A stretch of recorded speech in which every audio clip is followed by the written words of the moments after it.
Good morning and welcome to the 8th Annual Research Conference of the National Bank of Ukraine and the Narodowy Bank Polski. My name is Yuri Gorodnichenko.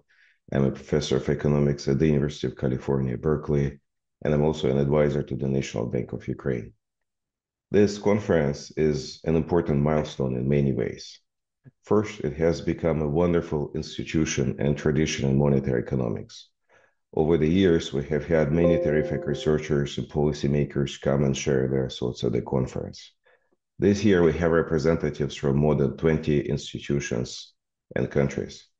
We have two prominent keynote speakers, Frank Smets from the European Central Bank and Gita Gopinath from the International Monetary Fund. It is most remarkable how many friends and colleagues we have here today at the conference. Second, the conference has survived so many adverse shocks. Today is the 846th day of the Russian full-scale invasion of Ukraine. Most difficult times.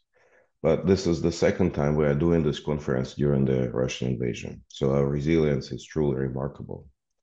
Third, the conference has been pushing the research frontier for many policy-relevant questions before they became mainstream.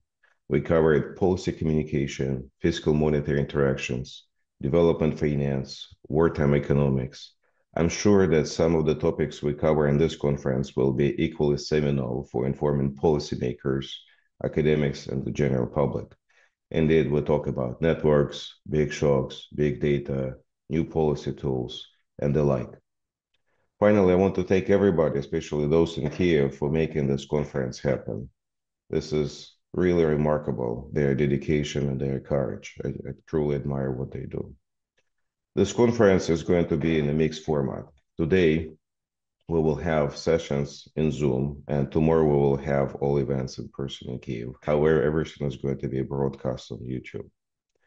I look forward to hearing presentations and discussions today and tomorrow. And with this, let me pass the microphone to Volodymyr Lepushinsky from the National Bank of Ukraine, who is going to moderate the first session of the conference. Volodymyr. Thank you, Yuri. Dear participants, dear guests, so we are going to start the first research panel of this conference. Its topic, constraints for monetary policy transmission. I know in Keynesian tradition, usually transmission mechanism of monetary policy was mentioned as a black box. Of course, we know something about that black box, which is a main link between monetary policy instruments and the policy outcome. But I hope our today's session will shed some additional light on this black box. So I want to invite the first presenter, Anton Nakov from European Central Bank, with the topic large shocks, production networks, and state-dependent pricing. Please, Anton, you have 20 minutes. Thank you so much for the invitation. It's a great pleasure to be able to present in this forum. Let me share my screen.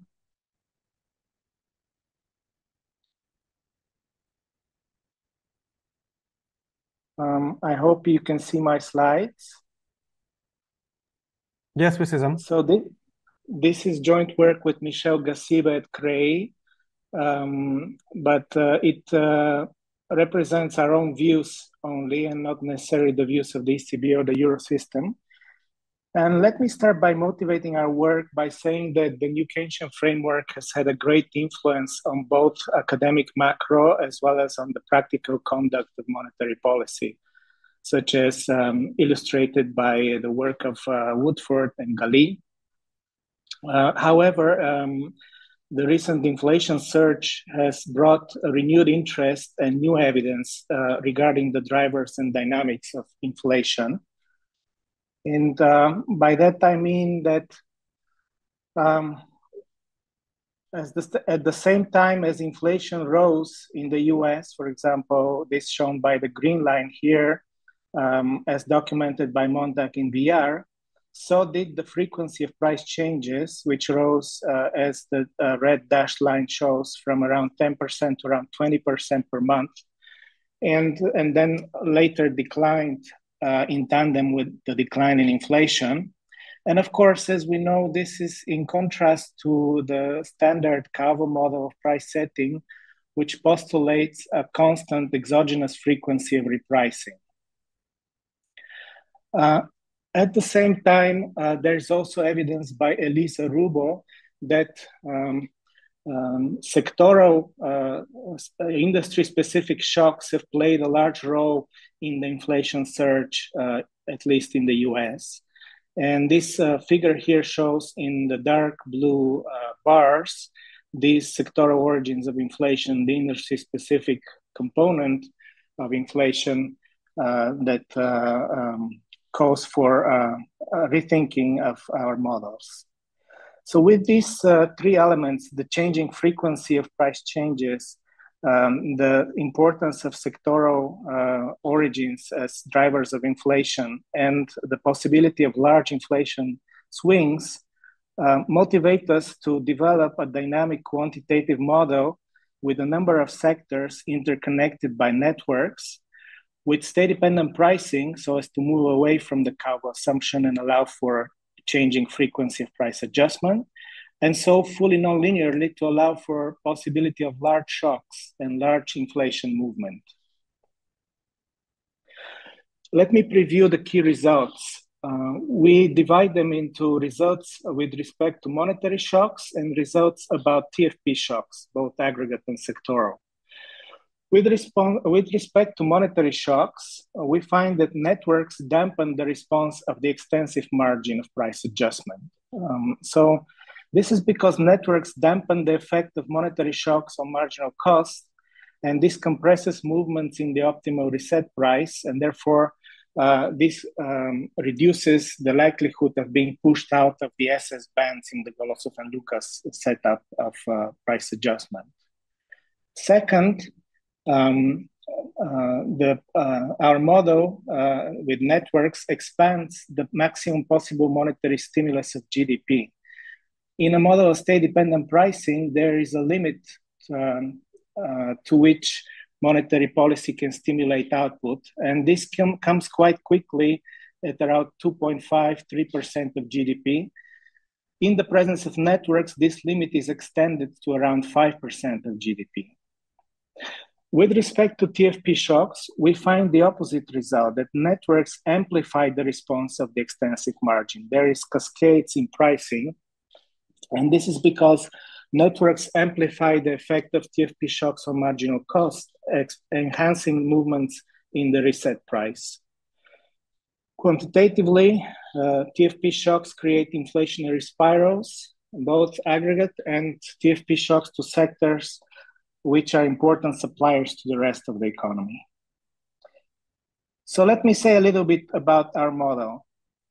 I won't have time for a complete description, but a brief overview is here to give you some information. And for example, it's an infinite horizon discrete time model.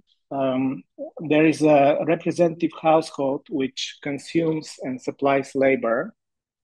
There is a continuum of monopolistically competitive firms, each belonging to one of n sectors, indicated by I. And firms use labor as well as intermediate inputs purchased from other firms. So this is the network aspect. The central bank sets the level of the money supply, M. Households are quite standard. They maximize expected lifetime utility subject to a standard budget constraint. They're also subject to a cash in advance constraint, which provides a role for money. So the nominal spending of households must not exceed the money supply. Aggregate consumption is a basket of sectoral consumptions with elasticity of substitution theta C. And sectoral consumption is a CAS aggregator of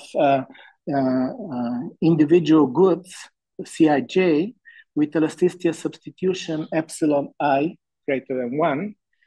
And importantly, the red parameter here, the red parameter is a firm level quality process, which you can think of it as an exogenous shock at the firm level, which affects demand and supply at the same time.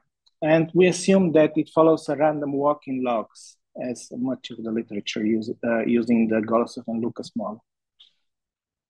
So the production of any firm J in sector I has the following technology, shown as the first equation on this slide. And here AI is sectoral productivity. And then the firm uses as inputs firm level labor, as well as intermediate input for the goods of sector K, this is X. And the elasticity of substitution across inputs is theta I. You see here that this firm level shock, quality shock, enters in the denominator, and this is the sense in which it is affecting both demand and supply at the same time. Cost minimization gives the following marginal cost, where it has a firm level component and a sectoral component, QI, and P is a collection of the sectoral prices, P1 to N. Now, with respect to the pricing of firms, let us give some notation. Denote by little p ij the quality adjusted log relative price. And it follows this law of motion. Whenever the price doesn't change in nominal terms, it is basically the previous quality adjusted log relative price adjusted for quality and for inflation, where MT is the change in the log of N. Now, when the firm starts the period with price P, it resets its price with some endogenous probability eta of P, which I will detail in a second. But importantly, whenever the firm decides to change its price, which is one of the choices it has on the timing of price changes, it must pay the menu cost, the fixed cost kappa, measured in labor hours, which is the so-called menu cost. So the value of the firm is given by the current period profit D plus the expected continuation value, which consists of the value of adjustment net of the menu cost with probability eta. And with the complementary probability 1 minus eta, it is just the value of continuing with the same price adjusted for quality and inflation. And without loss of generality, following Golosov and Lucas, we assume that the adjustment hazard is an indicator, step function, which switches between 0 and 1. And it is 1 whenever the gain from adjustment net of the menu cost is positive, or when the value of adjusting exceeds the value of not adjusting and net of the menu cost. So this is the broad overview of the model. Let me come to the computation. We solved the model numerically for the stationary distribution of firms. And we also solved the model in the space of sequences. So we assume certain sequences for money supply and for the exogenous productivity processes. And then the key assumption is that after a finite time period T, the economy is assumed to converge back to the stationary distribution. Okay? So I will not enter into more details, but this basically involves some backward-forward iteration until convergence under the assumption of perfect foresight. For the calibration, we pick some parameters from the literature, such as the discount factor taken from Golosov and Lucas, the goods elasticity of substitution from Gali 2015, and then for other parameters we take from the data, such as the input-output tables for Germany, and German national income accounts. It's a monthly model, so it's calibrated at the monthly frequency. And then we estimate the menu costs at the sector level and the firm level shock standard deviation to fit the frequency and the standard deviation of price changes documented by Gautier et al. So this is to give you an idea of how well we match the sectoral frequencies and sizes of adjustment. The top panel shows the frequencies, the bottom panel shows the size of price changes, and we basically achieve a perfect fit given that we have as many parameters as moments that we want to target. So let us consider once and for all MIT shocks to money supply and or aggregate TFP, where money supply is assumed to follow the following random walk process in logs with a drift, and TFP is assumed to follow an R1 process in logs. So first, let us consider the monetary shocks. This figure shows monetary shocks of different sizes, 1%, 10%, and 15%, and the scaled responses of consumption and inflation, as well as the unscaled response of frequency to these shocks of different sizes. And the takeaway from this figure is that as the shock size increases, we have a bigger and bigger impact on inflation and a smaller and smaller impact on consumption when the shock is bigger compared to when the shock is smaller. And the reason for this is that the response of frequency which is very mute or close to zero when the shock size is very small. And it's a big response when the shock size increases to 10% or 15%. And this explains why more and more firms start adjusting their prices. And this explains the inflationary spike, which arises more than proportionately with large shocks compared to smaller shocks. So this is a feature of state dependence. However, we also want to know what the effect of networks is in our model. And here on the first line, we show the impulse responses in the case with networks and without networks, which is in blue lines now, to a 1% shock and to a 15% shock. Basically, the effect of networks is to amplify the real effects of the shock very substantially, as you see here, the red line compared to the blue impulse response. And this occurs without any movement in frequency. So this much we already knew even from the Counsel model, for example, that networks act as a real rigidity, amplifying the real effect of nominal shocks.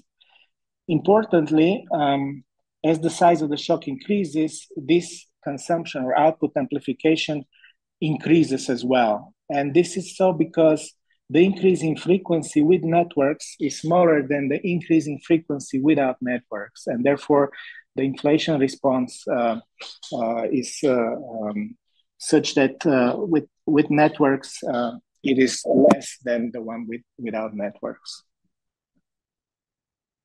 So this effect on frequency can be seen on this figure for shock sizes from -20 to +20%, whereby you see that with networks, the red line, the repricing frequency is always lower than in the case without networks, and therefore networks slow down the frequency response to monetary shocks, even for large shocks.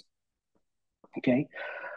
Other ways of showing our results is to look at the output amplification. Here on the left hand side panel, you see the responses of output on impact in the case with network, which is the red line, and the case without network, the blue line. And you clearly see the amplification of output for any shock size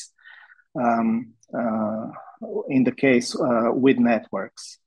The figure also shows the responses under a Counsel model and under the linearized Golosov and Lucas model with network. And you see that it is clearly important both to have state dependence, that is the Golosov and Lucas model, as well as to have a nonlinear solution to get the responses right accurately. On the right-hand side, we have the response of inflation. And here you see that in the case with networks, the response of inflation for any shock size is larger than the Counsel model, but not as large as the Golosov and Lucas model in the absence of networks. Finally, we can plot the Phillips curve in this economy. And you can see here the blue line, this is the case without networks, that there's clearly a maximum amount of output stimulus that can be achieved. And this peaks at around 2.5% of GDP. And this is because in the model in which the extensive margin is endogenous, more and more firms raise their prices as money supply increases, and therefore more of the shock goes into inflation and less in output. And in the limit, indeed, there is only an inflationary impact when all of the firms change their prices, and there is no output impact of the shock. However, in the model with networks, we see that the Phillips curve is flatter for a small range of the shocks around zero. And this is what I mentioned before for the amplification of output. But as the shock size increases, the Phillips curve bends backward and then becomes steeper than the case without networks. So there is more nonlinearity in the model with networks. How am I doing on time? Okay, so this figure shows basically the effect of responses of frequencies and prices as a function of network exposure. And basically this just confirms that for sectors which are more exposed to the network, the response of frequency is more subdued, and also their price response is more subdued. Let us move now to TFP shocks. Here we see the opposite with respect to frequency. We see that because marginal costs are affected more strongly by the TFP shock in the same direction, there is a speeding up of the transmission of TFP shocks in the case with networks with respect to the case without networks. And this occurs for any shock size, even for very small shocks. We see also that the output gap is amplified, and inflation is also amplified and indeed spirals up as the shock size increases in the case with networks compared to the case without networks, which is the blue lines again here. As for the responses of frequency and the size of price changes, we have that now with exposure, which is measured here as the share of intermediate inputs in production, the frequency of responses increases, and also the size, the dependence increases in the total exposure to the network. Finally, sectoral TFP shocks. Here I'll just show one figure, which is that the aggregate frequency responses to sectoral TFP shocks is uniformly larger in the case with network compared to the case without network. So these are the red triangles, which are above the blue dots. And for some sectors, such as warehousing and media and printing, this amplification is actually very large. Whereas for other sectors, it's not so, such as activities of households and healthcare is not so large. And finally, the response of aggregate frequency is increasing in a measure of centrality, which measures the importance of each sector as a supplier. And so this means that the higher up in the chain a sector is, the bigger is the effect on frequency. So the more a sector is supplied to other sector, the more it affects the aggregate frequency of responses. So with that, let me conclude. We present a dynamic quantitative model of a network economy with state-dependent pricing that is solved non-linearly. We estimate the model to match sectoral pricing moments and the input-output structure for Germany. We find that networks dampen the extensive margin response to monetary shocks, and they amplify the extensive margin response to aggregate and sectoral TFP shocks. And in current work, we plan to extend the model to a smooth model of state-dependent pricing or Calvert loss, and also do some econometric tests of the key model predictions. Thank you for your attention, and I look forward to the discussion and questions. Thank you. So now we have Alexander Talavera from University of Birmingham as a discussant. So please, Alexander. Well, okay, good morning. Let me share my screen. Okay. So first of all, I would like to thank organizers for giving me opportunity to discuss this nice work. And I must admit, I feel younger back to kind of those theory models that I did, as a PhD student long time ago. I think this paper has a solid theoretical background and convincing application. And I must admit, I learned quite a lot. And what this paper is about? It's about propagation of large shocks in production economy interconnected through input-output. And in this nonlinear model, firms change prices optimally in state-dependent fashion. And paper quantifies the dynamics of both aggregate and sector-specific shocks. The main takeaways from this theoretical framework is that when there is large monetary shock, network dampens price response. However, when there is large TFP shock, network amplifies. And there are significant variation in the response across sectors to monetary or TFP shock. Okay, in terms of my comments, I group them into kind of three categories. First, let's say, kind of related mostly to some empirical evidence based on predictions of the model, related to symmetric of responses to TFP shock, then some sectoral evidence, and I also try to play with own data or downloaded data to see whether model predictions fit, micro evidence. Okay, let me start with the first one, symmetry of responses. In presentation, Anton showed, like that, like I think there was figure 4 in paper, that network kind of dampens effect. But what attracted my attention in this figure is sort of symmetry, like of this figure. We observe, kind of shock size positive, negative, and frequency kind of almost corresponds to level. However, and the same is observed on the right panel for aggregate response to aggregate TFP shock, also certain degree of symmetry. But based on my work with micropricing, and also there is other evidence, like we observe price increases, like much more frequently than the price decreases, and there is substantial asymmetry between increases, decreases. So negative shocks, for instance, are more likely to have smaller effect of frequency. Maybe there would be some way of adjusting price setting kind of mechanism to introduce this asymmetry. Another point, well, that's kind of mostly picking some sort of, outliers as we talk in empirical work. Michel and Anton did, analysis for just picking up reaction within each sector.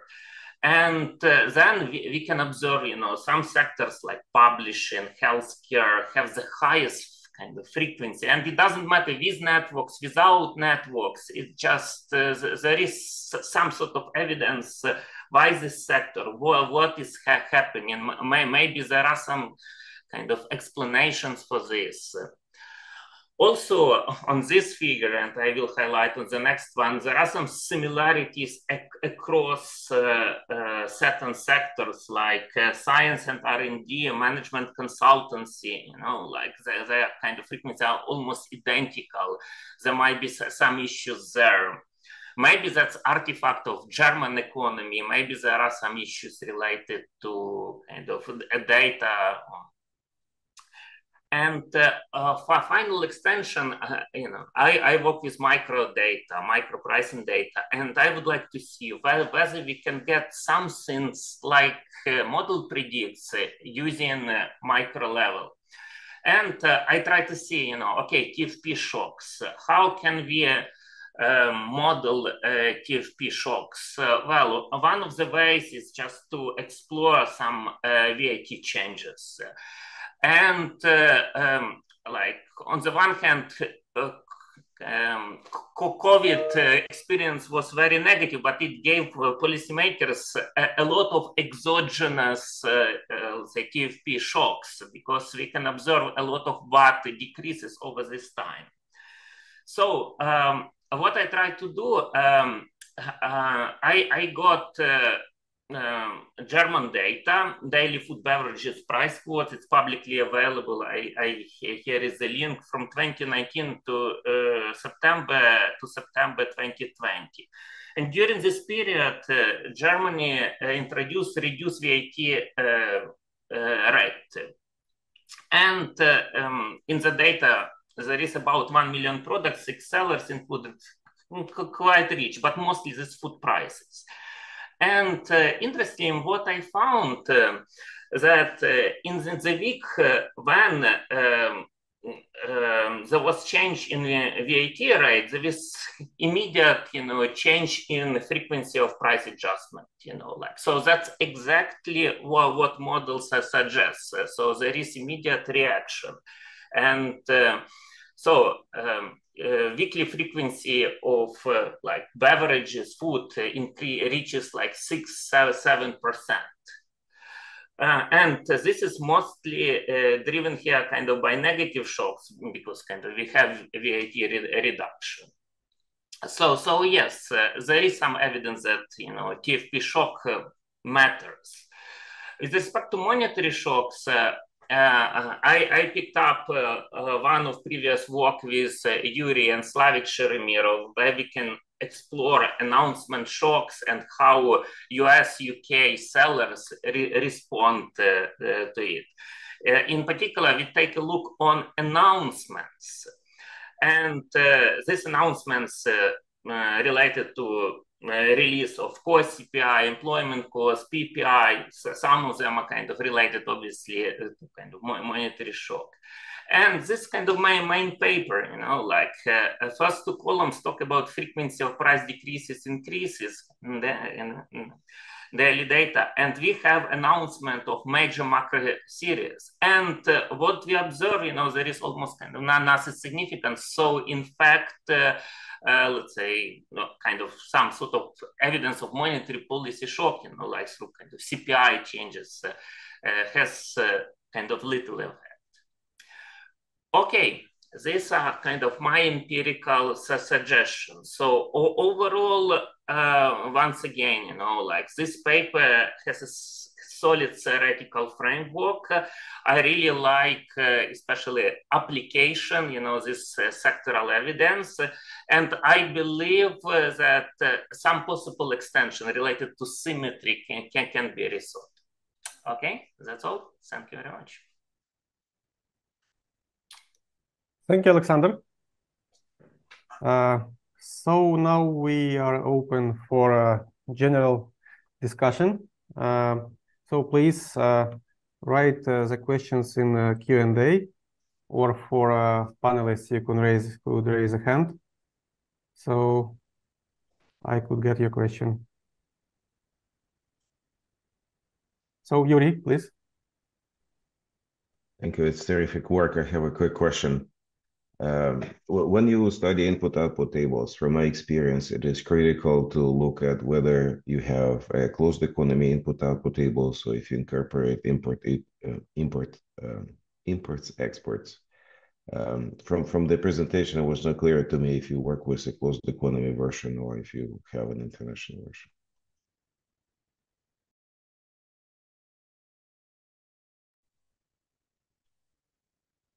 Yes, let's collect some more questions if there are any, and if not, I can maybe try to reply.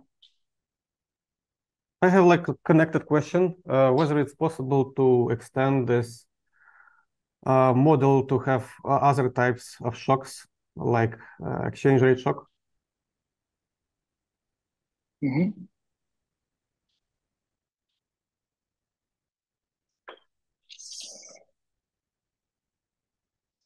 Okay, well, great. Thanks a lot for the nice discussion, Alexander, and thanks for raising these questions, Yuri and Volodymyr. About the asymmetry, actually, so the figures we show the overall frequency of response, not broken down by increases and decreases, and in response to aggregate shocks only. Recall that the model is one with idiosyncratic shocks. So at any given time and for any shock size, there is a certain fraction of firms that increases prices and a fraction of firms that decreases prices. And even at steady state and in the absence of aggregate shocks, we have a higher fraction of price increases than price decreases, and due to the presence of trend inflation and also asymmetry of the profit function. But when the shock size increases, the money shock size increases, then naturally more and more firms start increasing their prices and less firms decrease their prices. And this, and so there is this difference in the level of price increases and price decreases. What remains to be seen is this volatility that you showed, that it's also seems to be that the price increases are more volatile, and we certainly could have a look at that.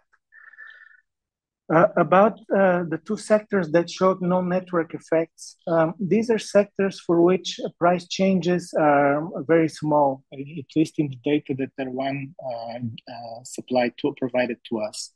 And therefore, these sectors, even with networks where the frequency response is dampened, actually have a very high frequency of repricing for the large money shock that we consider, which is around 10%, I believe. Therefore, the frequency is kind of pushed towards the upper bound of 100%, and there is not much place, to differ from the case without with networks. They are both kind of pushed toward the upper boundary. The sectors with identical frequency responses, indeed, there is a data issue there, and that's due to the aggregation of the data that we have that is not disaggregated enough to distinguish well between these sectors. And so we have a couple of sectors which literally have the same frequency and size price changes. So they feature the same menu cost and standard deviation of shocks. And so the fact that in response to shocks, they behave similarly actually gives us a kind of comfort that at least the model is doing something right. And, it's not giving us different responses for these sectors, which look similar from the point of view of the model. But of course, if we had better data, then we'll be able to distinguish between these sectors better. About the VIII shocks, I completely agree that this is something that we could actually check in our model easily.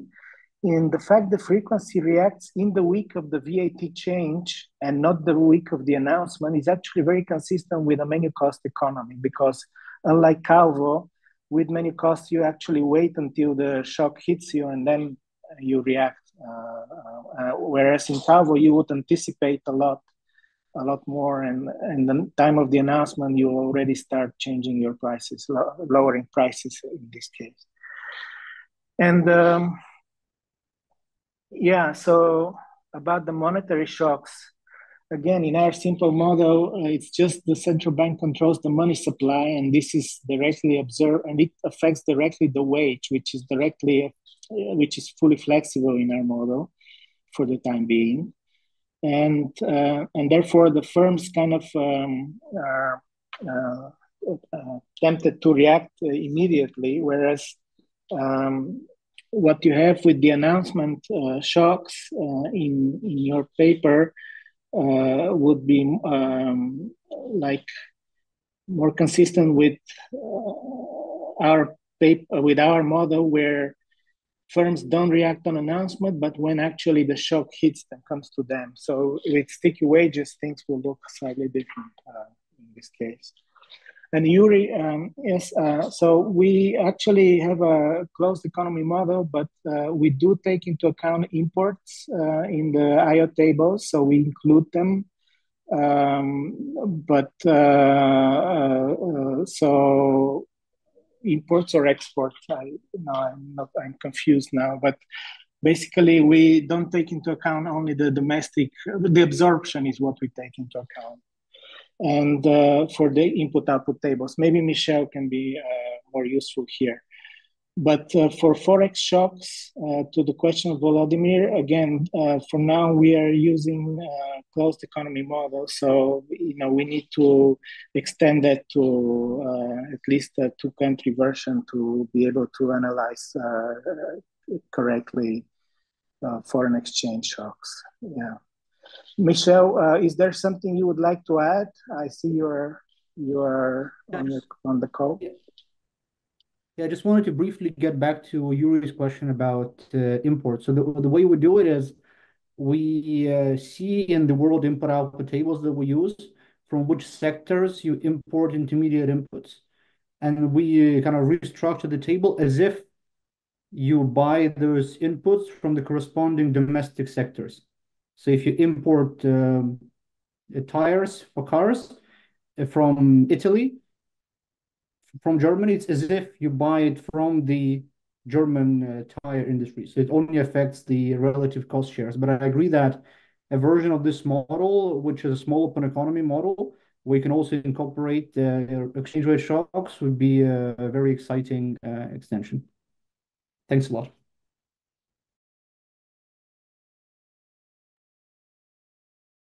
Thank you. Thank you for your answers.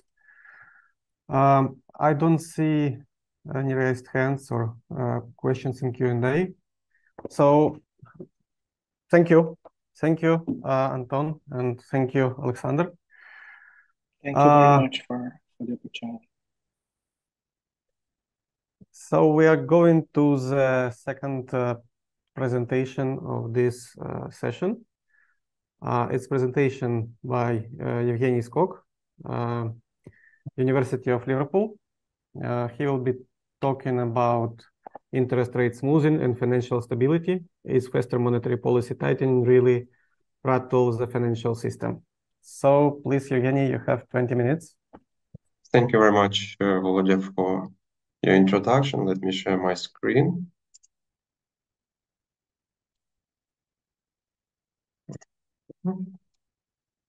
I hope you can see it clearly. And before I start, I would like also to say a big thank you to the organizers of this conference and to the conference committee for inviting to contribute to the conference discussion and for your kind support. It's a great pleasure to be here and to share results of our study virtually. So today I'm going to talk about interest rate smoothing and financial stability. And one of the main questions which this study aims to answer is, does the faster monetary policy tightening really rattle the financial system? So this is one of my research projects on which I'm working together with my supervisor and co-author, Professor Oliver Groot. And let me start with a story. So we know that rapid monetary policy tightening can put pressure into financial system and trigger turbulence in financial markets. And that is actually what we saw in the USA in 70s and 80s, when Fed rapidly increased its policy rate in a fight with inflation. And this contributed to the savings and loan crisis. And on this graph, you can see significant increase in the bank default rate. Then the next episode of rapid monetary policy tightening, which happened in the 90s, significantly surprised financial markets. It was unexpected for the financial agents, and they didn't expect that this tightening gonna be so quick. And the recent cycle of monetary policy tightening, which started in 2022, also put pressure into financial system. And just in a year after the beginning of tightening, 2023, 4 banks defaulted, including the Silicon Valley Bank, the First Republic Bank, and there were also other banks that faced problems with liquidity. and Fed had to step in and provide them with the liquidity. So, and these banks defaulted because they were exposed to interest rate and liquidity risks. And this slide is a toy example, which shows how banks exposed to liquidity risk and interest rate risks through maturity transformation. So if you take a look at the classical savings and loan institution or bank, so usually they have short-term liabilities and long-term assets. And if there is an increase in the policy rate, so firstly it comes to the liabilities side because liabilities are short-term and interest rate changes faster. While on the asset side, we have long-term assets, which might be mortgages or bonds. And in this case, transmission takes longer. And there is a common belief that the smoother central bank adjusts the policy rate, the better it is for the financial system because it's in this case, interest rate changes getting more predictable and it doesn't cause the significant reshuffle of financial flows in the financial market. So there is this common belief, and if you take it the literature, so Yuri Gorodnichenko pointed this advantage of interest rate smoothing in his concept paper. This was proven, but this was pointed, but not proven quantitatively.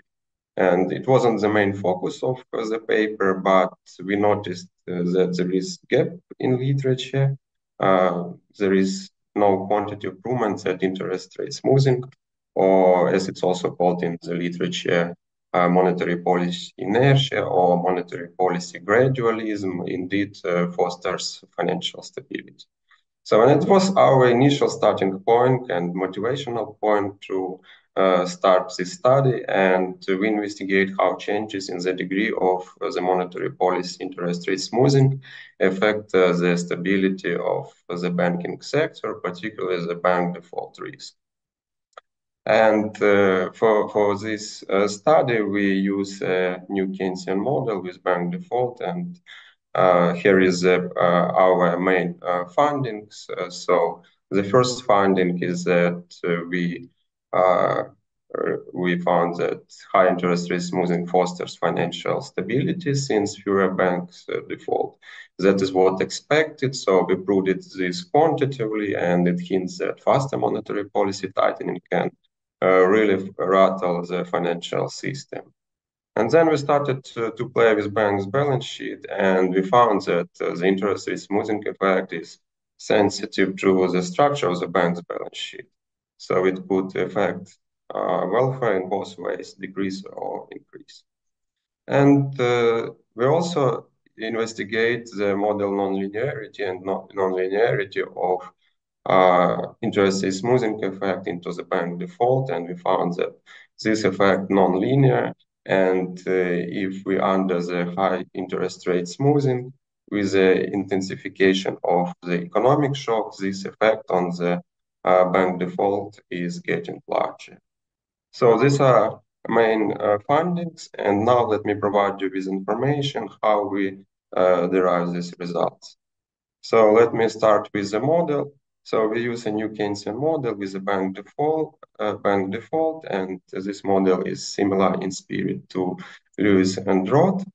And this model has a set of pretty standard features to attributed to a new Keynesian models. The unique feature here is the banking sector, which has bank default. But in models, there is not only bank default, also entrepreneurial firms default. And we calibrate this model to the US economy. And to solve this model, we use a first order and third order Taylor approximation. And now let me provide you with the information regarding the banking sector. So we try firstly to keep this model as simple as possible, as parsimony, since it allows to see better the transmission of monetary policy into bank default and to see how model mechanics work. So we have a simplified bank's balance sheet in the model, where on the asset side we have only loans, and on the liability side we have deposits and equities. So theoretically, we have a continuum of banks in the model, which issue identical equities, deposits, and provide entrepreneurial firms with identical loans. And banks maximize their net value of banks' equity stakes. So in the paper, we have a long objective function, but if we solve optimization problem, we come up with this nice second equation, which shows cash flow of the bank. So where on the left side of the equation, we have return on loans, and on the deposit side, we have payments on deposits. And the return on loans is subject to the idiosyncratic shock, which is IID, log normally distributed, with mean 1 and some standard deviation of sigma. And bank defaults if bank income from asset side cannot cover deposit payments. So in this case, bank default, otherwise bank continue to operate. So, and here is how the default threshold works. So if we take a second equation and rearrange this and make a set of substitutions, so we can come up with this expression for the default threshold, and in literature, this threshold also called as a cutoff productivity. And this default threshold depends on interest rate on deposits, interest rate on loans, and phi, which is a capital requirement. But capital requirement we keep constant in the model. And so if there is a policy interest rate increase, then the deposit rate increases 1-to-1 to the policy rate. But due to the friction in the model, a loan rate cannot increase 1-to-1 to the policy rate. The increasing of the loan rate is smaller than policy and deposit rate. And I think that this is a good approximation of the real world, since usually banks have some portion of loans or assets with a fixed interest rates, and for this reason, cash flow cannot be adjusted very quickly on the asset side. So in case of the policy rate, we have increase in the deposit rate, which is larger than loan rate. So we're moving from point A to point B, so this threshold moves.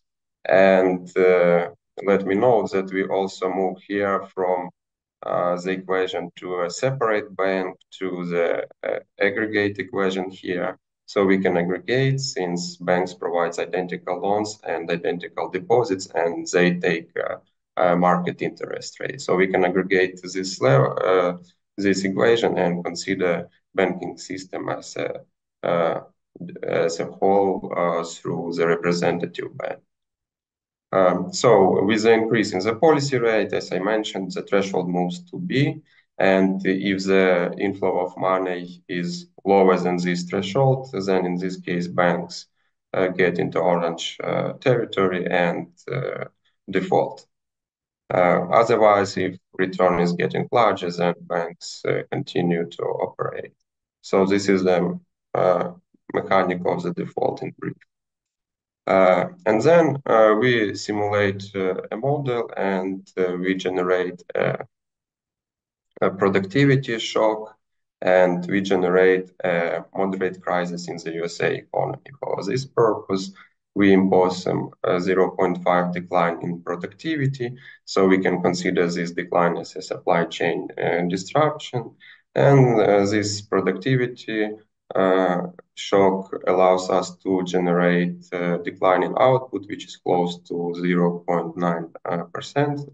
And let me just remind you that during the global financial crisis at peak, quarterly drop in GDP was close to 2%.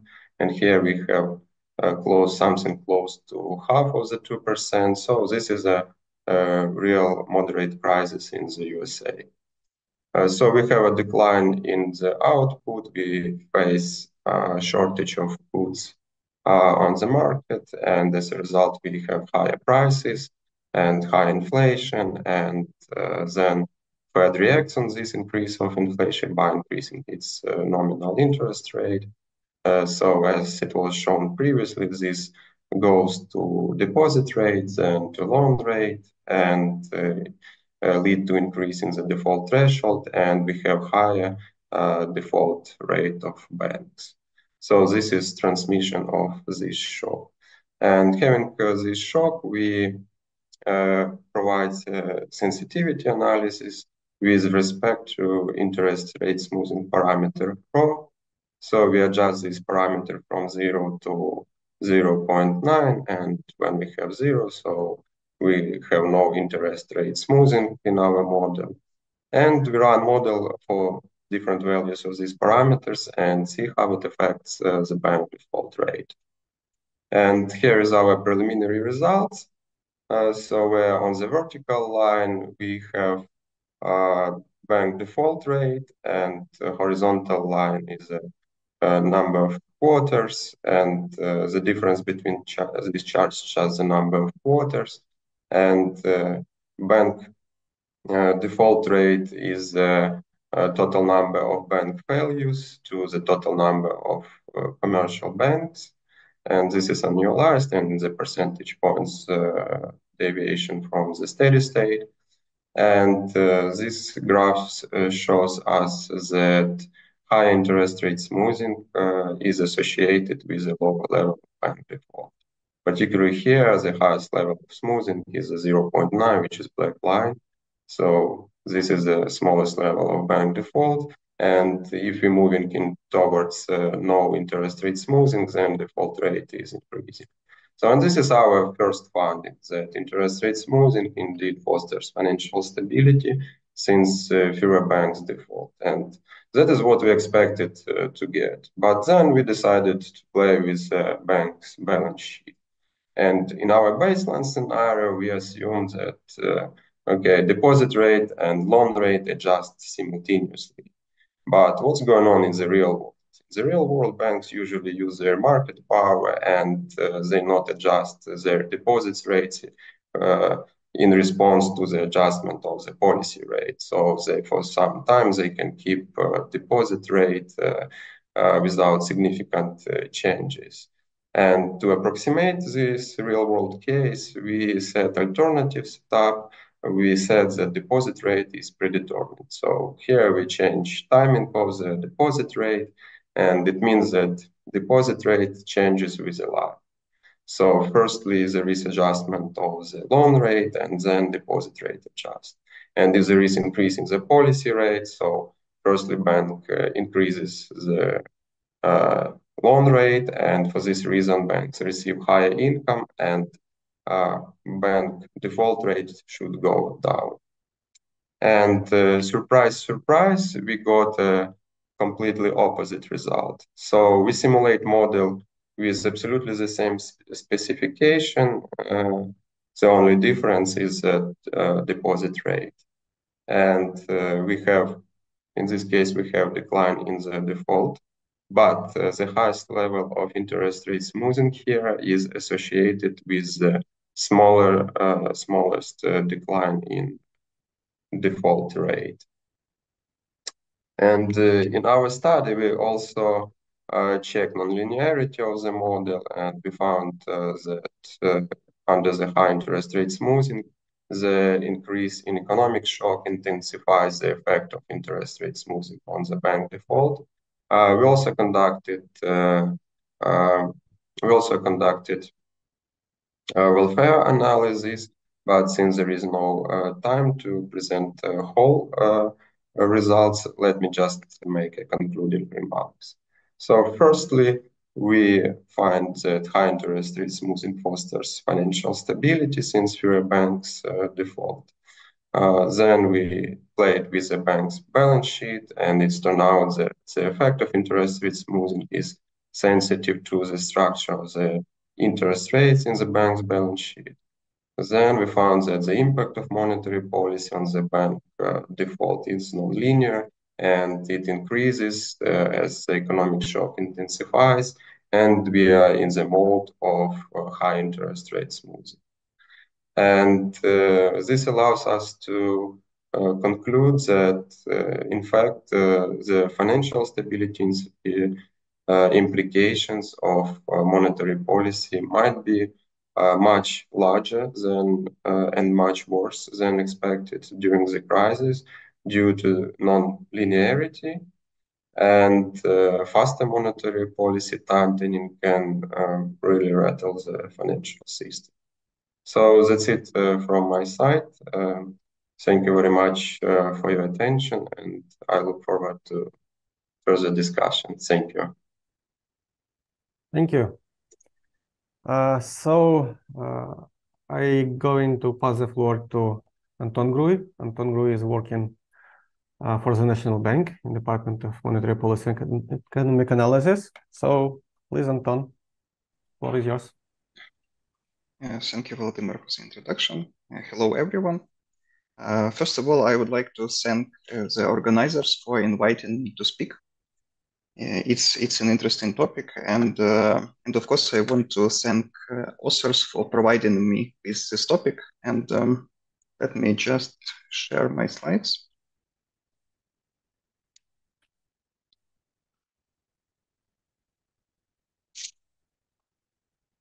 I hope that everyone can see my slides. So the topic is all about interactions between monetary policy and financial stability. And authors find a way to show how more aggressive monetary policy reaction can actually rattle financial stability through increasing a rate of bank defaults. Interaction between financial stability and monetary policy is a captivating topic for me. So I decided to dig a little bit further. First of all, let me show you a diagram of a model that authors use. It is a chart from a different paper that the authors cite. However, I believe that their model is based on this one to a lot extent. So the model is relatively complex, I believe, with financial frictions, but the main beef is between three economic entities, namely households, banks, and entrepreneurs. So banks, they fund themselves with deposits from the households, and they issue loans to entrepreneurs. And banks can default. They depend on the interest rates for deposits and loans, so they can default if the interest rate margin worsens and if they are hit by a nasty shock. Entrepreneurs also can default, but the paper does not pay much attention to their defaults, only to bank defaults. There are two policy authorities in the model. The first one is the macroprudential authority, which sets capital requirements. However, in this paper, capital requirements are always kept constant, so this does not matter. Monetary authority, on the other hand, sets the policy interest rate. In the version of the paper that I was provided, monetary policy reacts only to inflation. So if inflation rises, then policy rate increases. Arguably, at least to me, this is the most important set of graphs in the whole paper. It shows the propagation of a negative productivity shock. It leads to decrease in output and increase in inflation. So nominal interest rate increases because the central bank reacts to high inflation. However, notice that nominal interest rate does not increase much, at least to my liking. This is because this model already employs a very high interest rate smoothing. That's interest rate smoothing coefficient is 0.9 in this simulation. Deposit rate in this model is exactly equal to the policy interest rate. So deposit rates increase like in a one-to-one fashion with the policy interest rate. I am not showing them on this graph. while the lending rate increases even less than the deposit rate. So the cost of funding increases more than what they earn on their assets. It creates negative interest rate margin and banks default. So negative productivity shocks because of monetary policy reaction leads to bank defaults. I think this is the gist of this paper. Well, first of all, I'm not sure if we should call them bank defaults. It's just the episodes of bank losses. But in this paper, if bank experiences a loss, it defaults. I think I will call them interchangeably in the rest of my presentation, either bank defaults or just losses. And I believe that the main result in this paper is that high interest rate smoothing leads to lower amount of defaults, as was presented by Evgeny just before me. But the second result, which was not discussed, is that higher degree of interest rate smoothing leads to lower welfare. And welfare is the present value of all lifetime utility for households. So there is a clear trade-off here. Higher interest rate smoothing leads to lower defaults, but it reduces overall welfare, because apparently defaults are not as important for welfare as stable inflation. So this is the main result of this paper. Okay, now when we are done with recapitulation, let's move to my discussion. The first thing that I tried was to recreate the result with another model. At the NBU, we have a microfinancial model, which is operated by Financial Stability Department. And now I'm from the Monetary Policy Department, but the guys from Financial Stability were generous enough to provide me with these impulse response functions. Here we see how a negative supply shock propagates through the economy. So inflation increases because of a negative supply shock. Deposit rate increases. In this model, similarly as in the presented model, deposit rate reacts in a one-to-one fashion with the policy interest rate. So policy interest rate increases and deposit rate increases, while the lending rate increases less than the deposit rate. So again, this creates a negative interest rate margin. And this leads to bank losses, and capital adequacy ratio decreases. This model does not have bank defaults, but the capital adequacy ratio decreases. So I believe this is the same result as Evgeny showed us. This model also pays more attention to corporate defaults, which are also important for bank health, because if their borrowers default, then banks are more likely to experience losses. So talking about sensitivity, the result is again the same. If the coefficient on interest rate smoothing is low, then deposit rate reacts more, interest rate margin suffers more, and capital adequacy ratio decreases more. While if the interest rate smoothing is at 0.9, which is proposed in the paper, then capital adequacy ratio doesn't suffer that much. So it was nice to be able to recreate the results in a semi-structural model, which we employ at the NBU.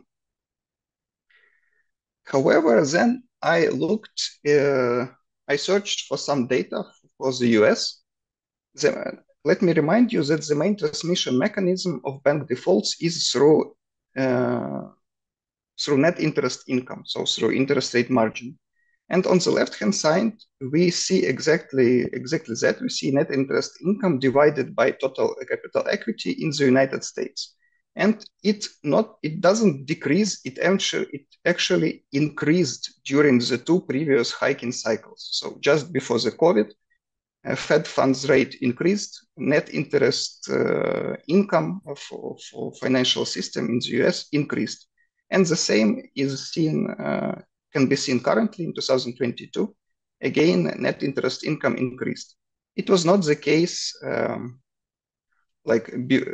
before the global financial crisis. So something probably has changed in the US economy, which leads to these results, which are actually opposite to what we have in the paper. So I would very much like authors to comment on that. What is that hidden factor that changes how banking system in US reacts to interest rate hiking cycles? On the right-hand side, we have a graph with a share of unprofitable institutions.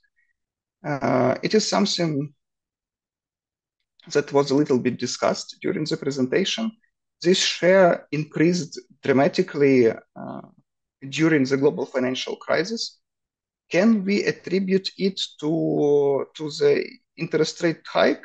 Well, I don't know. The response is not immediate. Maybe at least this is my feeling, that it can be more attributed to the defaults of the borrowers. A lot of households defaulted on their mortgages, then a lot of corporate clients also defaulted on their loans. So maybe this is the reason for losses in the banking system. And I think the authors know that they need to reconcile their model with the data. This is the table from the paper, from an appendix, which was not shown during today's presentation. Still, it points to some important inconsistencies. First of all, the simulated standard deviation of bank defaults rate is much lower than observed in the data.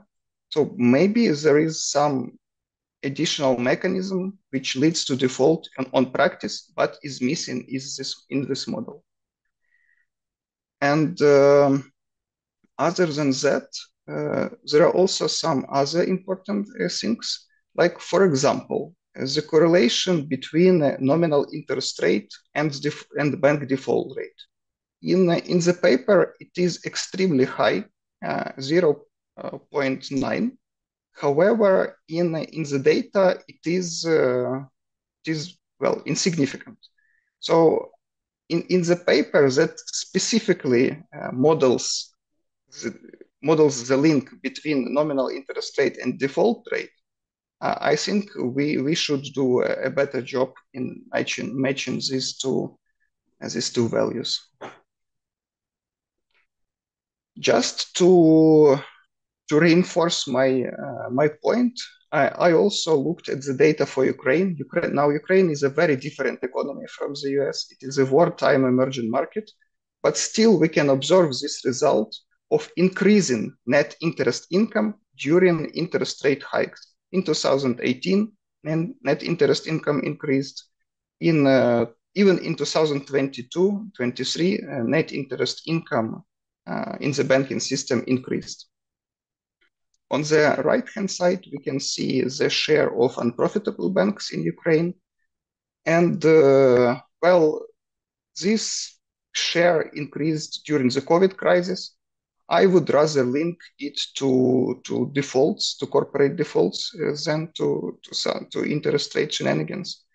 And this share again increased in 2022. Now, it was the beginning of the full-scale Russian invasion, so partially it was due to distractions, due to occupied territories, and partially again due to defaults of borrowers. So I don't think we should model Russian occupation in a model,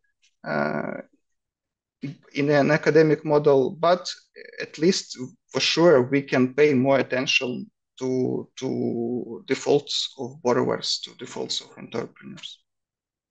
I think they are important. This is another graph, another set of graphs from the paper.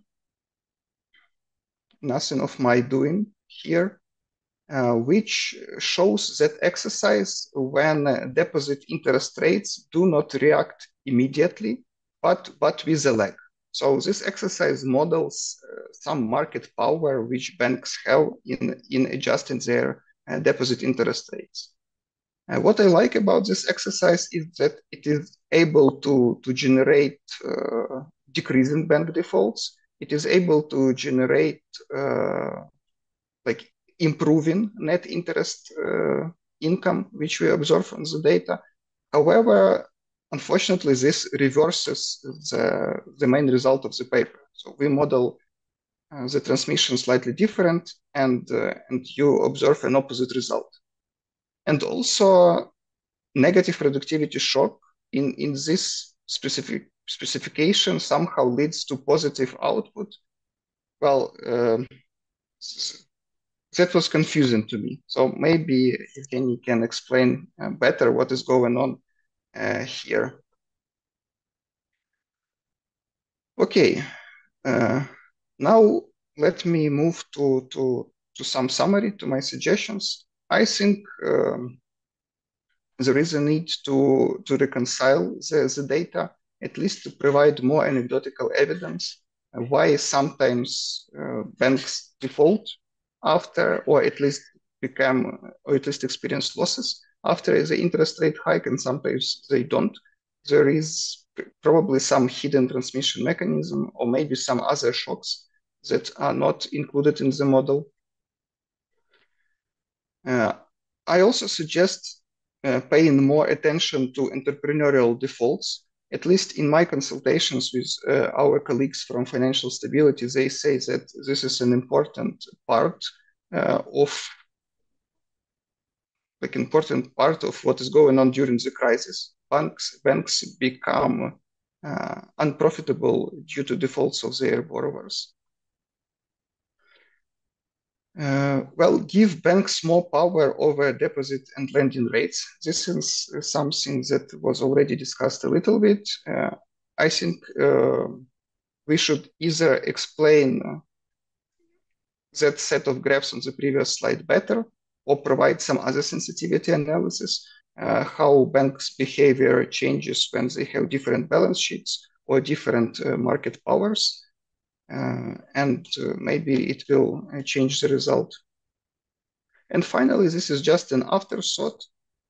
Maybe we can investigate trade-offs between inflation and output stabilization. So in this paper, monetary policy only stabilizes inflation, but if it also tries to stabilize output, maybe it will help with entrepreneurial defaults, and it will both decrease the bank defaults and improve welfare, something like that. Well, at this point,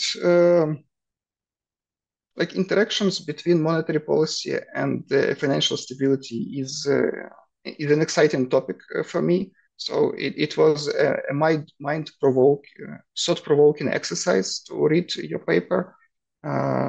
I suggest a touch of reinvention to it, and I'm looking forward to response and to further discussion.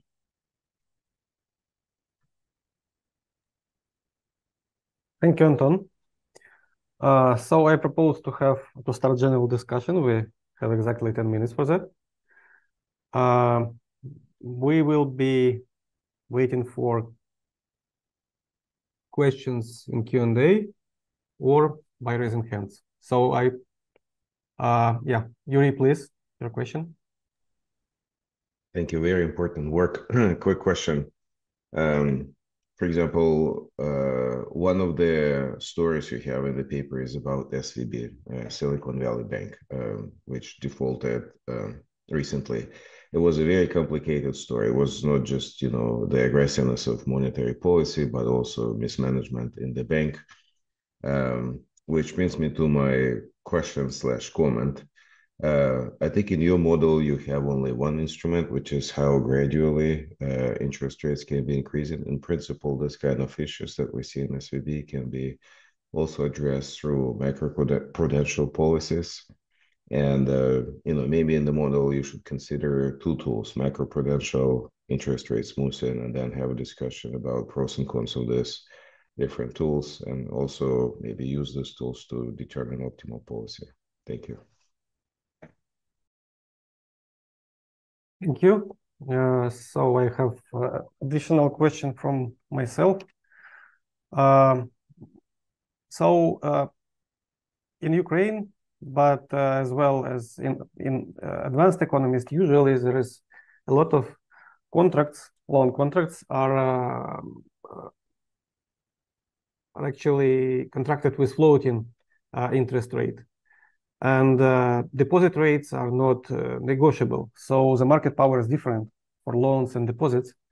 And by empirical evidence, we see that the reaction to key policy rate increase, usually rates on loans are reacting more rapidly, while for deposit rates, it takes a time to react. So whether you consider this fact in your work. So we could give a floor for answers. And Evgeny, do you see questions in Q&A? So you could answer them as well. Well, unfortunately, I cannot see this at the moment. Okay.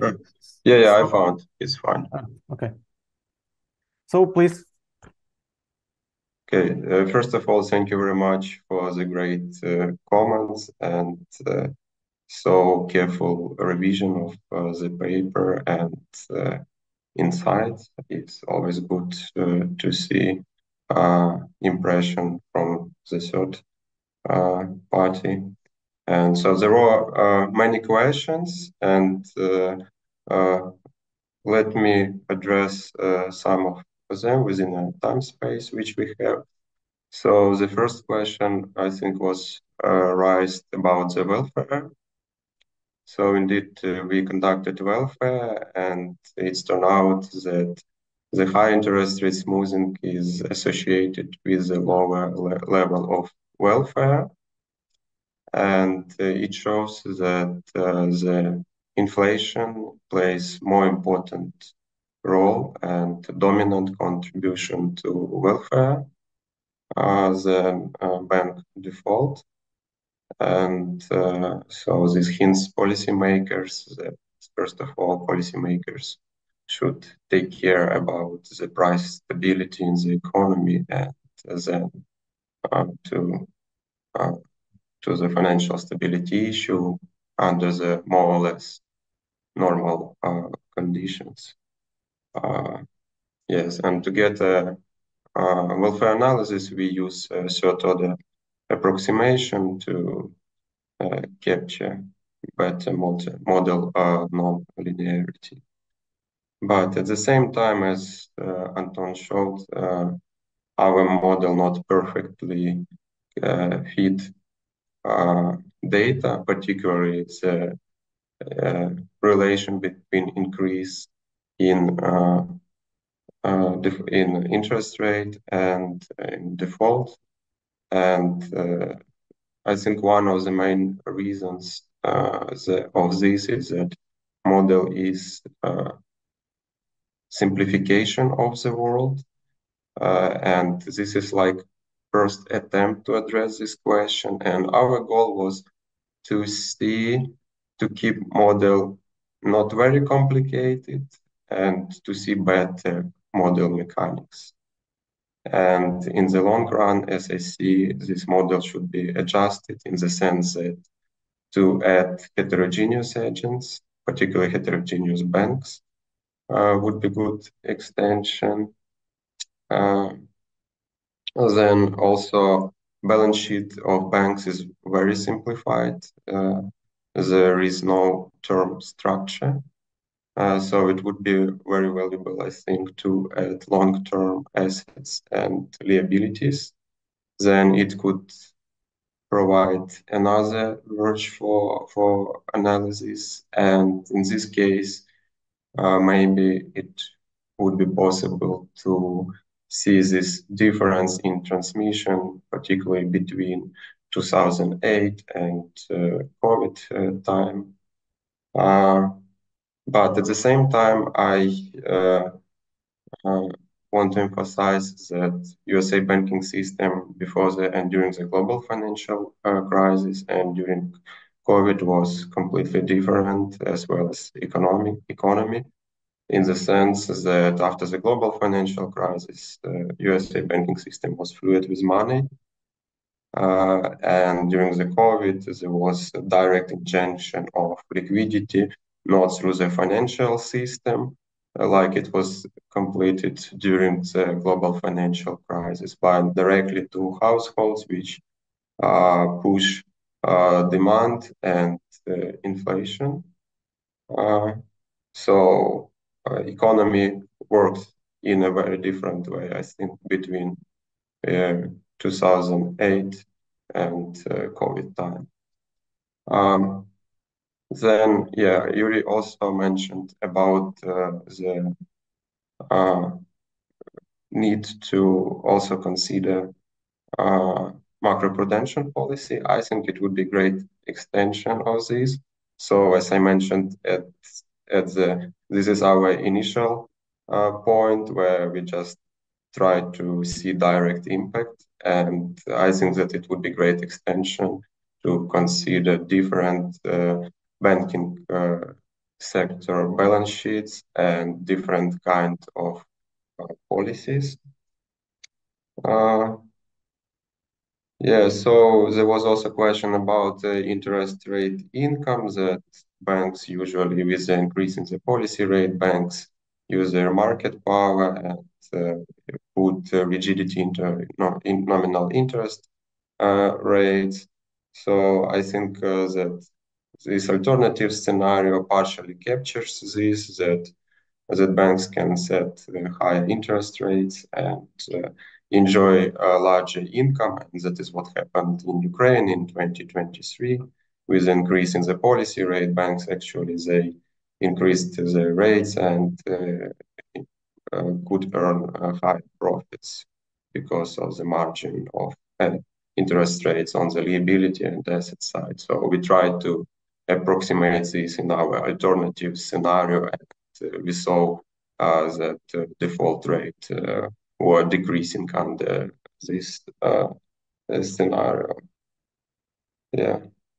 Yes, and of course, it makes sense to play with the monetary policy rule, and we cannot be very well sure which exact monetary policy rule used during the different times, during the global financial crisis or during the COVID, and the central bank might pay more attention to economic development during different times.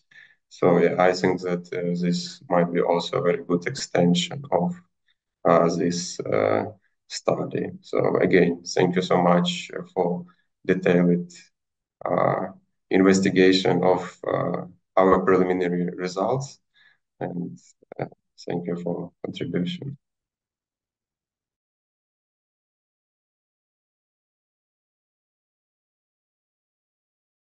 Oh, thank you, colleagues. Thank you, Evgeny. Thank you, Anton. We're just in time. And we have a small 20 minutes break. And then there will be second research session on innovative tools to combat high inflation. So please come back to the second session after a short break.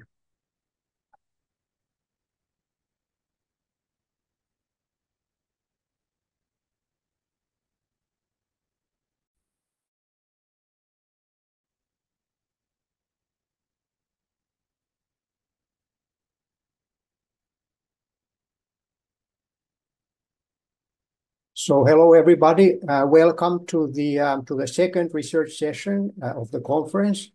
So my name is Aaro Mehrotra. I work in the emerging markets section of the Bank for International Settlements. And it's my pleasure to be moderating this session entitled Innovative Tools to Combat High Inflation. And I would like to thank the organizers for inviting me to chair the session. So the economic backdrop and the importance of this topic are, of course, clear. The global economy has seen a clear disinflation from the peaks reached in 2022. Inflation has already reached or is getting closer to central bank's targets. But at the same time, inflation risks have not disappeared. So service price inflation continues to be strong, and labor markets are still tight in a number of countries. And geopolitical events could also complicate the disinflation process, in part through their impacts on commodity prices. So let me also provide some brief housekeeping remarks for the session. So we will have 3 papers in the session. For each paper, the presenter will have 20 minutes, discussant up to 15 minutes for the presentation. That will leave us around 5 to 10 minutes for the general discussion. I will be informing the speakers and the discussants through the chat function when they have around 1 minute left. And I kindly ask everybody to stick to the designated time frame. And let us then start with the first paper. So this will be presented by Santiago Ernesto Alvarez Blaser. So Santiago works just a stone's throw away from where I'm sitting at the moment, so at the University of Basel. His research focuses on various aspects related to firms' price setting, markups, and inflation within and across countries. So the paper to be presented today is entitled Inflation and Price Dispersion, New Cross-Sectoral and International Evidence. So Santiago, the floor is yours. Thank you, Aaron, for the introduction. Can you see my screen? Yes. Perfect. So today I'm going to present this project, Inflation and Price Dispersion, New Cross-Sectoral and International Evidence. First of all, thanks to the organizers for organizing this great conference and including my paper in the conference. I hope we will all be joining you in person in the next year. So in a nutshell, what I do in this paper is try to identify or to find this relation between inflation and inefficient price dispersion. This is a key relation in New Keynesian models, since it would define the optimal level of inflation that central banks should target. In the classical New Keynesian model, the aggregate productivity will depend on the relative price of products in the basket. And as inflation increases, if there is some sort of stickiness that not all prices can adjust, this PIT will move away from the desired relative price in respect to the index, and this will be this inefficient price dispersion that will move you away from the optimal basket, generating some misallocation and a lower productivity, hence a lower welfare. However, this relation has raised a lot of discussion, and it strongly depends how you set the price setting in the model to what is the cost of high inflation. If you have time-dependent pricing, an inflation rise from 0 to 10% will yield a welfare loss of more than 2% of consumption, which is a very large number. And this is with low elasticity of substitution across products of 3 or 4% or 4. So on the other hand, if we have, instead of having a share of products adjusting every period with a certain probability, we have a menu cost model in which they can always pay a fee and adjust prices. In this type of models, if a price is far away from the desired relative price, then they will pay the fee and go back to normal. So you will never observe some products that didn't adjust in a very long time and that are very far away from the optimal price, meaning that the welfare loss will not increase dramatically with inflation. So in this paper, I'm going to ask, does high inflation actually distort relative prices, and does inflation relate to inefficient price dispersion? The reason why we care about this question, I think, is because in the last decade, there were a lot of discussions on raising the inflation target to avoid the zero lower bound, and then you need to pay attention to this trade-off of high inflation is related to inefficient price dispersion, yes or no. Second, we have current high inflation, and national banks should know what are the costs associated with it and what is the misallocation that they could observe in the economy. And finally, there's little and mixed evidence on this relation between inflation and inefficient price dispersion. So in this project, I'm going to study the link between this inflation and inefficient price dispersion of relative prices across countries, sectors, and time. For this, I will analyze weekly product-level big data for restaurants and supermarkets. So this is very important. We'll have not only one sector, we'll have two sectors with very different stickiness. And I will do that for 16 countries with very different inflation rates, ranging between 0 and 18% annually. My contribution will be a new international estimate of this relation. And I will do this in very narrow categories and cities for the first time during a period of high inflation. So we will find this relation and see how this relation changes with high inflation levels. And I will do this at very narrow categories, avoiding idiosyncratic shocks affecting different categories. So very briefly, in terms of the literature that is existing in respect to this relation, there is not a lot of empirical evidence because it's very difficult to differentiate desire from inefficient price dispersion. So imagine you analyze a car market in Italy and you see a Ferrari for 200, 300,000 and then a Fiat Punto for 10,000. Of course, this is not all inefficient price dispersion. There's a reason why a Ferrari costs 30 times more than a Fiat Punto. And then you need to take this into account. How to separate those two components of price dispersion is very critical to analyze this relation.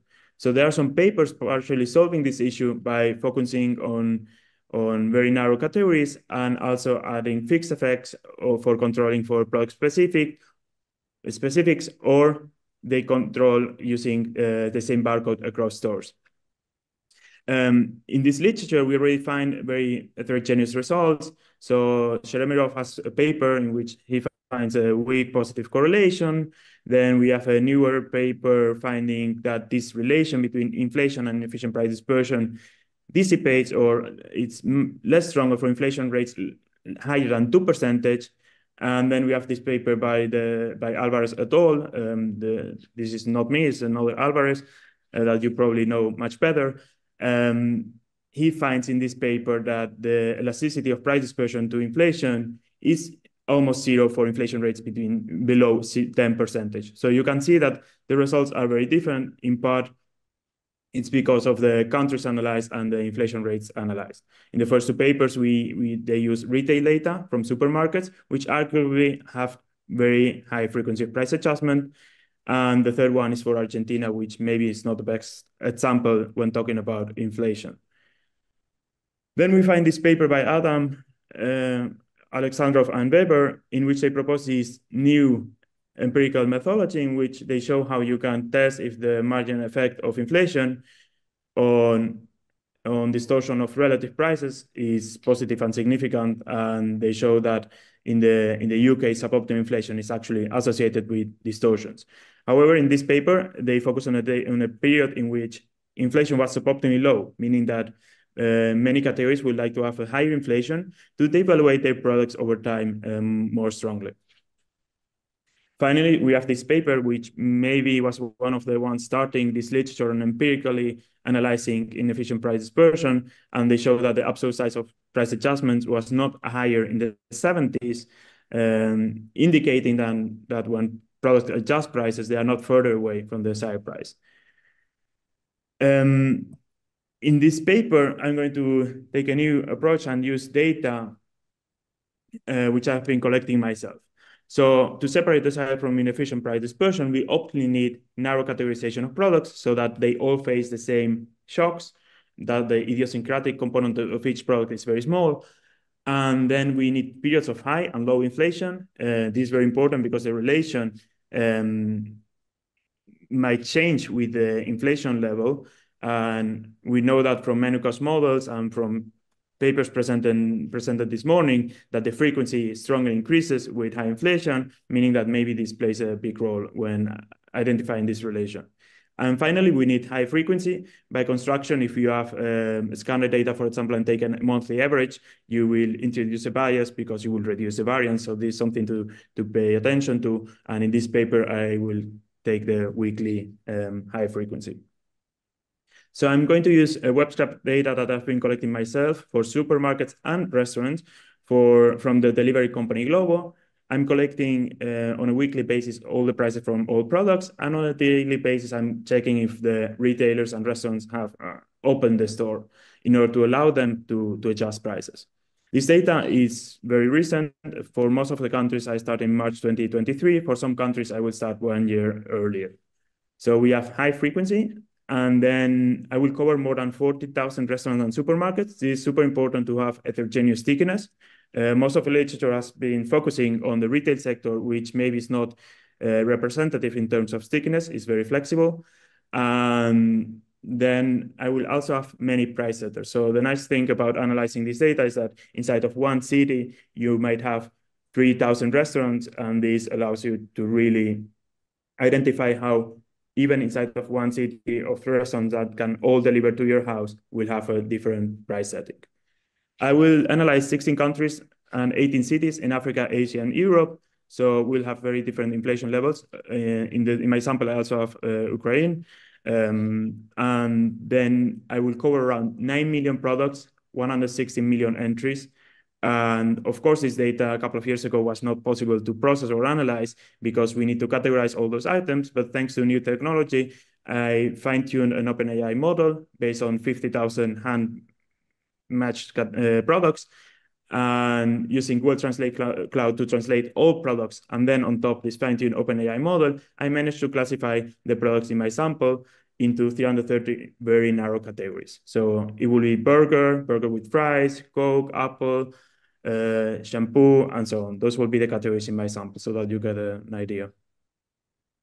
Now, very briefly, in relation to the theory and my methodology, one can assume more or less that the optimal flexible price relative to the category price, so the price of product I relative to the category average price, it's evolving according to the following equation, meaning that you start with an initial price that you optimally set, and then you might want to have a trend in your relative price. So in order to get an idea, maybe you have a Ferrari and you have a different time trend than the rest of the cars in the market because you want to devaluate your car at a given percentage. And for this reason, we need this trend here, right? This is from the paper by Adam et al. And with this assumption, if gross inflation it's equal to your time trend, then there's nothing you need to do. You can just sit on your couch and wait because inflation will devaluate your product by construction. So if inflation is 2% and you want to be 2% cheaper in each period, even if there are nominal rigidities, you don't need to adjust the price because your product will be relatively cheaper every period. On the other hand, if this inflation rate is no longer your trend and there are some price rigidities, then you might have a gap and your optimal price will move away from the actual price, relative price, and you will have this gap here. Now, one could say that we could get this gap by running this first stage in which you have the log relative price on a constant and a time trend and use the residual. In this setting, the constant will actually converge to this introduction price and the trend to the actually intended trend from the product. However, I did not mention something which makes everything more difficult, that are idiosyncratic shocks. So this U term, this residual, will not identify the gap due to possible idiosyncratic shocks included in PIT star. So this will be a shock to the productivity to, let's say, Fiat, and 1 year they managed to produce the same engine like Ferrari. Maybe we see a jump in the price, and this will be idiosyncratic. So we cannot identify this gap level. But what we can do, following the paper by Adam et al., is testing if suboptimal inflation is related to product level relative price distortions. And they show that one way to estimate the effect of suboptimal inflation on price distortions is taking the variance of the price distortion at the product level and regressing it on the suboptimal level of inflation. This was the gross inflation, and this was your optimal trend. The left-hand side is something we can get from this first stage here, from the equation 2. And the suboptimal level of inflation is something that we can estimate by looking at the log nominal prices. In order to get some intuition, if you take the log nominal prices and you see that they are being constantly increasing it means that inflation was too high for this product, and they had to increase the product nominal price in order not to devaluate too fast in relation. I estimate this equation in order to get the suboptimal level of inflation for all products on more than 100 million product weeks. And in the figure here, in this histogram, you will have the average for each category of suboptimal level of inflation. G will be a category in my data. What I find in my data is suboptimal inflation was larger than 0 for 81% of the city categories. And this is very different than the previous literature. And it makes sense given the high inflation level that we had recently.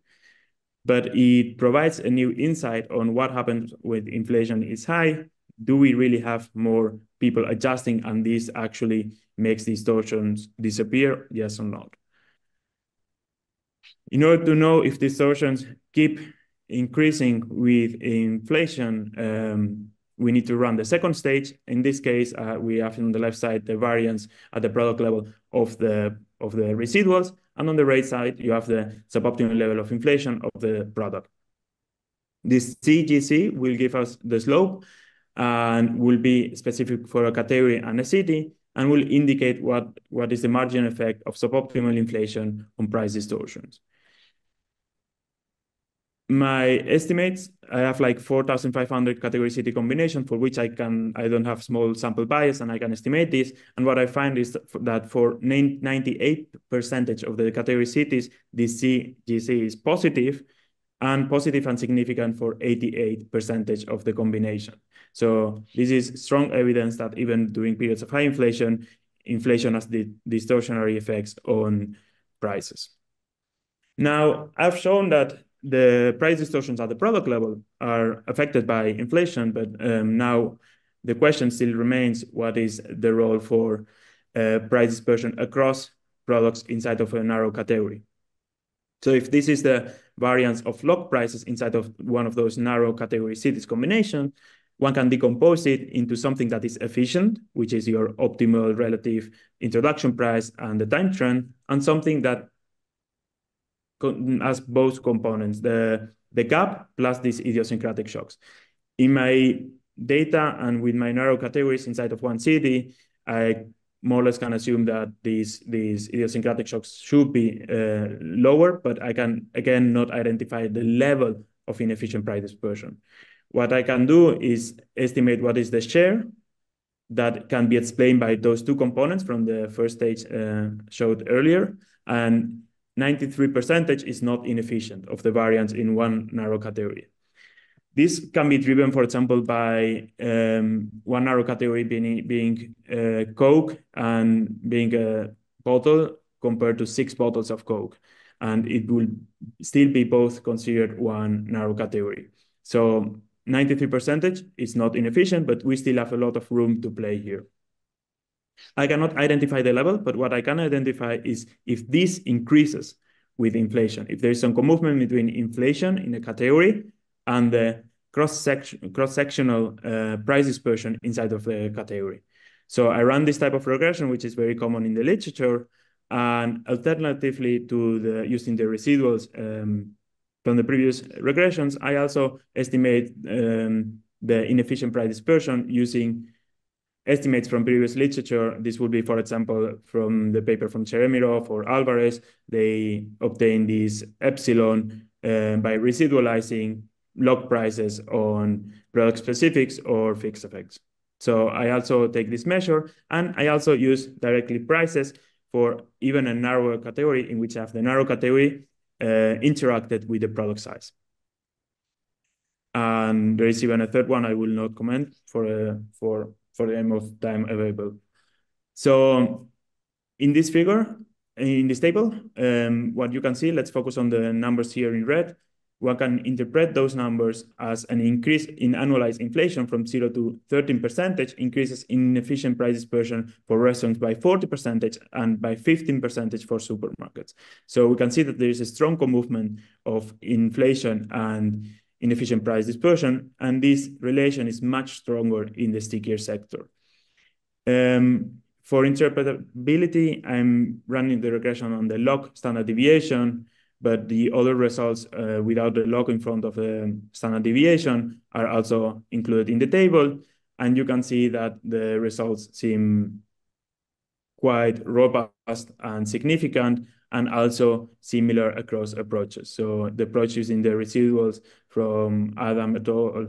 Are included in column 1, and the ones using the residuals following more a fixed effects approach and not trend are still very close. Also looking at narrow categories yields a similar result. So now regarding the slope, many papers have argued that this relation dissipates or increases after 10%. So I'm showing here a bin scatter with the average price dispersion on the left side, on the y-axis, and the month-to-month category inflation for the 215 category city combinations. And one can see that this relation seems very linear, departing from 0. So as inflation rises, this price dispersion seems linearly to increase with inflation. Finally, one last 30 seconds for this. I also calibrate a new Keynesian model using the moments from my data, simulated data, in order to show that my methodology might not get the level right. So this is the true data, the true caps from the simulated data. The gray is on the simulated data, estimate with my methodology the price caps and see how it comes with inflation. And they have the same slope, not significantly different from each other. And on orange, we have this relation from the data. So the methodology might not get the level right, but it does not distort the slope. And we have a contradiction to usual menu cost model. Just to summarize quickly, in my paper, I find in my preliminary results that margin effect of suboptimal inflation on product level distortions is positive and significant also in periods of very high inflation, that an increase of annualized inflation from 0 to 12% increases inefficient price dispersion for restaurants by 40% and only 50% for supermarkets, that the relationship between inflation dispersion between price dispersion and inflation maintains a distinct V shape, even in higher levels of inflation. And overall, the results are inconsistent with standard menu cost models, indicating a more sustained impact of inflation on inefficient price dispersion. And these will all point into national banks should be more cautious in raising the inflation target. So let me stop here, and I'm looking forward to the discussion and questions from the public. Thank you very much, Santiago. So the paper will be presented by Oleksiy Krivtsov. He's with the Bank of Canada, and he's published a number of papers in the areas of price setting and inflation, also with detailed microdata. So Oleksiy, the floor is yours. Thanks so much. Can you hear me and see my slides? Yes. Perfect. Thank you so much. So as Aaron said in the introduction, we're in a midst now, hopefully post the inflation surge across many countries. And it is important to understand what costs for welfare this inflation has caused and whether we can learn any new lessons from it. Now, we need to look under the hood of what's going on with prices, right? So it's not about the headline number of what inflation has been, 9% or whatever, say in the United States, but different numbers across different countries. So looking under the hood means that we need to recognize that there's many products, many goods that consumers buy in their consumption basket, and there is a substantial dispersion of prices of those goods. That dispersion has many sources. You can look across different categories, think about non-durables versus durables versus services. Then you can think about where consumers buy them. They can buy them from different retailers, right? So they can make decisions about to go to, say, a premium retailer or look for a cheaper retailer in a value store. They can decide to buy online or go to a brick and mortar store. And yet another dimension of differences of prices in the basket come from prices of goods even within the same store, within the same aisle, right? There's many products that you can see in the supermarkets. And so you can choose to whether buy a brand of a peanut butter that is more expensive or cheap. And yet another dimension is that if you like this particular peanut butter, you could buy it at the regular price, or you can wait until that peanut butter that you like is on a discount and buy it at the cheaper price, right? So there's a lot of prices. They vary a lot at a very disaggregate level. So how do we get at understanding the costs associated with that substantial price dispersion? The key statistic turns out to be to look at covariance of this price dispersion and inflation. And why is that a key statistic? It's because it is an outcome of decisions of firms who decide what prices to post and how to change them, and households who make decisions accordingly to whether buy it at this price or that price, and sort of this retailer, that retailer, and so on. Now, that outcome also, therefore, helps us to understand what is the nature of the welfare cost of inflation. And there's many different sources of why inflation leads to inefficiencies. And one example entertained by Santiago here is inefficiency associated with the fact that prices are sticky. They don't change every day. When prices are sticky, it means that when inflation is up, prices of products who are stuck, they don't change, kind of drift away relative to those prices that do keep going up. So that creates an inefficient price dispersion that rises. The higher is inflation, the higher is the drift of sticky prices away from all other prices. So this paper addresses two challenges in this literature. One is the data challenge. There's simply lack of detailed data that helps us understand this richness of prices in the consumption basket. We need to recognize that the dispersion of relative prices at this very granular level is substantial. And for that, we need data. And the second dimension here is that households are non-trivially using this rich dispersion at the granular level to kind of try to alleviate the cost of higher inflation. So you need data for that. So this paper uses this new and exciting data that Santiago is scraping from restaurants and supermarkets. Some of the dimensions that I really like here is that it's international data. There's a range of inflation rates across different countries. The sample is short, starts in March 2023, but it's still ongoing, so it's going to get longer. There's a large number of highly substitutable products. You see variation of prices for very similar products, both across competitors, across different supermarkets or restaurants, as well as within. And finally, the last dimension that I'll mention is that if I understand correctly, Santiago observes the location of these competing sellers, which is also an important dimension, something you don't usually get with scrape data. You just get it from online, right? But in this case, you know where they are selling. The second challenge is the theory challenge. So even if you get the detailed data, you still need to identify and quantify the source of inefficiency. And there are many sources to go here.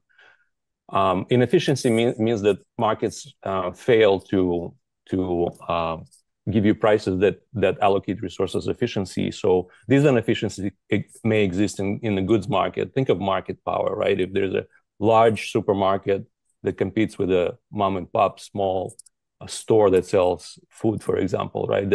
Then the prices of the large supermarket will reflect the fact that they have market power over the small store. There could be market power in the inputs of supply of products that these sellers offer. And the other side of where the inefficiency may come from is that these markets operate under the constraint. For example, it might be costly for consumers to obtain information about the prices, best prices for products in their basket. They might face the cost of searching or more generally shopping. And finally, last but of course, not least, is that retailers face the cost of adjusting their prices, sticky prices. So this paper focuses on this last one, on inefficiency associated with price rigidity. And to do that, the paper uses approach in this recent nice paper by Adam, Alexandrov, and Weber. And like them, it finds that the inefficiency associated with the sticky prices is actually small. So that's a useful result, right? So let me first spend a couple of minutes summarizing the method from AAW and then offer a few comments. So what's the idea in AAW? This is the figure from their paper, and it offers the time series for relative prices of individual products within cafe latte product category, right? So each line here on the left and on the right is the time series for the relative price. Relative price of a product is its actual price relative to the aggregate price level, right? So if aggregate price level is trending up relative to that trend, the individual price can either go faster, so the relative price will go up, like on the left, or if it goes slower than the aggregate price, the relative price would go down, as on the right. If you want to think about examples from other categories, left-hand side would be products that are sort of fast-moving, like food, for example. And on the right-hand side, these are products like services or products that experience high rate of innovation, like computers, right? So their relative prices would tend to go down.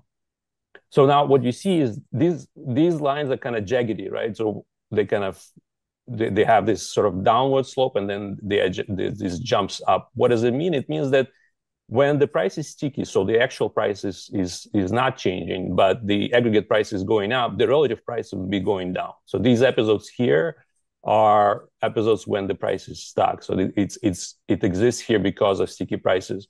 And when price finally adjusts, it adjusts to catch up with the rest. So you get these upward jumps here.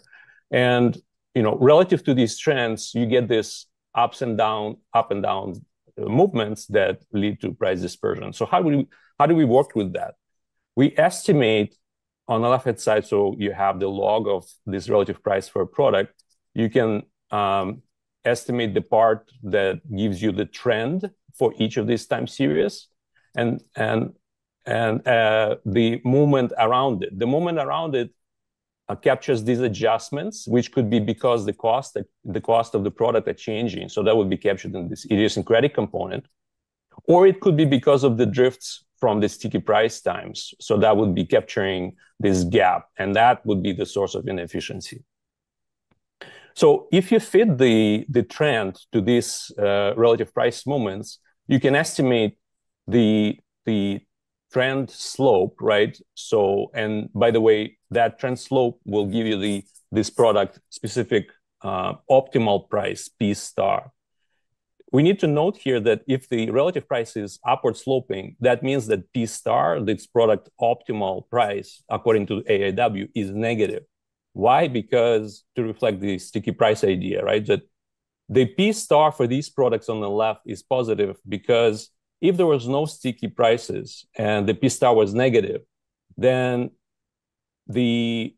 keeping the price fixed is optimal because you don't need to adjust to pay for the fixed cost to change your prices, and then you will get this relative upward moving slopes that are here. So for these products, the P star is positive. For these products on the right, the P star is actually negative. Okay, so you fit the trend here, and the residual will end up being the sum of idiosyncratic cost components. So that's not inefficient, that's efficient. And the inefficient component, right? So fitting this line will give you the residual that is a combination of inefficient and efficient components. So you still do not quite identify how much of this movement, this price dispersion here is coming from inefficiency. So you need a second stage, right? So you need to make assumptions about the epsilon star, the efficient idiosyncratic components. So you need to assume they're stationary and that the variance is orthogonal to inflation. Then the theory tells you that the variance of the inefficient price dispersion is a function of the square deviation of the product-specific inflation and the aggregate inflation. And that's what Santiago does and estimates that the CI is positive. So the relationship is there. So I have three groups of comments in the remaining 5 minutes or so.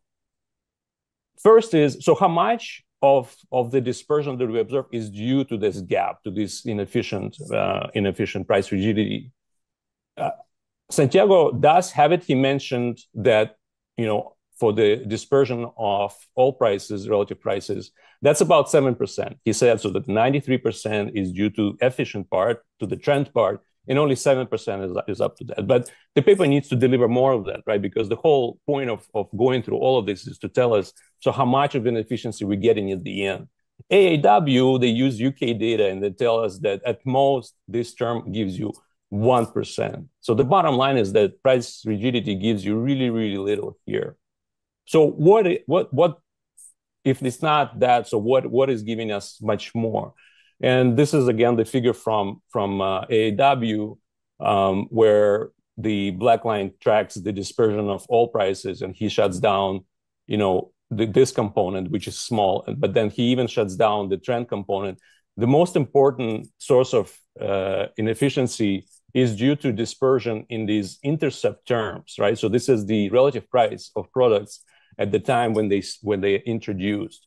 So they reflect dispersion due to quality or innovation, which is efficient part, but this could be an inefficient part reflecting some kind of markups at the time when products are introduced.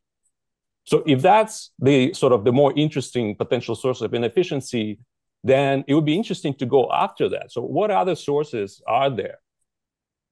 So regarding this inefficiency in intercept, Bills has a QG in 2009 when he looks at sort of products that coming into the market, new products. And he says that, when sellers introduce these products, sometimes they mark them up. So think of sort of old Ferrari and the new Ferrari, right? New cool Ferrari. If the old Ferrari is $1 million and the new Ferrari is $2 million, it doesn't necessarily mean that the new Ferrari is twice as fast. It just, most of it is just reflects the fact that this is a new and cool Ferrari and everyone wants to buy it. And so you mark it up. And that's inefficient, right? So it would be interesting to kind of think about that. The second idea here is that because you have location data, it means that you could potentially look into how local competitors adjust their prices relative to each other and whether there is some strategic behavior there. In the paper, you use this idea from Sarah Zaror's paper that finds that the relationship between dispersion of similar products and inflation is epsilon shape, right? That it starts going up as inflation goes away from zero, but then it levels up. And it levels up because as inflation gets higher, consumers become more active, sort of trying to search better deals and reduce their prices. And another idea, you present these results that the standard menu cost model seems to be at odds with these results. And then that's another idea of sort of try to go deeper and understand why. And finally, in the last minute or so, let me just give you one more idea, going back to this feature of the data that a lot of price dispersion happens within the firms, right? So you look at eggs in a supermarket, and they sell all sorts of different eggs, and some of them are cheap, reflecting that they may be sort of low quality eggs, and some are pasteurized, range fed chicken based eggs, right? So more expensive, high quality eggs. So there's a lot of price dispersion within the categories. And we have this paper with Alberto that study how this within category price dispersion evolved over this time. And what we find is that if you compare price indices for cheaper products, so products in the cheapest quartile by the unit price within the narrow categories like eggs, and you look at how those prices evolve relative to more expensive brands, what you see is that cheaper products experience higher inflation by about 1.5 factor over the price level of most expensive brands. And that gap between most cheapest and most expensive gaps has increased in countries in our sample. So there's a catch up of prices during this time from cheapest products catch up in their price level relative to most expensive products. And what it means for dispersion is that dispersion may have even shrunk a little bit, right? So start kind of going the other way from the dispersion that usually you see when you look at across sellers. So I'll conclude by saying this is a very interesting paper, novel data set, very exciting. And I would just suggest to dig a little bit deeper into the other inefficiencies other than the price rigidity, because it comes out to be quite small. And then maybe look a little bit more carefully towards even going more granular. And you have an excellent data set to do that. Thanks. Thank you very much, Oleksiy, for your discussion. Santiago, would you like to respond briefly to any of the points that Oleksiy has raised? Yes. First of all, thank you very much for this amazing discussion. There were some papers that I didn't know myself, and I'm looking forward to read them later. I show in my paper that in my case, only 93% can be explained by the trend and fixed effect. And in part, there are two reasons behind that. And one possible explanation would be the high inflation period. So we have this high inflation, maybe that the distortions are also higher in my data set compared to the one from Adam. And the second one is that in their case, they analyze narrow categories, but if I'm not misleading, they also use data in one narrow categories, that one product that might be sold in London and one in the countryside. So at the end, this is also some sort of dispersion that they include in the fixed effect. And of course, then they have more efficient price dispersion than what I would observe in my paper. So the number in this paper, this inefficient price dispersion, the standard deviation of the residuals is, I think, around 0.05, and this is something very close to what you will get and how it increases with inflation. It's close to what you will get in New Keynesian models. So it's not small in my case, and it rises strongly with inflation. So meaning that it might be a source of cost of inflation in relation to the models. Finally, I really like the paper on this cheap inflation. I think it's really interesting. And at the same time, if you think about that paper, more cheaper goods turn to be closer to expensive ones and raise more prices in relation. And at the end, what this will generate is that the relative prices of the cheap good will be closer to expensive ones. So consumers might reallocate into more expensive goods because expensive good and cheap good will be closer, and probably the expensive goods have also larger markups. Maybe this will generate, again, this misallocation in this case as well. So I think it's an interesting thing to analyze further, and I really like the paper. I need to read it more in detail. Other than this, of course, I need to focus more on the different inefficiencies that might be taking place. However, it is difficult to do that without the expenditure weights, and it's also difficult without knowing how people substitute in the actual economy. So in this paper, I decided to focus on the more conventional approach, that is stickiness. That is the one that I think central banks follow when deciding why high inflation is costly in a menu cost model. But thank you very much for the comments. Those are great. And there's still much work to do in this paper. And I think you pointed into very good directions.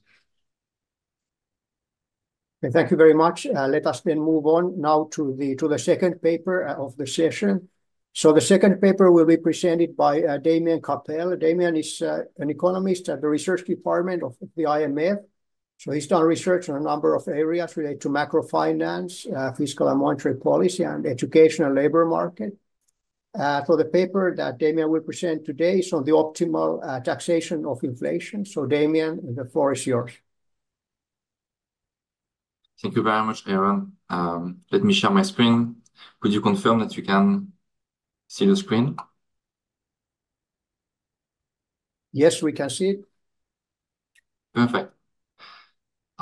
So I'm going to present joint work with Yang Liu at Boston College, and this is our common work on optimal taxation of inflation. Let me start by thanking the organizers for having the paper on the program, and because I am at the IMF, I have to recognize that the views expressed in this presentation do not represent the views of the IMF or its management.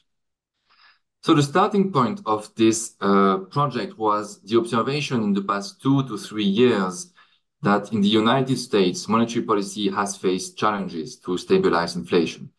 We know from theory that monetary policy is an adequate tool to address inflation that comes from demand shocks, but we also know that it faces trade-offs when inflation stems from supply shocks, such as energy price increases or supply chain disruptions, or when inflation stems from inflation expectation shocks, which we sometimes call de-anchoring of inflation expectations, or when inflation stems from persistent wage price spirals, or in the words of Werning and Lorenzoni, distributional conflicts. So what we wanted to do with this project is really try to think about other tools, to broaden the set of tools we have to regulate inflation, especially when inflation comes from these sources. And a natural candidate that came to mind was to think about a tax on inflation policy, what we will call TIP, which essentially is a tax that would be paid by firms proportional to the increase in their prices or in their wages. And the hypothesis that we explore is that it would be an effective instrument to control inflation, especially for cost push shocks and inflation expectation shocks, the exact same shocks I have presented in the previous slide. And the key mechanism is that TIP gives an incentive to firms to moderate their price increases. When we started this project, we did not know that this instrument was actually widely discussed in Europe and in the United States in the 70s. It was even implemented in a few countries, in the Netherlands, Belgium, France, Italy, Mexico, and it was proposed by the US government to Congress in 1979. In the paper, we have a full section in which we review and discuss the papers that were published at the time in the 70s and the attempts in these countries. I won't have time to discuss them today, but I would be happy to chat about it if you have any questions. In terms of our contributions to the literature, we contribute to this early literature I just mentioned from the 70s and the 80s. This literature was mainly discursive. There was very few models, there was very few formalization and no quantification. So what we bring is we reassess the effectiveness of TIP in a fully modern macrofounding model. What we find is that TIP is a useful instrument to regulate inflation. The difference we find relative to this early literature is that TIP and monetary policy should be seen as complement, as opposed to the views of the time, which saw TIP as a substitute for monetary policy. So this is a big difference from the views of the time. All right, so let me jump into what we do. We basically start by embedding TIP, a tax on inflation policy, into a conventional new Keynesian model. So let me give you an overview of this model. Households choose their consumption and savings. They consume a variety of final goods with CS preferences. They supply labor to firms, and because labor is imperfectly substitutable, households can set their wage. Firms are in monopolistic competition. They choose their price and they hire labor, subject to two costs. First, subject to a convex adjustment cost. Here we will follow a long tradition starting with Rothenberg in 1992. We will assume that this convex adjustment cost to price changes are quadratic. But the second cost is the novelty of our paper. We introduce a tax on inflation, and you can see this tax in the definition of the firm's profit at the bottom of the slide in blue. So if you look at the blue term, you see three different components. First, you see tau t. Tau t is the tax rate. Think of it as being 10%, 50%, 100%. It is time varying. Then it multiplies the price changes of the firm, PTI minus PT minus 1I. This is a tax on inflation, so it taxes the price change at the firm level. I want to highlight that this is a linear tax. So if a firm decides to decrease its price, it will get a subsidy from the government. And this linearity of the tax is going to be important later in the presentation. And finally, the tax payment scales with the firm's output Y. The first question we ask is, could we use TIP and monetary policy to implement the first best? Can we reach the first best by using TIP? And here the answer is yes. And let me walk you through the reasoning. So we know that monetary policy alone is able to address inflation coming from demand shocks, meaning discount factor shock or tax cuts, or when inflation comes from TFP shocks. But we know that it cannot address cost push shocks and inflation expectation shocks. And this is because these shocks, they entail an externality in the pricing decision of firms. They create a wedge between the private valuation of price increases and the social valuation of price increases. And this is where TIP is very useful. You can see TIP as a Pigouvian tax that is going to realign the private and the social valuation of price increases. And at the aggregate level, what this implies is that it can correct for excessive inflation. And this leads to the following first proposition in the paper. Let me start by the second bullet point, the stabilization. We show that combining TIP with monetary policy allows policymakers to perfectly stabilize the economy and to reach the first best allocation, in which there is no output gap and no inflation. So this is a very strong result. And then the question is, what is the optimal combination of monetary policy and TIP that can achieve this first best? Well, it's one of full specialization. Monetary policy should focus on addressing demand and TFP shocks, and TIP should focus on addressing markup and inflation expectation shocks. So once we have established this very strong result that TIP can perfectly restore the first best allocation, we ask a question, which is, can we use other fiscal instruments to, could other fiscal instruments also restore the first best? And here, the answer is yes. And let me show you 3 instruments that can do the same. The first 2 instruments are instruments that have the same flavor as TIP.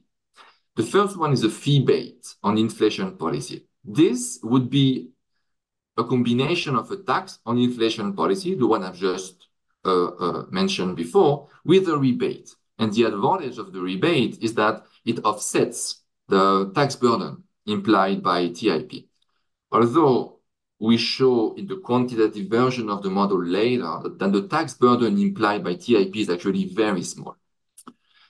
The second instrument that has the same flavor as TIP is a market for inflation permits, or MIP. This would be a market on which firms would trade rights to increase their price. This idea sounds a little bit exotic, but it was actually proposed by a famous economist in the 70s, Lerner. And the advantage of this market is that it would minimize the administrative cost of the tax, and it could be implemented with a simpler rule than TIP. In the paper, we show formally that these 3 instruments, TIP, FIP, and MIP, can all implement the same first best allocation. So they are equivalent in that sense.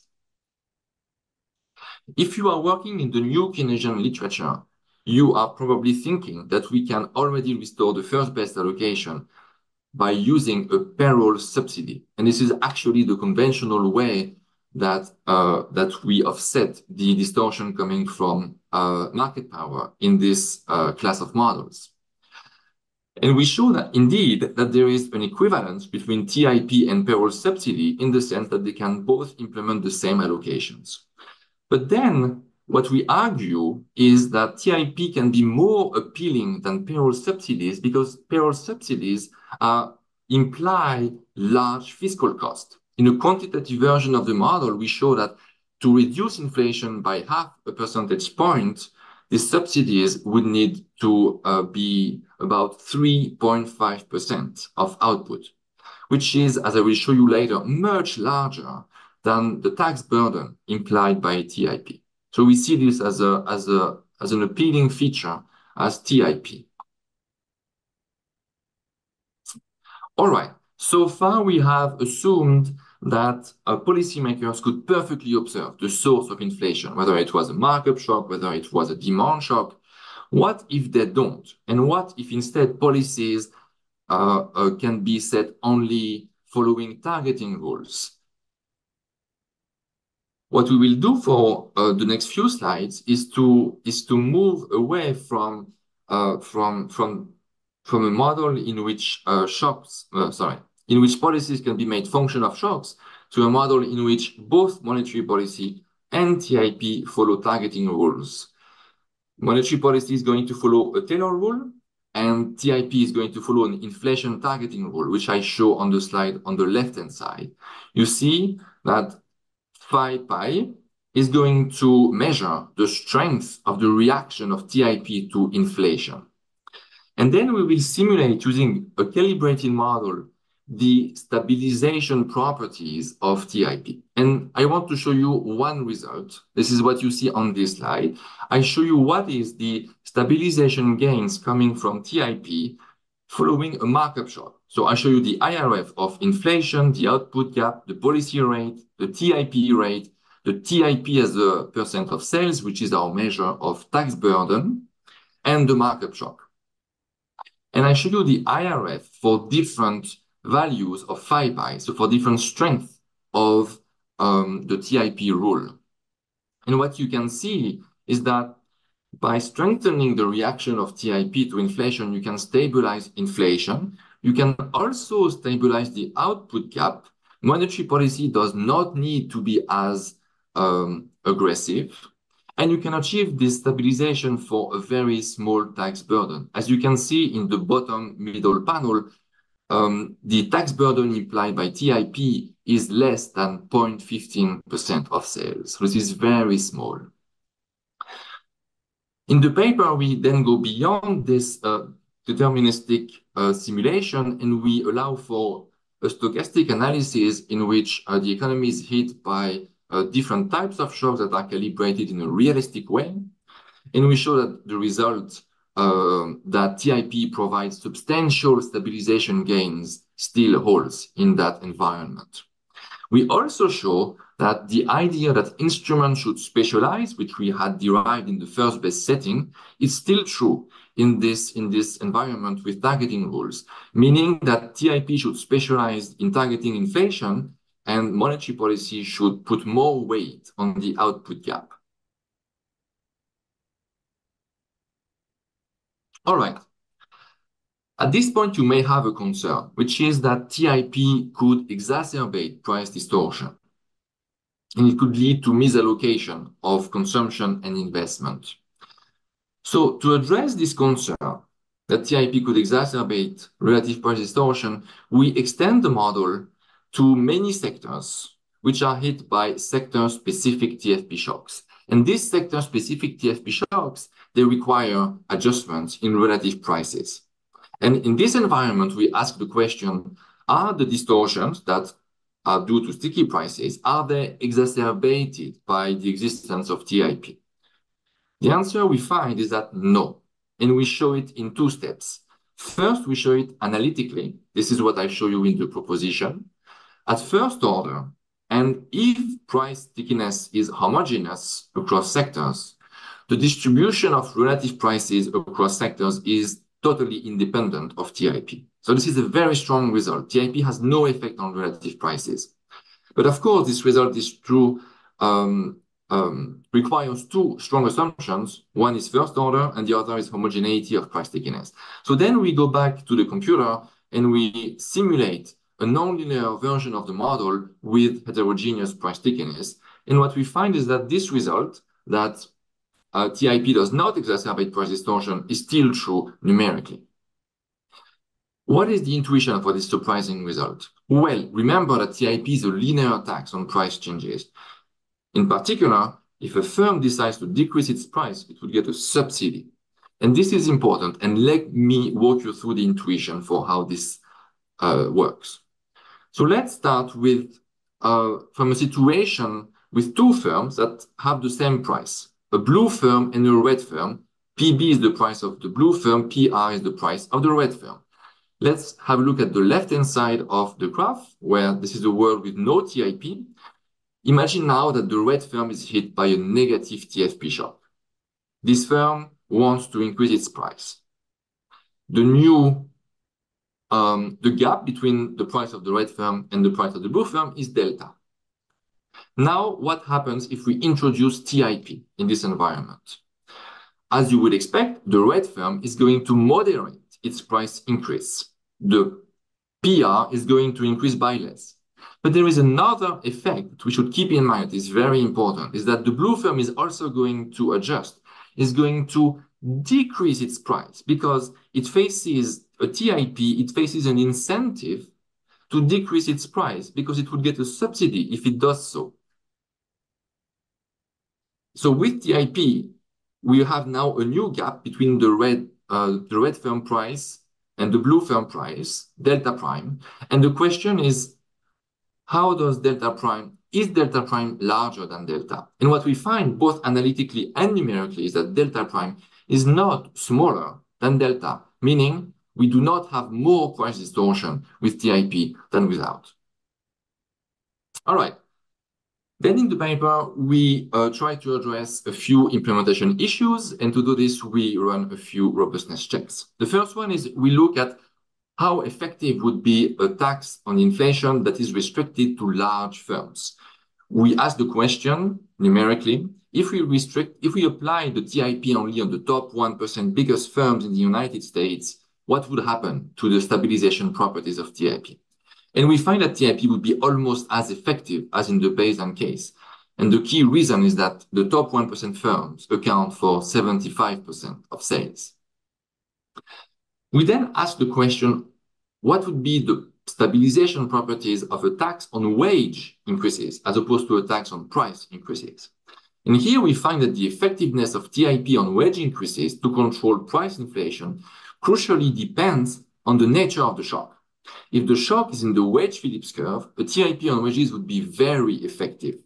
But if the shock is in the price Phillips curve, TIP on wages would be much less effective.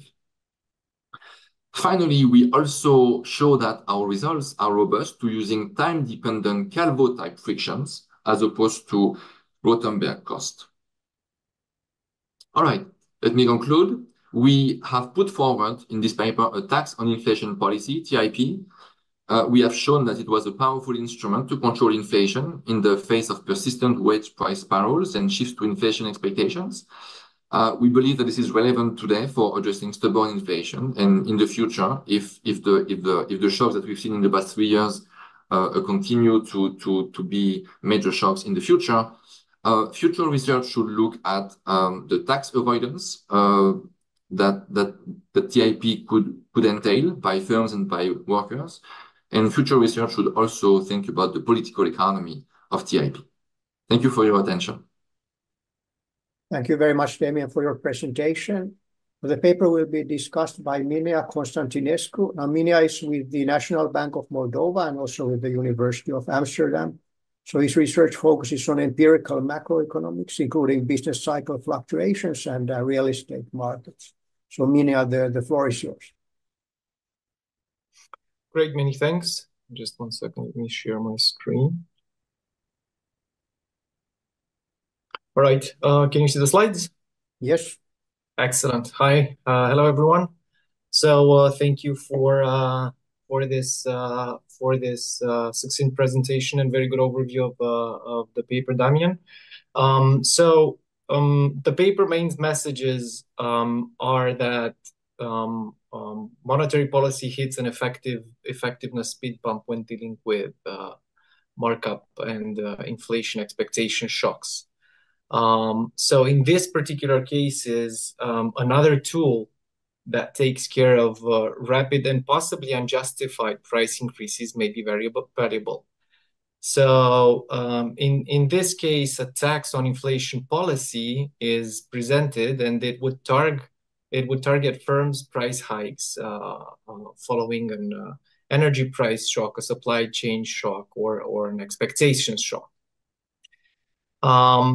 The two very, very relevant policy messages here are that there's a complementarity between TIP and monetary policy, standard monetary policy, because TIP is metabolized in the economy much faster, allowing, when taking into account also monetary policy, allowing potentially for smaller hikes in the key interest rate, also taking into account that monetary policy takes longer to work itself through the economy.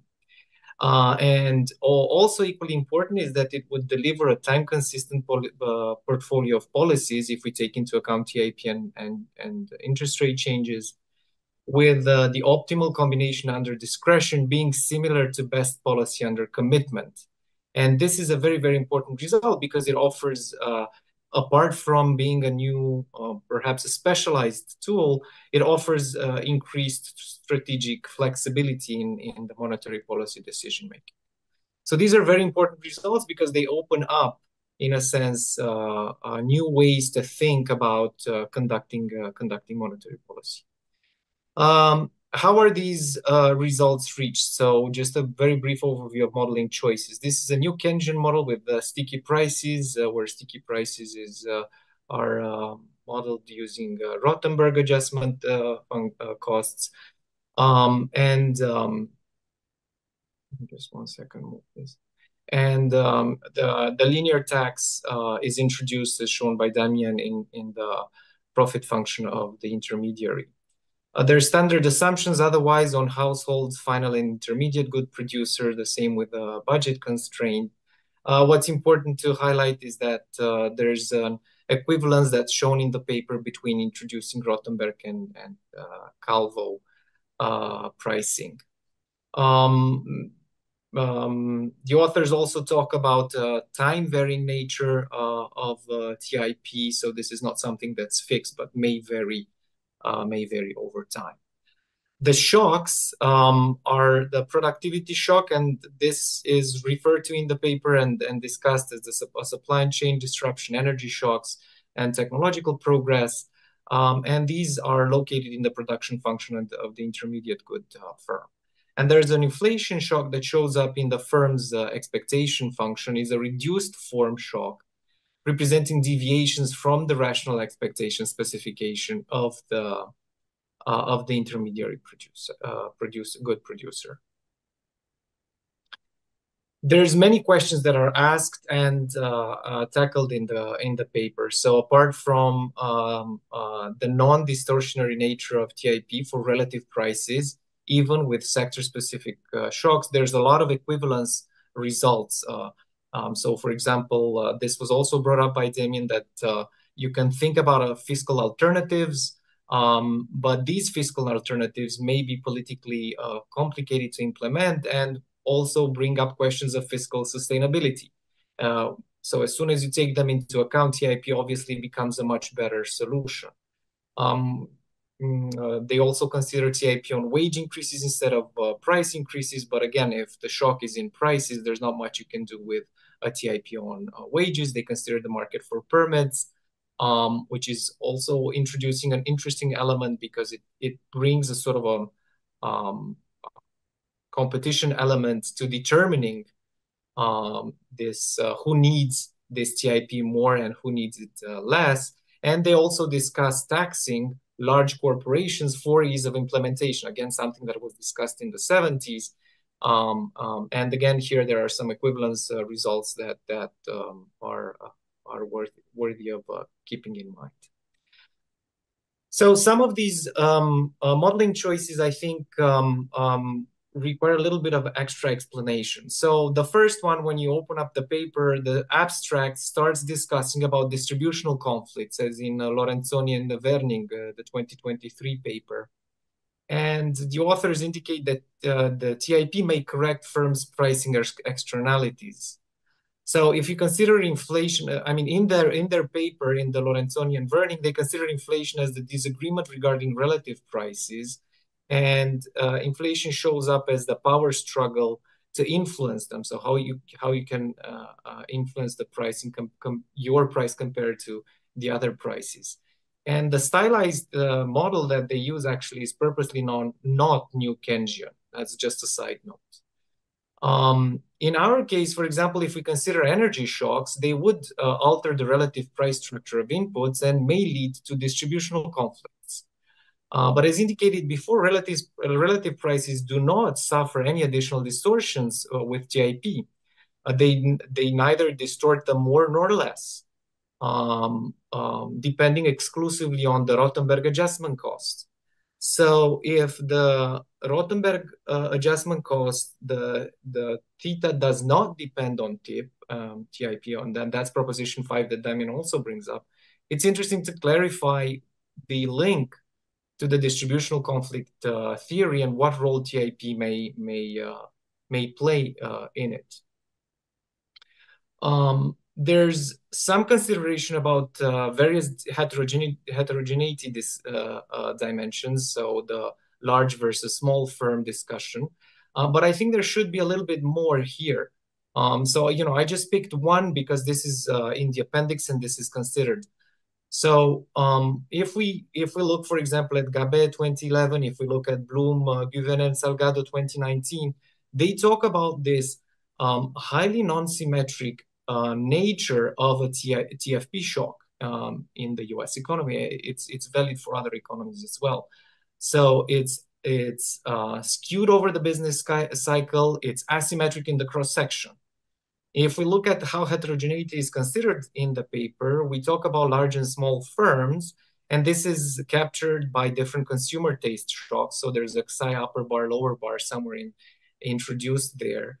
But when you look at the calibration, this heterogeneity actually boils down to a ratio of goods produced by large versus large versus small, because upper lower bar Xi are set to be equal.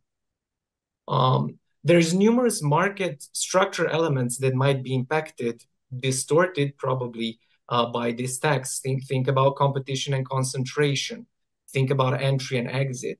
Think about high versus low import and export shares. They're all very important dimensions. It's difficult to say which one is more relevant, but clearly here you can bring in energy intensity, high versus low, capital intensity, highs versus low, and so on and so forth. So I think these might be important empirical dimensions that need to be considered. And then, of course, whatever is the most important one should be a little bit reflected in modeling.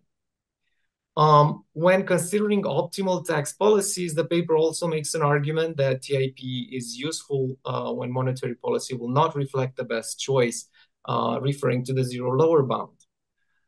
So non-linearities should play a more prominent role both in modeling but also in the setup of simulation exercises. So how do these shocks work when we are at the zero lower bound, for example, and perhaps a little bit more emphasis on that.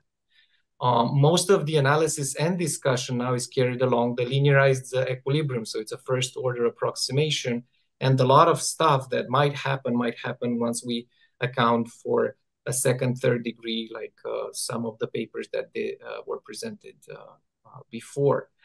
Thinking about the macro environment, the great moderation is slowly becoming a distant history. So large shocks seem to be the norm rather than the exception. So we would need some form of accounting for these things to make sure that the policy suggestions are robust to this. The inflation shock is placed just on the firm's side. Of course, a lot of attention is paid to the firm's decision, but households might also change their economic behavior due to a shock in their inflation expectations. And this might lead them to buy more or less, perhaps different goods, might alter their labor decision. So what are we losing by not considering, for example, the inflation expectation process of households? Would firms and households always agree in their inflation expectations? And obviously, what is the implicit assumption of the model now if everything that comes in terms of inflation shock is placed on the firm's balance sheet, let's say like this? In the calibration, for example, the productivity shock has an AR1 parameter of 0.5 for quarterly values. It would be interesting to understand if this works equally well if we talk about an energy shock, a value chain disruption shock, or a positive technology shock, because they're referred in the paper interchangeably. So it can help a little bit understand if these things can be considered also equivalent. And then the last bits on implementation. So we take, for example, on page 16, you're saying TIP is most effective at mitigating current markup and inflation expectation shocks when it's expected to decrease in the future. And that's a little bit the example you gave us on the slide with the red and green firms changing up or down their prices. And the argument is that when the shock hits, the government should temporarily raise TIP, and else it will decrease it later if no new shocks occur. And this makes it very appealing for firms to postpone their price adjustments in the current period. And I want to give you a very quick counterfactual of this implementation. So let's say at some point in late 2000s, an energy cost shock hits. Some central banks, if not most, come out raising TIP, or maybe it's not going to be the central bank, maybe it's going to be the government and whatever other authority in charge of this. And they say that it will reduce it afterwards because inflation is transitory. I think you guys remember the story of inflation is transitory. So if inflation is transitory, obviously we're saying that TIP is going to be reduced. Now, a few quarters passed, so firms do not raise prices or raise them very little in line with the TIP or whatever they want to buy on the market for permits. A few quarters later, inflation does not die out. It's still there, perhaps in a very, very sticky fashion. Low markups firms are then most likely going to exit the market.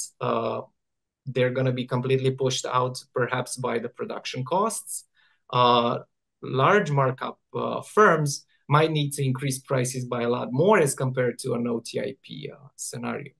So these kind of dynamics talk about the strategic complementarity in pricing within the firm across time, but also between the firms. The example you showed us before is very much about firms agreeing, in a sense, somehow on the direction of this shock.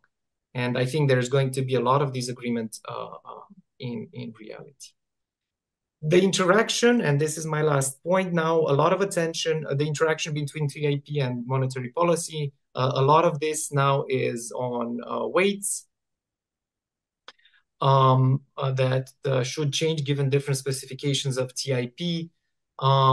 But timing and optimal sequence of monetary policy decisions would also be a valuable dimension worth considering. So if you can postpone or you don't have to raise interest rates so much, then you can think about raising them a little bit less or a little bit later. So it changes the profile of strategic decisions, offering more flexibility, but also bringing much more challenges in communication.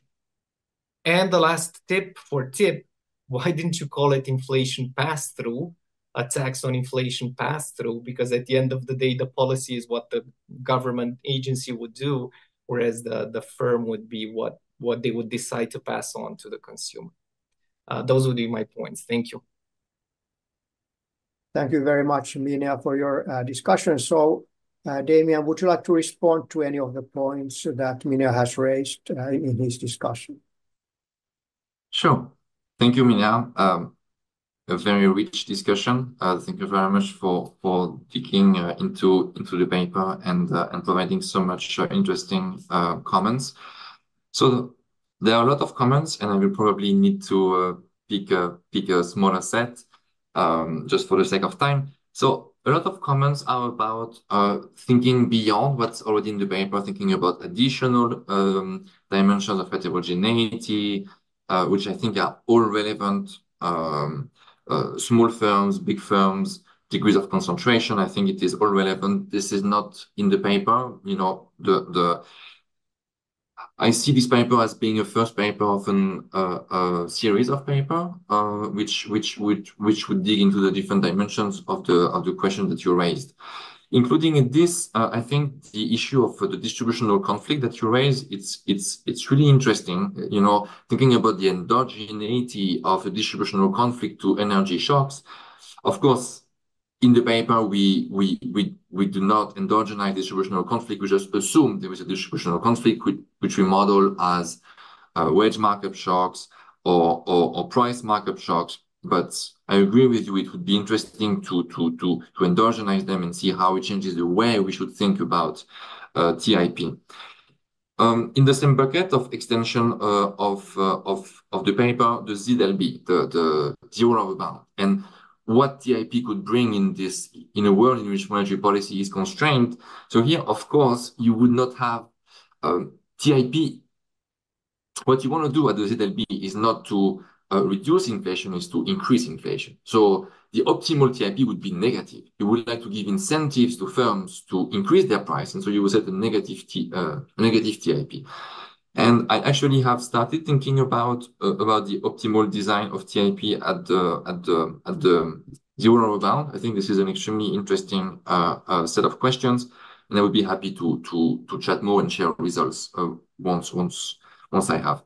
I just wanted to go back to one point that you raised about the linearity and the non-linearity. I just wanted to clarify that we derive results in two sets of models. I mean, in the same model, but in the nonlinear version of the model, we derive the first best result allocation that TIP in combination with monetary policy can implement the first best. And this is true in the nonlinear version of the model. What is true, though, is when we move to the numerical simulations, we use a linear version of the model. So I just wanted to clarify this, that it's not that we do not look at it's not that we look only at the linear version of the model. The paper has different legs. You raised an interesting question, which is how to think about household inflation expectation shock in our framework. The best answer I have to this is to highlight that we allow for wage markup shock. And this wage markup shock, they can come from households changing their expectation about future inflation and thus negotiating different wages. So this is the way that we should see the implication of shifts in inflation expectation by household is through the wage markup shock. And finally, you raised an issue about in your at the end of your presentation, you propose this counterfactual, this interesting counterfactual in which what if we realize that inflation is not going to be temporary, but is going to be permanent? Here, I see two concerns. There is what is the optimal response to the realization that the shock is more persistent than we anticipated? And here the answer is when we realize that the shock is more persistent, TIP should increase further because it should take into account the persistence of the shock. So once we realize we should raise TIP even further to give firms the right incentives to not increase their price. There was a concern also that small firms, low markup firms could exit the market, and this could be a problem for the economy. Here, I would just flag that this is where the fee bait could be useful because the fee bait gives the same incentives as the TIP, but it offsets the cost, the tax burden for firms. So this is where we could think about the exact design of TIP could be important for exactly this issue that some firms may exit because of the tax burden, but we can offset the tax burden if we design a fee bait adequately. So I'm not addressing all points, but maybe I can stop here. And I thank you again, Minia, for your comments. Thank you. Okay, thank you very much. For the interest of time, I think we're going to have to move on to the third paper, but I have noticed there's a question in Q&A, so maybe Damien, you want to have a look. It's on the implementation of TIP. Maybe you want to answer by typing to the person who has asked the question. So let's now move on to the third paper. This is going to be presented by Alexander Farina. Alexander is the head of research division at the Monetary Policy and Economic Analysis Department at the National Bank of Ukraine. He's also a senior lecturer at the National University of Kiel-Mohyla Academy. His research covers international spillovers of shocks and also various aspects related to the inflation process. So the paper that he'll present today is on the role of financial literacy in anchoring inflation expectations, the case of Ukraine. So Alexander, the floor is yours. Thank you, Aaron, for the introduction. Give me a second to share my slides. Okay, so thank you again. So this paper is a joint work with Andriy Tsapin from the National Bank of Ukraine. He is here today with me in the same room. and I really hope that he will help me to answer tough questions and to respond to the discussion that we are very waiting for. I need to mention that the views and opinions here are only ours, so they do not necessarily represent the official position of the National Bank of Ukraine or any other institution. Let's start. So our modern understanding of economic concepts imply that inflation expectations about future are crucial in explaining and determining the current economic development in the economy. So we have models that incorporate decision-making process of households. Then inflation expectations affect the decisions of households whether to consume or save, and this affects aggregate demand in the economy. At the same time, it affects the demand for wages because households are willing to take into account and maintain the purchasing power of their incomes. And when we go to firms, inflation expectations also matter for price setting and for wage setting processes. So basically, our current understanding is that inflation expectations is something that are very important in our modern understanding of the economy. And this basically is what central banks are paying attention on, because anchored inflation expectations are very useful for central banks in ensuring effectiveness of their policy. If inflation expectations are anchored, or in other terms, they do not respond to transitory inflationary shocks, and stay anchored to central bank's inflation target, then a central bank can conduct less aggressive policy as a response to inflationary shocks from the supply side. On the same time, if there is a deflationary shock and the inflation expectations are anchored, our policy easing is much more effective, and there is less risk to reach a zero lower bound of the interest rate. So this is basically the general idea why inflation expectations are important, but let me give you a context on why we think about inflation expectations in Ukraine. And this figure here depicts the evolution of inflation and inflation expectations for different economic agents, for banks, corporates, households, and financial analysts. And here you also see a tolerance band for inflation target of a central bank. So the National Bank of Ukraine introduced inflation targeting in 2016. And since that time, we've been paying a lot of attention on the evolution of inflation targeting. Frankly speaking, in 2015, Yuri Gorodnichenko and Olivier Coibion, they published a very comprehensive paper on the evolution of inflation expectations in Ukraine, and the title included that there is a long path of anchoring. It was almost 9 years ago, and so now we can see what has changed for about 9 years. So after a great shock in 2014 and 15, after the start of the actual start of the war with Russia, and due to accumulated macroeconomic imbalances, inflation rate increased to a very high number, and together with inflation expectations. But after the introduction of a new policy of inflation targeting, inflation together with inflation expectations were moving to inflation target of the central bank. Повітряна тривога. Всім працівникам терміново прибути до укриття. Підземний паркінг на -3 поверсі. Вхід з внутрішнього двору. Very sorry, just a second.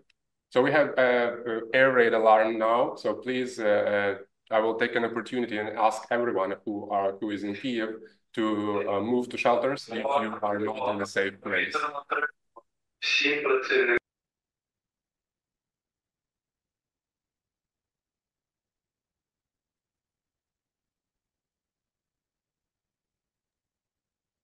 Right. Okay, so let me continue. I'm very sorry for this. After the COVID pandemic started in 2020, inflation started to pick up again, together with a slight increase in inflation expectations. And in 2021, inflation already was about 10%. After the full-scale invasion in 2022, of course, inflation grew to higher numbers, to about 25%.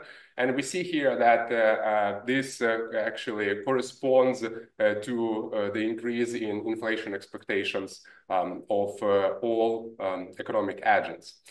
In terms of households, their inflation expectations were not so responsive, but it's also the issue of the change of the method their inflation expectations were calculated. So they moved from face-to-face interviews to phone interviews, and we assume that this was one reason why we see that inflation expectations in Ukraine after the start of the full-scale invasion did not respond as much as compared to banks and corporates. So as we see from this picture, it's pretty obvious that there is still a room for improvement of anchoring inflation expectations in Ukraine, and probably there is another long path of anchoring in the future. But over this time, we learned a lot about inflation expectations, especially in Ukraine. So we know that inflation expectations in Ukraine are very adaptive, which is pretty regular issue in emerging markets. And they respond to fixed changes, to developments on the foreign exchange market, which can be partially explained by the fact that a fixed exchange rate regime was in place for a very long time, and it served as a nominal anchor for the economy before the introduction of inflation target. Together with this general stylized fact, we also have other evidence of the determinants of inflation expectations. We know that inflation expectations respond to news shocks or to news about changes in price for specific goods and services. So different agents respond differently on the news about changes in price for different specific categories of their consumer basket. However, we also find that the improvement of our credibility and improvement of the trust at the National Bank of Ukraine has a positive effect on the anchoring of inflation expectations. Together with this, we also have evidence that our communication helped to anchor inflation expectations, right? So basically, we learned a lot, and one reason we do it is very obvious, because central banks trying to anchor inflation expectations, they improve their credibility, they improve their trust in their policy by doing transparent and consistent policy. They actively communicate with different economic agents, and we have many other evidence from other countries as well, that the communication of central banks is very successful, especially when it comes to professional forecasters and people that really know what is happening in the economy. However, what about economic agents that can be less literate or potentially less literate in the economic developments, like households, right? There are some papers that suggest that inflation expectations of households, they are actually explained not because of the general knowledge, but because of the specific financial knowledge. So basically, we need, if we want households to have their expectations anchored, these households need to be financially literate, let's say. Financial literacy helps in households in many aspects. They know how to invest better, they know how to manage their debt better, and how to gain better, higher wealth. And there is a bunch of recent papers that study inflation and inflation expectations in different countries, especially in advanced economies, and relate financial literacy in this respect. So what we do in this paper, we examine whether financial literacy influences households' expectations and whether or not it anchors expectations to the central bank's target in Ukraine. For this purpose, we utilize a novel data set on financial literacy and inflation expectations, which was conducted by the USAID in 2021, together with the National Bank, in cooperation with the National Bank of Ukraine. And within our analysis, we try to solve all these traditional estimation problems that we usually get in the data. We take into account the potential homogeneity, we take into account potential asymmetry, and we also test other effects that can explain the anchoring of inflation expectations in Ukraine. So let me now give you a short summary of our results. We find that a higher financial literacy lowers uncertainty about 1 year ahead inflation, but increases 3-year inflation expectations. Now, the results from quantile regressions that we use in order to account for potential asymmetry, they show that this effect, the effect of financial literacy, is different for different percentiles of inflation expectations distribution. The inverse effect of financial literacy on expected inflation is positive and strong for unanchored expectations. So basically, those respondents who have unanchored inflation expectations, they have the greatest or the most significant effect from increasing financial literacy.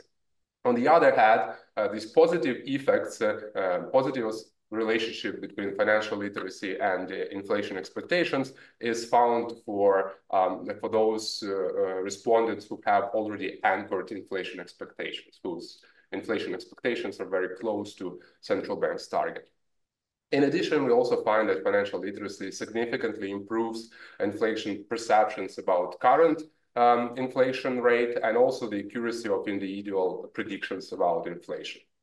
Together with this, we also give additional support and our contribution to the literature is to provide another support that the trusting in the banking sector is actually what lowers inflation expectations for almost all percentiles in inflation expectations distribution. Now, let me briefly describe financial literacy survey that USAID conducted in 2021. So this was a nationwide statistically representative survey for people from 18 to 79. It was made on all controlled territories of Ukraine for that time. So it excluded eastern parts of Ukraine and also Crimea because it was impossible to do survey there. And this survey provided, the results from this survey provided a financial literacy score, which can be maximum 21. And Ukraine has 12, which is almost 58% financial literacy improved a little bit compared to previous surveys. And we see here that we are basically very close to average for many countries. So we use this data in order to express financial literacy of individuals.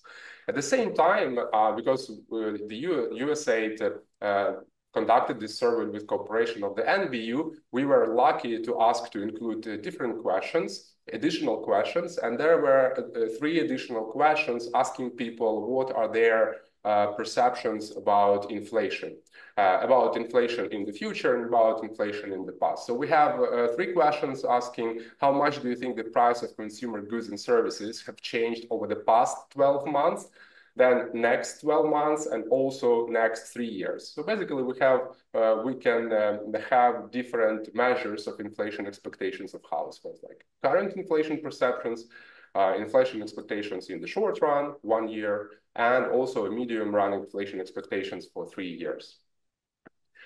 Here, these figures depict the distribution of inflation expectations for 1 year and for 3 years. We see here that these distributions are very, very skewed, although the median number is very close to what we find from other surveys conducted by InfoSapiens.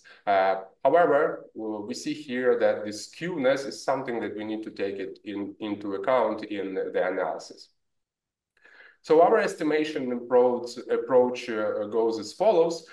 First of all, we have 4 dependent variables. In addition to inflation expectations for short run and for medium run, and in addition to inflation perceptions, we also calculate the deviation of expected inflation forecast from the consensus forecast in 1 year. And in order to put it into the model, we use a set of complementary methods. We start from benchmark OLS together with some additional tools in order to account for specifics of the data set. However, we also address the issue of indigeneity, and we estimate the IV, we use IV approach to account for potential indigeneity of financial literacy.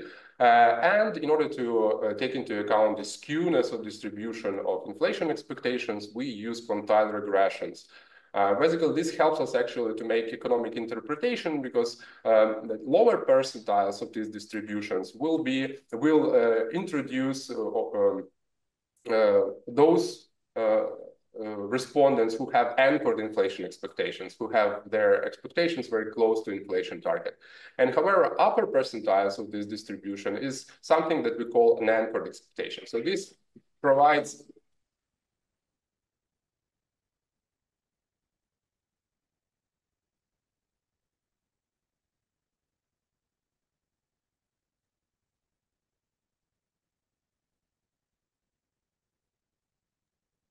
very sorry. So we provide economic interpretation for these different percentiles of distribution. And we also use a bunch of control variables that we can take from the data, in addition to some social demographic variables. We also use trust in financial institutions. This question was asked to respondents whether they trust or not to banking institutions in Ukraine. So here you see the benchmark results of our research, specifically for OLS and for IV approach. And here I show specifically for different dependent variables, while OLS provides pretty mixed conclusions about the role of financial literacy. If we take into account the potential endogeneity of financial literacy, we can see a very clear effect of financial literacy on inflation expectations for different measures of expectations. So the interpretation is as follows: if the higher financial literacy reduces inflation expectations for short run, for medium run, and also reduces inflation perceptions and the forecast deviation from consensus. However, as I said, in order to account for asymmetries in our distribution, we use quantile regressions. And here I show you the results in the figures in order to kind of better, in order not to use a lot of tables in one slide. So here you see the estimated coefficient for financial literacy for different levels of anchoring of expectations. So 1 is unanchored and 5 is anchored. So basically, on these percentiles, we have different estimates of the effect of financial literacy on inflation expectations. And here we see a very clear asymmetry, which shows us that the effect becomes much stronger and more significant for those percentiles of distributions where inflation expectations are unanchored. So basically, if inflation expectations are unanchored, then financial literacy plays a very, very important role to anchor these expectations.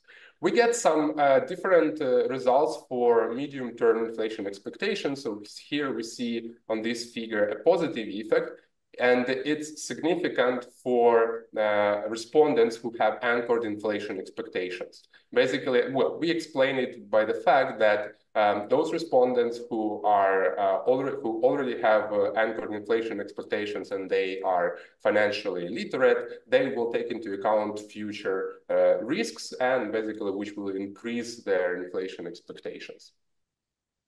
Additional results from our paper is the effect of trust.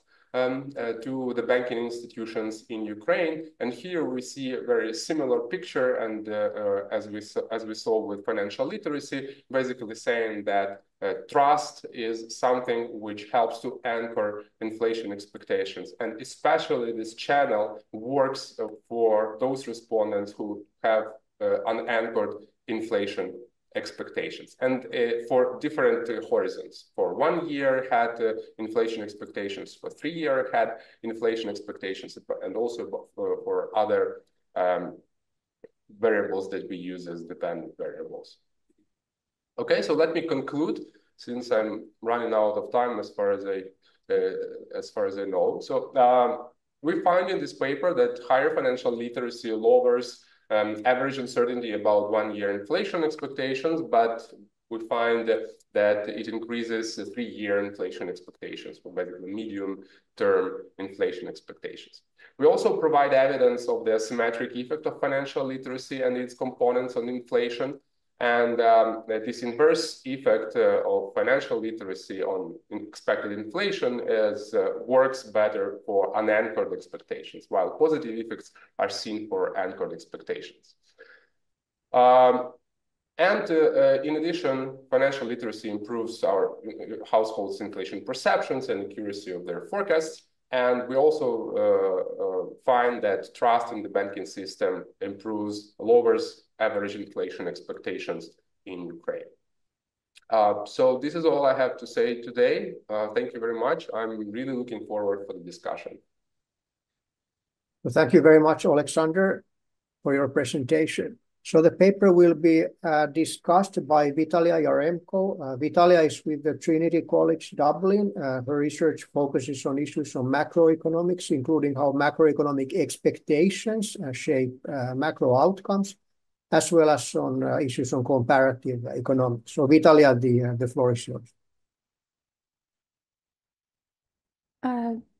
Thank you very much for the opportunity to discuss this paper. It studies very important and policy relevant question. And as highlighted by Alexander, central banks around the world rely on inflation targeting to anchor inflation expectations and to stabilize the economy, because inflation expectations matter for numerous decisions of households and firms. And specifically for households, it is very important for central banks to understand what determines inflation expectations. So this paper focuses on specific determinant, financial literacy. So in general, we know that more literate households tend to have lower and more accurate inflation expectations, but this evidence mostly comes from developed countries. And there is limited evidence for developing and emerging market economies, and this is where this paper comes in. So this paper studies the case of Ukraine, which is an emerging market economy. Ukraine has a medium-term inflation target of 5%, but household inflation expectations are consistently higher than the target. And I don't know, can you see my mouse? Yes, we can. So the survey studied in this paper was administered in August 2021. So during this time, household inflation expectations were about the actual inflation and about the target. And similarly, this is what's happening in the beginning of 2024.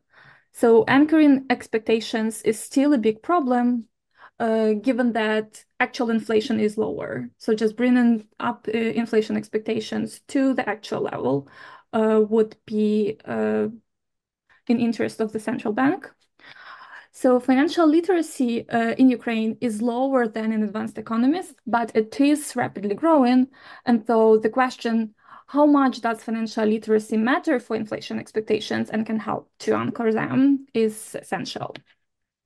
So this paper uses a survey from USAID InfoSapiens component administered in August 2021, which combines information on financial literacy index, calculated according to OECD methodology, and several measures of inflation expectations and perceptions.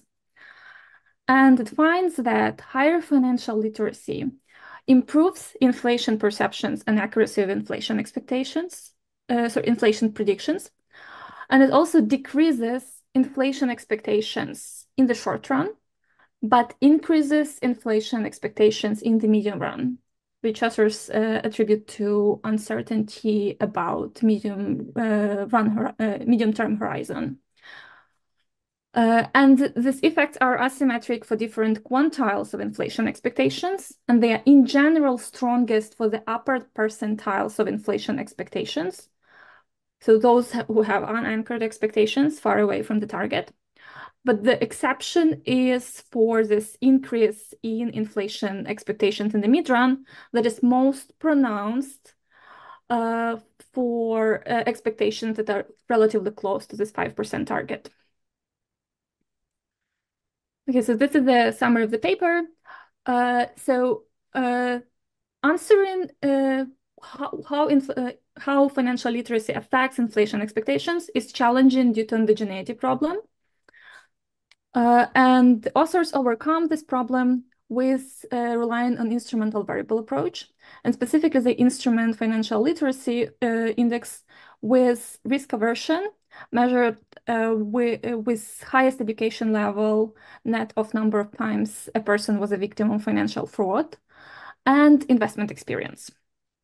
So they explain why this approach satisfies the exclusion restriction and relevance assumption. So one issue and the approach is in line with the existing literature on the topic. But one issue I wanted to highlight here is it would be useful to discuss why specifically there is difference in OLS and IV estimates. So in the most recent version of the paper, OLS estimates are consistently higher than IV estimates. So IV is negative for short-term expectations, but positive for mid-term expectations. So what could be the omitted variable that drives this kind of difference in IV in the estimates? It would be helpful to understand how much we should care about the assumptions and whether they are satisfied. So next, assuming like the same design that is used here, I will propose 3 main extensions within this existing framework that focus on just producing additional evidence for informing policies. So first suggestion focuses on measure of financial literacy. So this paper uses the measure that is a sum of 3 scores: financial attitudes, behaviors, and knowledge. And the index is computed summarizing this, like the number of correct answers in a number of questions within each of these categories. So economic literature commonly focuses on the financial knowledge component. So this is the component that basically asks, can people interpret percentages? Do they understand what inflation means? And do they understand financial risks like diversification? So in this respect, I would suggest to discuss in more detail how do different components of financial literacy score affect inflation expectations. So the advantages of this would be that it would be easier to align the results with other literature, which mostly focuses on financial knowledge. It would be also useful to zoom into one measure of like just financial knowledge about inflation. There are 2 questions in the survey, because this is most directly related to inflation expectations. Because financial behaviors, like this is something like quite different. It's more important for investment than probably inflation expectations. And overall, it's also useful for the central bank because it helps to understand which ones can be targeted more effectively. And just one note here is that there are many questions in this survey, but none of them captures economic literacy, which basically is about understanding monetary policy objectives and relationship between inflation and unemployment. So I don't think there is anything that can be directly done with this component, but it's just important to keep this in mind and to mention it in discussion. So the second suggestion is to zoom into role of demographic characteristics. So is there heterogeneity of the effect of financial literacy by different characteristics? Like most obvious would be a heterogeneity by age, because prior literature shows that very young and older households exhibit different effects of financial literacy. So just by studying interaction terms between financial literacy index or like different measures and demographics would be informative.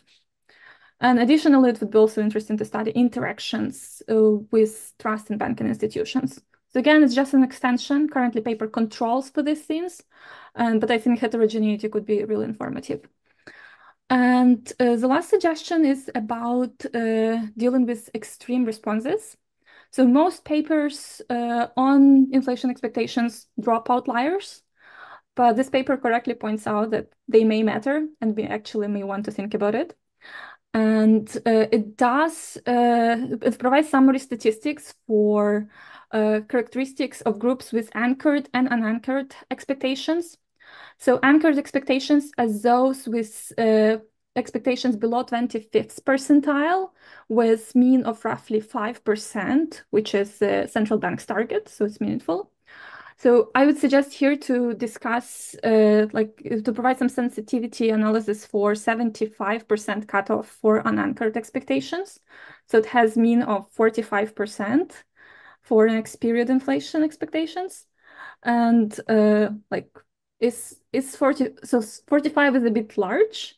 So that is one dimension I think that is important to discuss. And additionally, it would be useful to account for role of different characteristics simultaneously by summarizing who is an outlier, so with a regression framework. So just predict that the person has unanchored expectations for whatever criteria, using regression and controlling for other characteristics. Do we see that very illiterate people are those who are more likely to be outliers? It would be also useful to provide some qualitative evidence, because in some cases, outliers just mean that people don't know or don't care about the answers.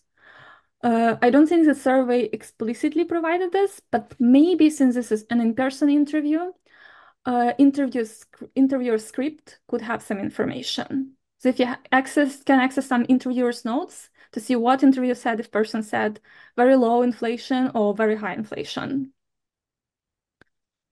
So to summarize, this is well-written and policy-relevant paper.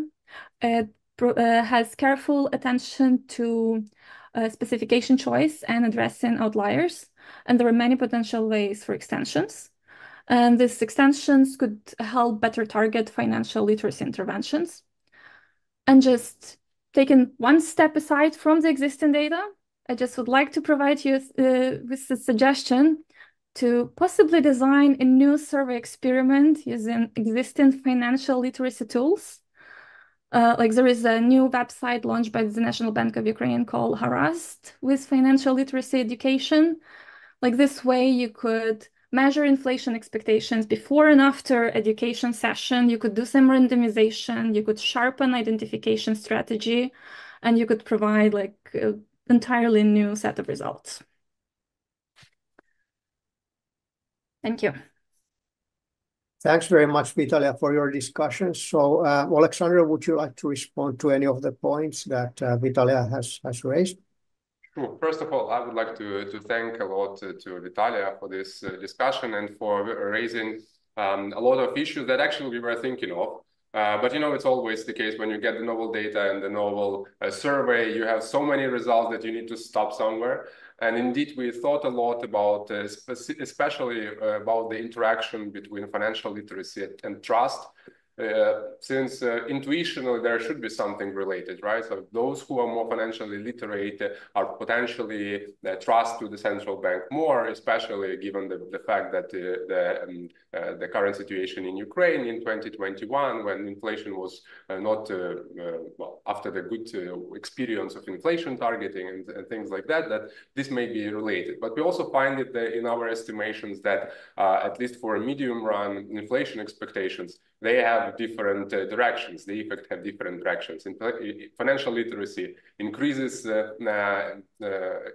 expectations for anchored part of the distribution, and trust decreases inflation expectations for those who have unanchored distribution. So this question actually needs more attention, and we are thinking now how to deal with this, and we are trying to incorporate this in our models as well. In terms of instrumental variables, that we also paid a lot of attention to this. So we use this several instruments, and actually they partly take into account the experience, because there was a question whether did you experience any fraud or any problems with banks in past 2 years. So this partially covers this this effect of experience, but we can also extend this by other instruments, and thanks a lot for pointing this out. And lastly, your suggestion about the continuation of the survey. We are very looking forward to continue the cooperation with the USA in this respect, and I really hope that the next survey will be conducted in Ukraine as well, and I really hope that we will be able to join and to suggest our So everything is okay. There is no more error alarm. So yeah, so I really hope that we will be able to cooperate and kind of to improve the way we collect and include more answers that are necessary for us to take into account some specifics of the effects of financial literacy. So thank you very much. This is indeed very nice and a discussion, and very motivating, and we have a lot of work to do in the future. Thank you. Thanks. So I don't see any questions at the moment in the Q&A. So I think, given that we are right on time, I think we can bring this second session to an end. So I would like to thank all the paper presenters, the discussants, and everybody else who was taking part in this session. So I think we're now going to break for lunch and be back in 40 minutes or so. Thank you.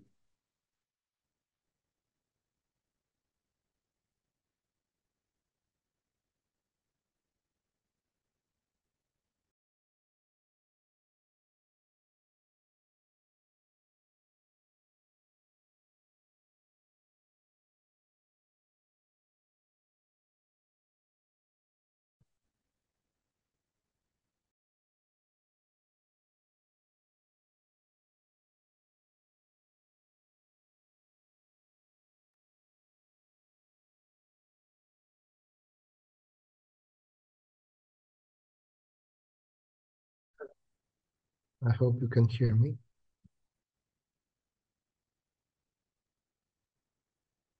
Can you hear me?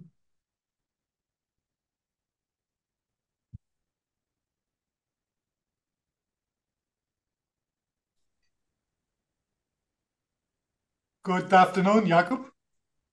You hear me? I'm hearing you, yes. Thank you very much. And loud and clear? I think so, yes. Okay, very good. Shall I try to share my presentation? Yes, please.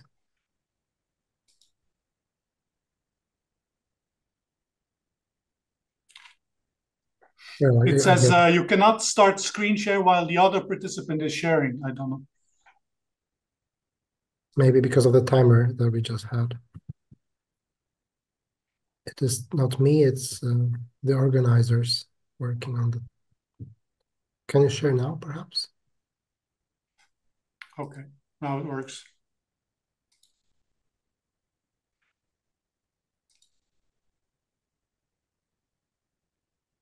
I can see. Yes, thank you.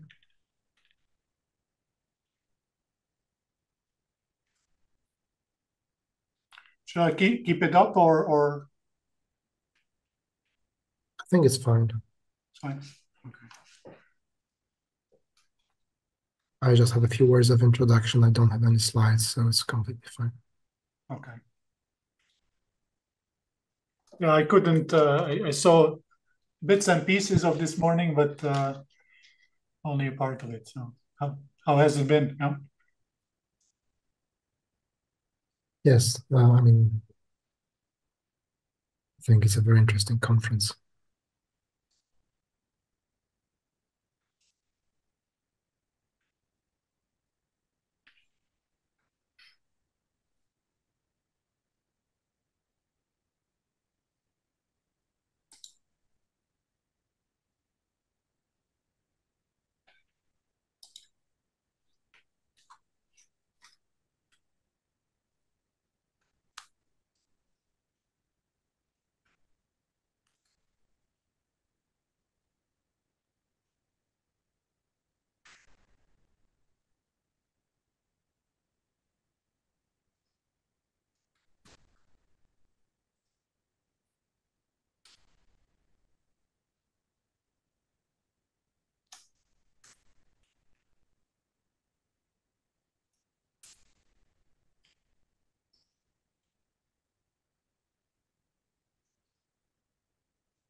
So, ladies and gentlemen, I think looking at the clock, that we can already begin. Am I right?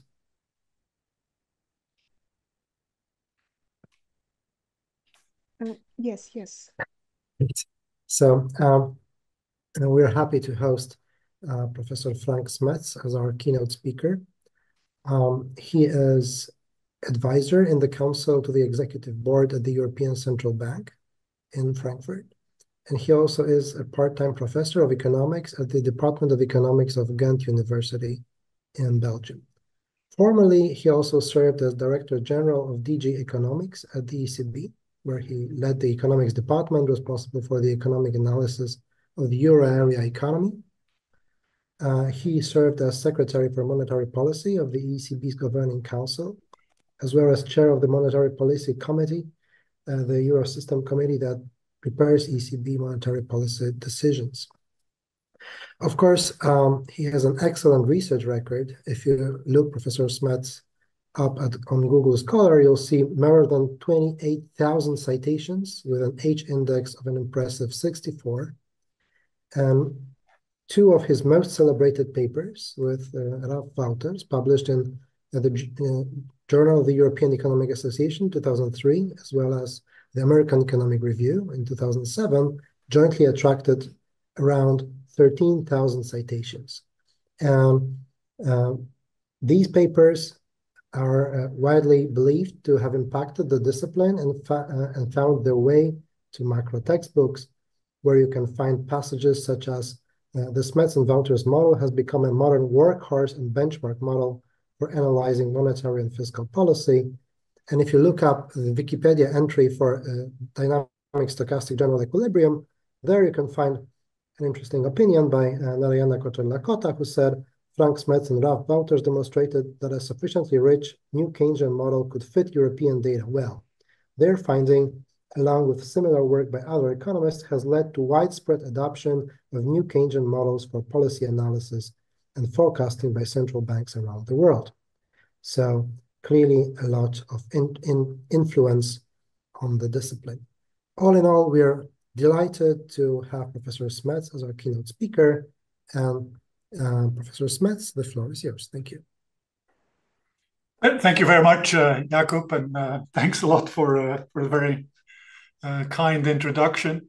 Actually, in my presentation, I will sort of build somewhat on this work, the canonical DSG model that you refer to. So it's a great pleasure to participate in this conference. Now, the topic of my talk is fiscal and monetary policy interaction, and particularly it's based on a paper with Raf Wouters, my long-standing co-author, titled Fiscal Backing, Inflation and US Business Cycles. I apologize for the fact that I will be talking about the US economy. We're working at the European Central Bank. This is maybe a bit unusual, but obviously when one wants to think about the interaction between fiscal and monetary policy, looking at the US economy is a bit simpler than looking at the Euro area, where we have 20 different fiscal authorities. So we'll have to expand our model to a monetary union model to do that. And so that's where we are not yet. I should say that the views expressed are, of course, my own and not necessarily those of the ECB or the National Bank of Belgium or the Eurosystem more generally.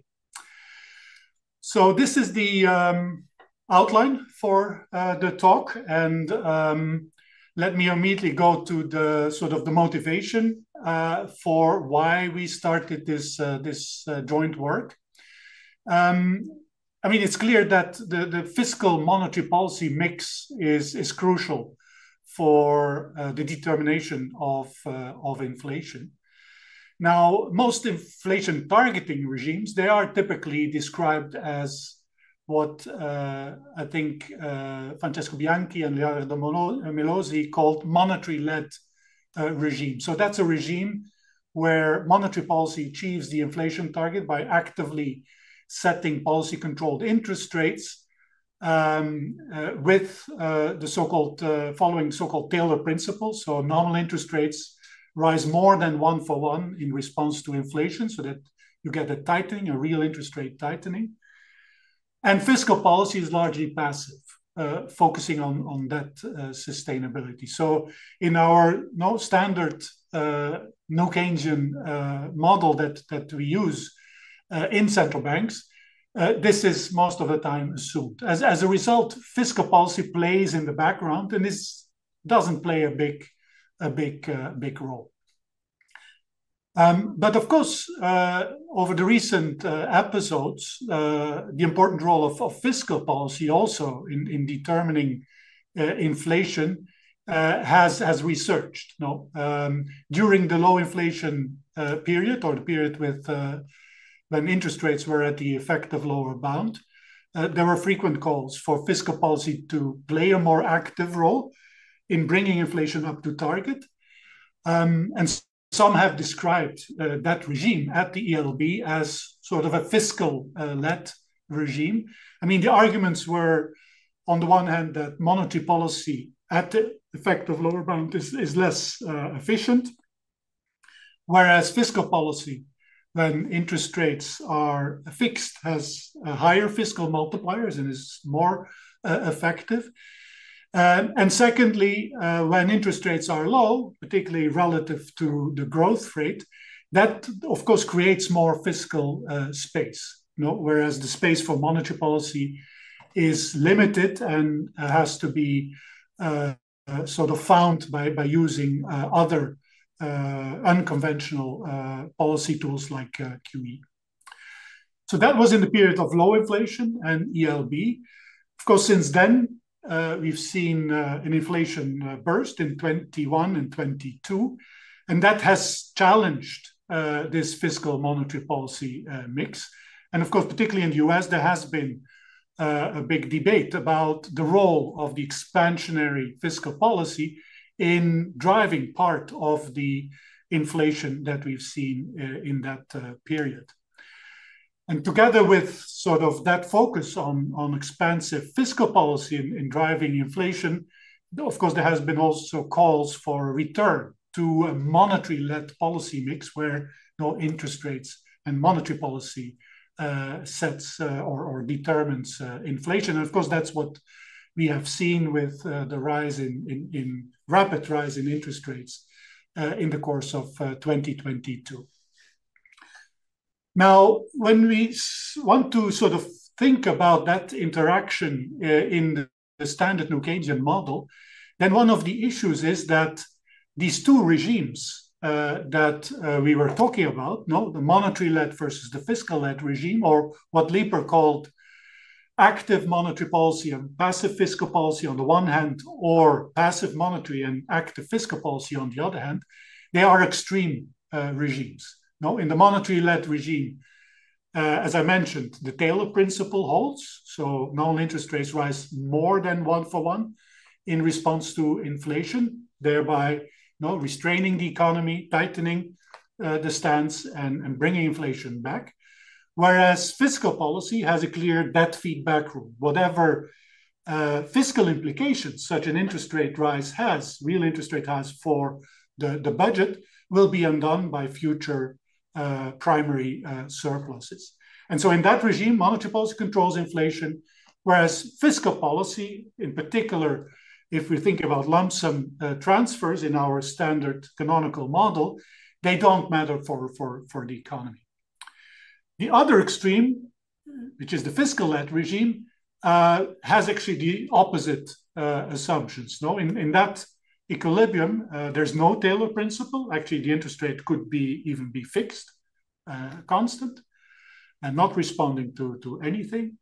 Nor is there debt feedback. So fiscal policy may appear or is unfunded. So when there's shocks to fiscal to the government debt, there's no automatic future surpluses that will rise in order to serve that debt.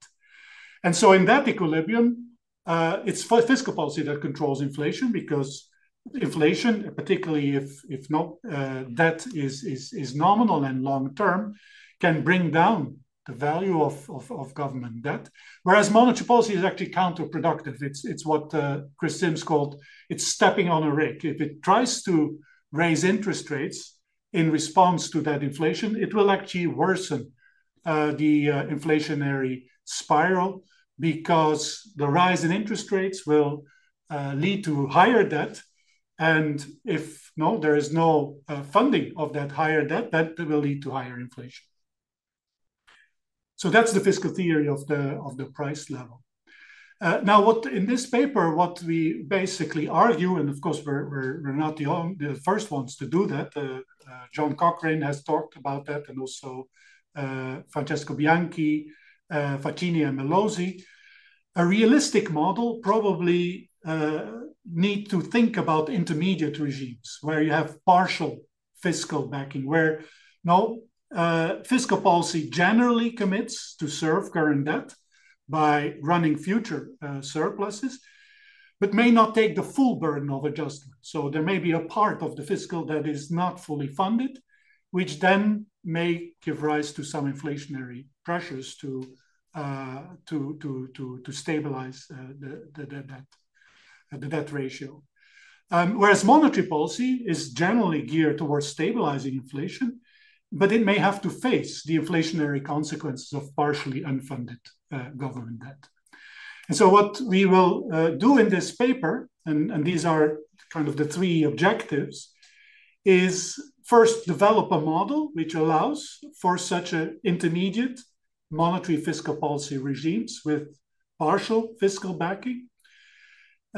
In our model setup, the degree of fiscal backing will be captured by a regime parameter, lambda. We will assume in this first draft of the paper that lambda is constant over time and across shocks. But in principle, the methodology allows it to be also time varying and also shock dependent, but that's not what we will assume in our estimations. And this way we kind of move away from the alternative, which is well studied in the literature, which is to assume that there is regime switching between the two extreme regimes. Eric Leeper has a paper on that, Chung and co-authors in 2007, which sort of looks at the implications of regime switching for the dynamics of the economy. And of course, there are the papers by Francesco Bianchi in 2017 and 2020 also. Then in a second objective is to estimate the Smets-Wouters model with partial fiscal backing for the US economy to basically address three questions. First of all, what is the average degree of fiscal backing? is not the assumption that we usually make when we develop these models, which is lambda is 1, so you are in a monetary-led regime. Is that a correct assumption, or is there some partial fiscal backing, or should we even go to a fiscal theory of the price level type of model where lambda would be 0, where you are in the fiscal-led regime? Secondly, and it follows from the answer to the first question, are the most important drivers of inflation monetary or fiscal? No, depending on lambda, there will be more fiscal or less fiscal inflation. And third, how does it affect the propagation of the various business cycle shocks? Because, and this is also sort of a new perspective in this paper, of course, it's not just fiscal shocks that have fiscal consequences or monetary policy shocks that have fiscal consequences. All shocks have potential fiscal consequences. And if there's partial fiscal backing, that may change the inflationary effects of those shocks too. And so we ask the question, once we estimate this model with partial fiscal backing, how does it affect the inflationary effects and more generally the propagation of various business cycle shocks? We will do that estimation over a sample from 1965 to 2019, just before the pandemic crisis. But because we didn't want to deal with the pandemic, the effects of the pandemic crisis on the economy in our sort of estimation, but we will use then the model, and that's the last part, to interpret the post-pandemic inflation period we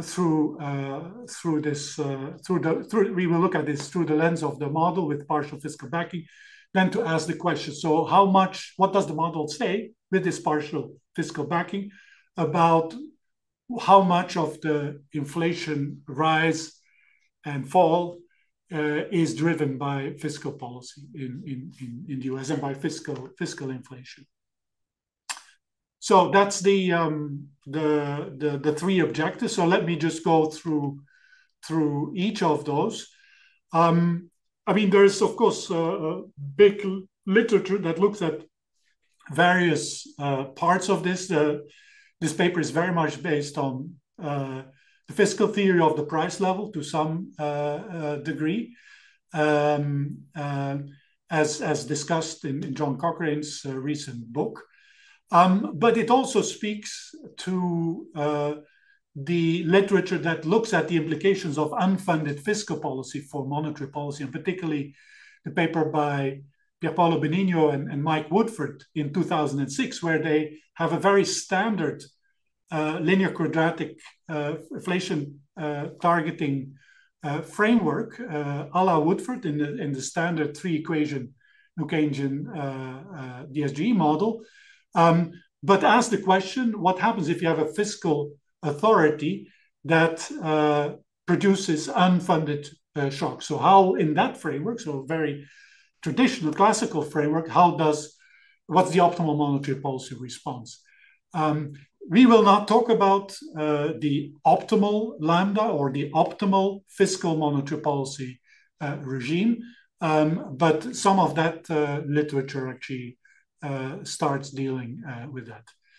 Let me not go through each of the other sort of more empirical literatures that this paper is related to. Let me just come to the last bullet here, which is to say that, I mean, the methodology that I will show you next basically builds on the Bianchi and Melosi JME 2022 paper and the Bianchi Fattini Melosi QJE paper of 2023. So we twist somewhat their methodology to allow for these intermediate regimes of partial fiscal backing.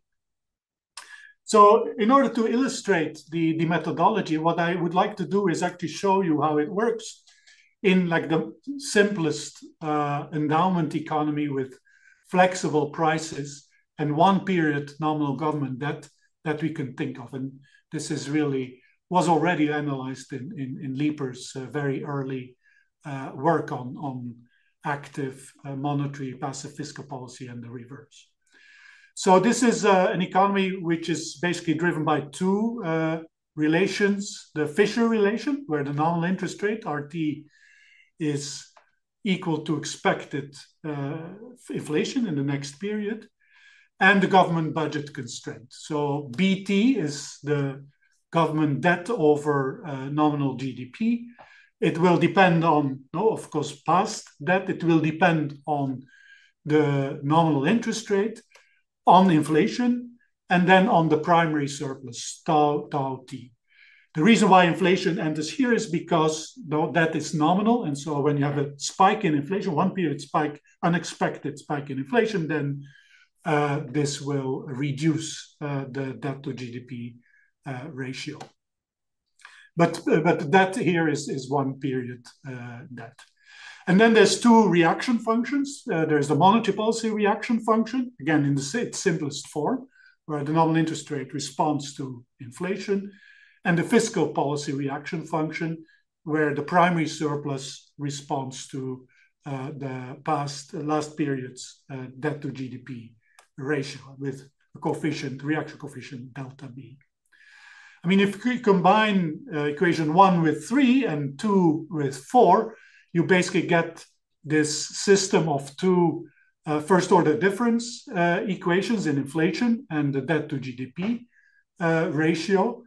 And we know, we have one forward-looking variable, one backward-looking variable. So we need to have one eigenvalue greater than one less than one to have a stable equilibrium in this economy.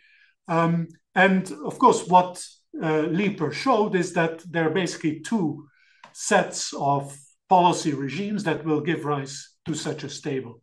The first one is where the psi is greater than 1 and delta B is greater than the inverse of the discount factor. So that's positive.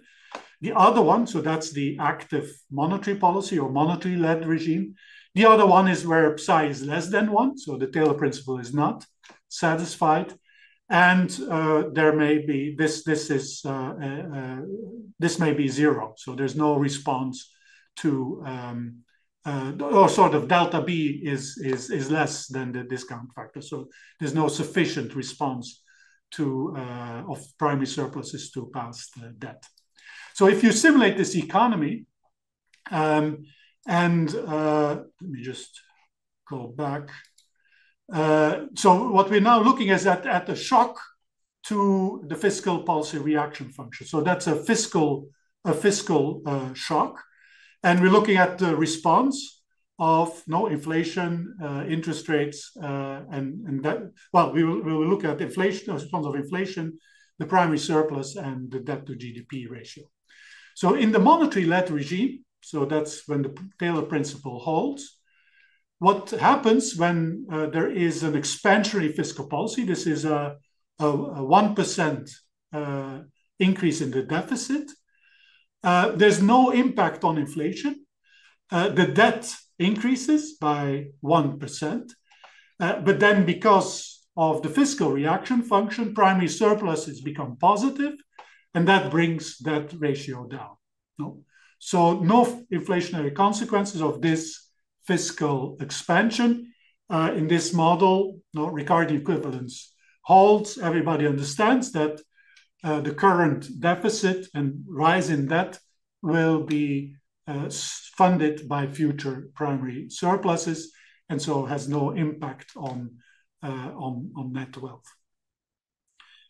In the other regime, the fiscal-led regime, and here we're kind of plotting the specific case where psi is 0, so nominal interest rates are constant, and also delta B is 0, so there is no response of the primary surplus to changes in debt. When you take the same shock in this equilibrium, so again, a 1% easing of fiscal policy, a deficit of 1%, in this case, you have the complete opposite effects on inflation and debt ratio. Actually, the debt ratio does not respond. All the adjustment is taking place through inflation. So you have a 1% burst in the inflation rate. That basically brings down the nominal debt to GDP ratio. It stabilizes it, and there's no need for future primary surpluses. So you just have this one-time deficit and then primary balances and this one-time rise in inflation. So that's the fiscal-led regime. That's a regime of fiscal dominance where fiscal policy drives and determines inflation. Now, what Bianchi and Melosi show is that one can modify the reaction functions, the monetary policy reaction and fiscal policy reaction functions, in order to allow for both funded and unfunded shocks. And basically, the trick that they propose is to change the fiscal reaction function such that instead of responding to the full debt to GDP ratio, BT minus 1, fiscal policy only responds to that part that is funded. So BT minus 1 minus BFT minus 1, which is where BF is the unfunded part of the debt. And monetary policy, rather than responding to all inflation, it responds to inflation as a deviation from a time-varying inflation target by FT, which in the literature, and we can also call fiscal inflation, which is the inflation that is necessary to fund the unfunded part of debt. So this way, you basically have state contingents, so to say, different monetary policy reaction to funded shocks versus unfunded fiscal shocks. And the way BFT and pi FT are determined is basically in a shadow economy where the unfunded shocks propagate and where the fiscal inflation is determined in such a way that it is exactly what's necessary to undo the unfunded debt. So if you make that modification in the reaction function, add the two equations that determine the unfunded debt and fiscal inflation, then you can basically analyze both shocks in one economy. And so that's what I show here, again, based on the Bianchi, Facchini, and Melosi QJE paper. So now you have the orange shock, which is an unfunded fiscal shock, and you have the blue impulse response, which is a funded fiscal shock. And what Bianchi, Facchini, and Melosi do in their QJE paper is actually put this in a larger New Keynesian DSG model and estimate how important are the unfunded shocks. And the assumption is that the funded and unfunded shocks are uncorrelated. And they find that fiscal shocks are quite unfunded fiscal shocks are quite important. Fiscal inflation is quite important.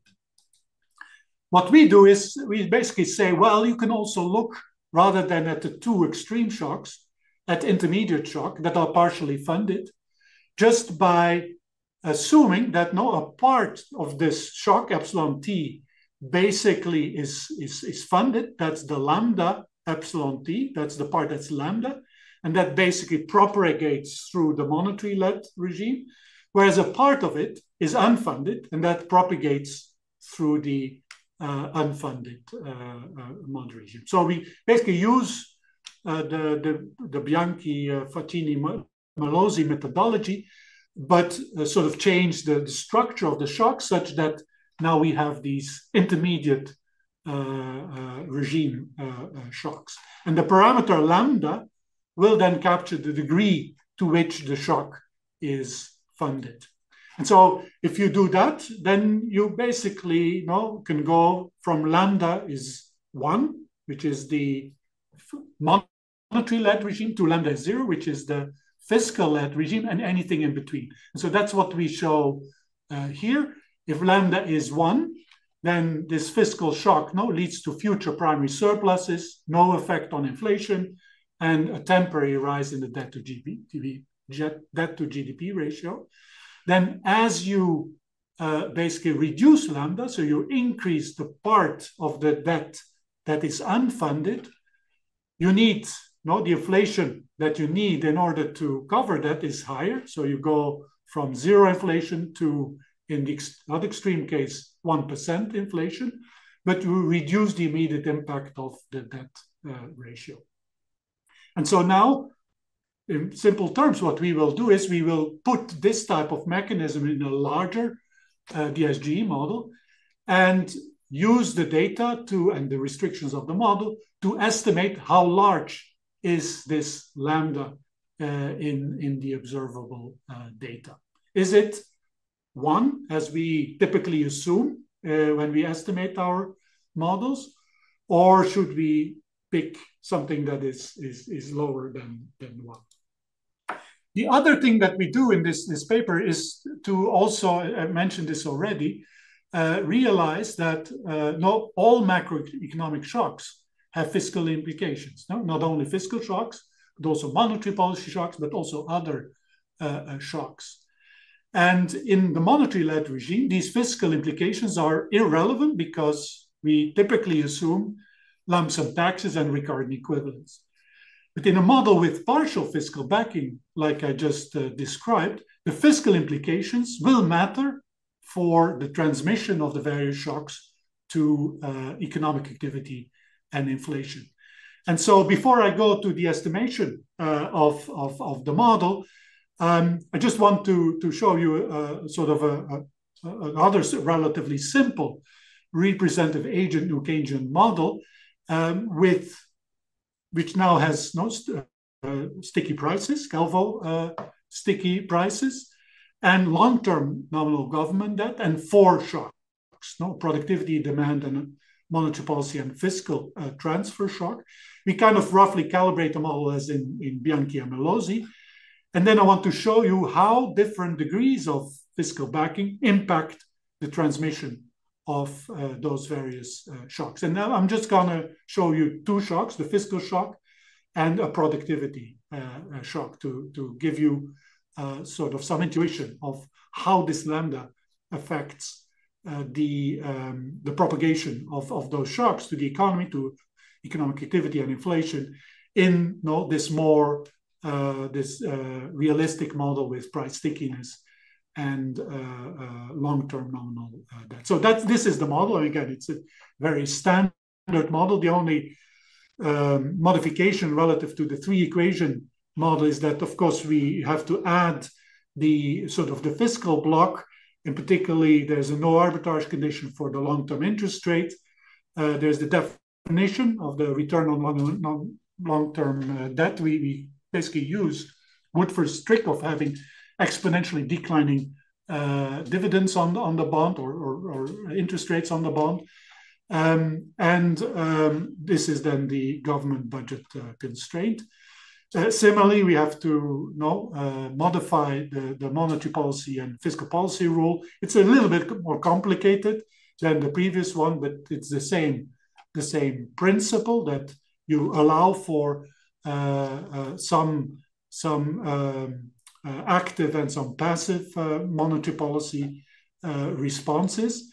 And this shows you basically the response in this calibrated New Keynesian model to the same kind of fiscal shock that we looked at before. So a deficit shock, an expansionary fiscal shock of 1% to the primary surplus. But now the response is a bit richer because, of course, we have sticky prices and we have this nominal debt. So not only a peak in inflation can bring down nominal debt, but also some unexpected future inflation can reduce the nominal debt. And so, but basically the same intuition holds. So when lambda is 1, sorry, I haven't adjusted this. So this should be, the blue one should be lambda is 1, and the green one is lambda 0. So I kind of, to make it consistent. So when you're in a monetary-led regime, then as before, you have a big deficit. It leads to a rise in the debt ratio. In this model, there's Ricardian equivalence. There's no impact on output, inflation, nominal interest rate, and the real rate.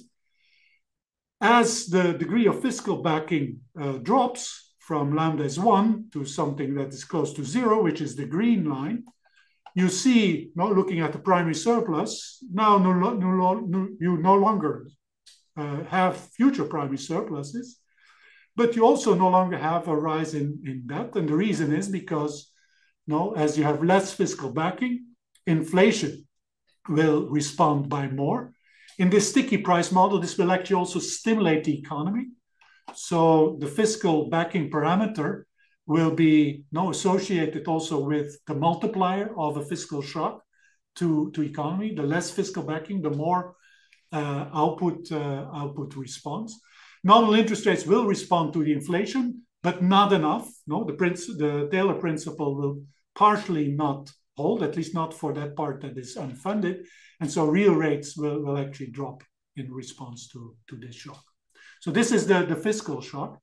But then I want to also show that, any shock that has fiscal implications will be modified by this difference in the degree of fiscal backing. And so here I show a negative productivity shock.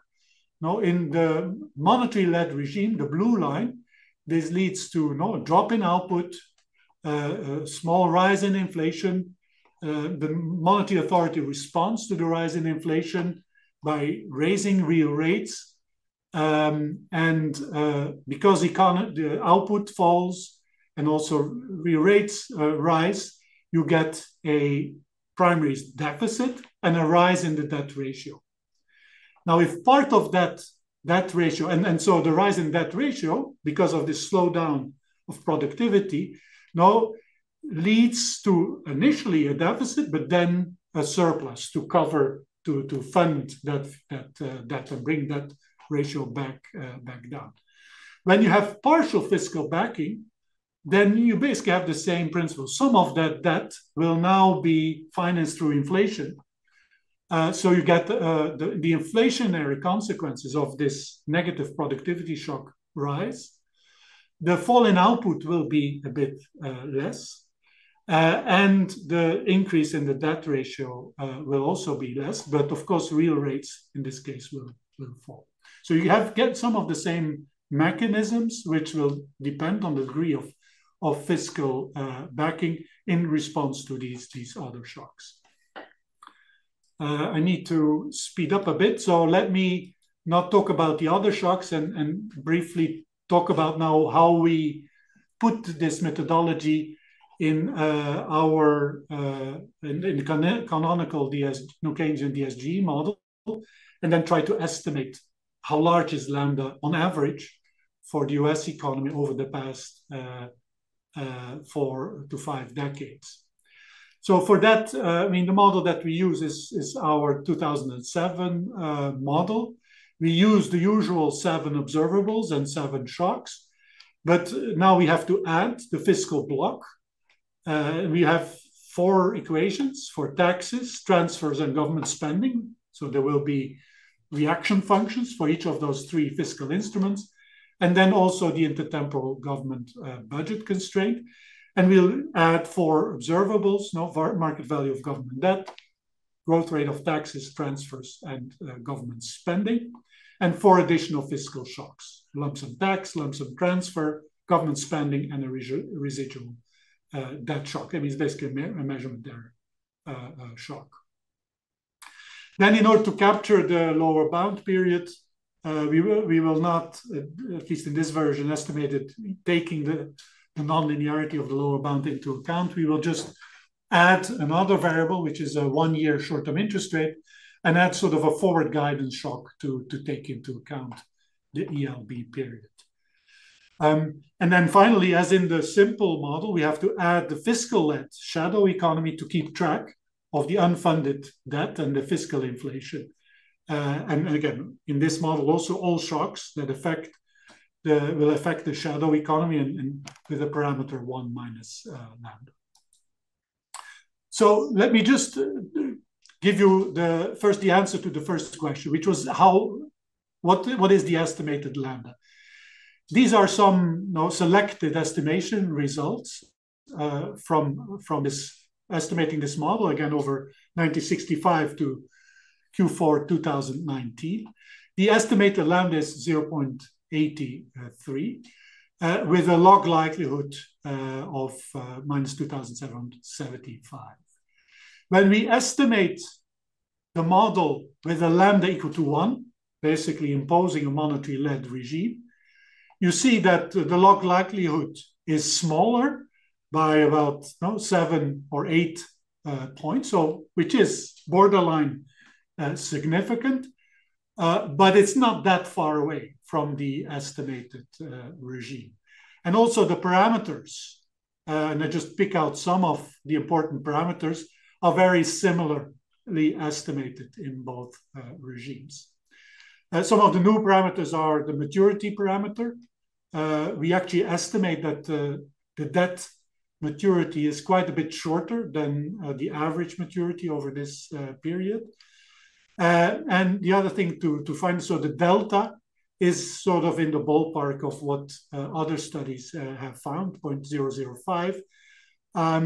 But we estimate very persistent transfer shocks, very much like Bianchi, Fatini, and Melosi. The other extreme regime, when we impose a lambda of 0, so impose the fiscal theory of the price level, that the data doesn't like at all. So there's a very big reduction in the log likelihood. And you also see that the estimated parameter, basically the stickiness, the frictions that you need in order to make this model fit the data have to increase. You have much higher Calvo stickiness, much higher wage stickiness, you have more habit, you have higher investment costs. Basically, the data doesn't like the fact that in the fiscal theory of the price, the inflation does a lot of the adjustment, and that's not necessarily what we see in the data. So the bottom line answer is there is some partial, on average, some partial fiscal funding. It's on the order of 0.2, 0.17. But if anything, we're closer to the monetary-led than to the fiscal-led regime. You can then use the model to, okay, how important is fiscal inflation, this time-varying inflation target? And you see there are basically two periods when this was more important. So this is the orange part here, is the fiscal inflation. It's in the 60s and the 70s, like this is also a finding of the Bianchi, Fatini, Melosi paper. Then there's not much fiscal inflation throughout most of the Great Moderation period. And then with the start of the global financial crisis, you again see some contribution of fiscal inflation that actually offsets some of the negative demand effects coming from the global persistent effects of the global financial crisis. So there is some evidence for fiscal inflation, but it's sort of period specific. You can do the usual thing. You can look at, okay, which shocks are more important.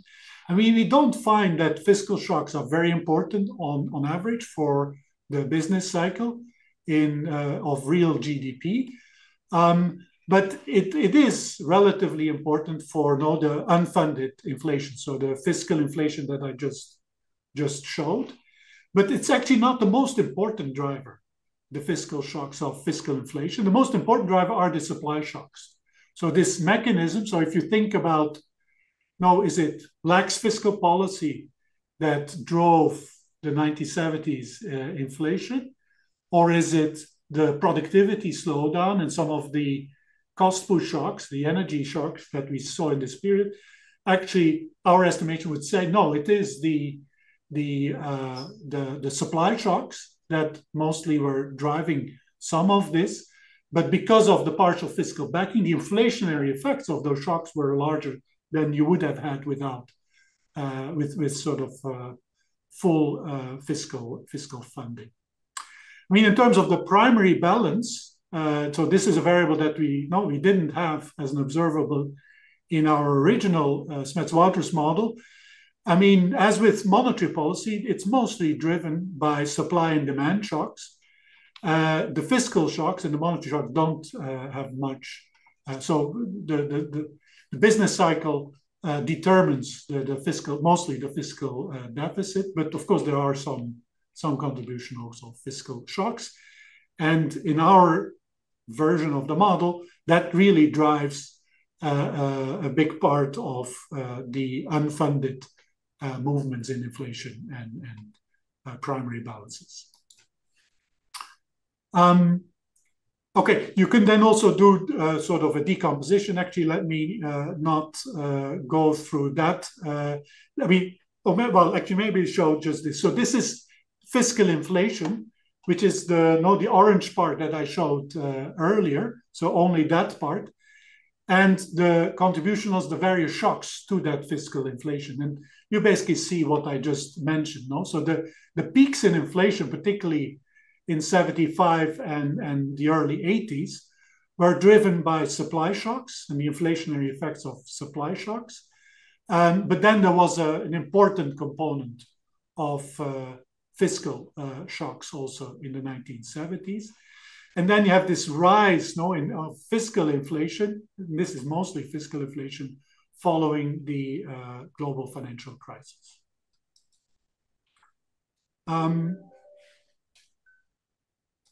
Okay, I think I have 5 more minutes. So let me maybe just show you again the importance of the kind of the fiscal component in this setup in response to the public transfer shock. So this is one of the fiscal shocks. So this is now the estimated impulse response. And so what you see is that here you have the deficit, and there's a relatively large multiplier on output and on inflation. And most of that effect, so in the monetary-led regime, that shock would have no impact on output and inflation, or very little. I mean, there are some frictions maybe, but it would be very little because of the Ricardian equivalence. So with this 0.17 of that is not funded, you actually do get quite a bit of impact on output and inflation. And all of that is basically fiscally driven in the sense that the barred line here basically falls on top of the solid line. So that's the contribution of the fiscal inflation. So the effects of the economy in response to these lump sum transfer shocks on inflation and on output, it comes from this fiscal inflation mechanism. Again, in a richer model, of course, you would have non-Ricardian, you could have non-Ricardian household, you could have in a tank model or a Hank model, some of these fiscal effects would come through the usual demand effects. In this model, it's very stark. The only way you can get it is through the partial fiscal funding. This is the impact of a markup shock. Again, if you look at the contribution of fiscal inflation, it basically, this is this dashed line. It basically adds, it's a part of the inflationary effects of the fiscal of the markup, the negative markup shock. Let me then, in the last few minutes, and so you can look at all shocks. I mean, the bottom line of these impulse responses and the estimation in terms of the propagation of the shocks is that this partial fiscal backing does enhance the inflationary effects of negative productivity shocks and expansionary fiscal shocks quite significantly. It does not have that much economically significant effects on demand shocks and on monetary policy shocks.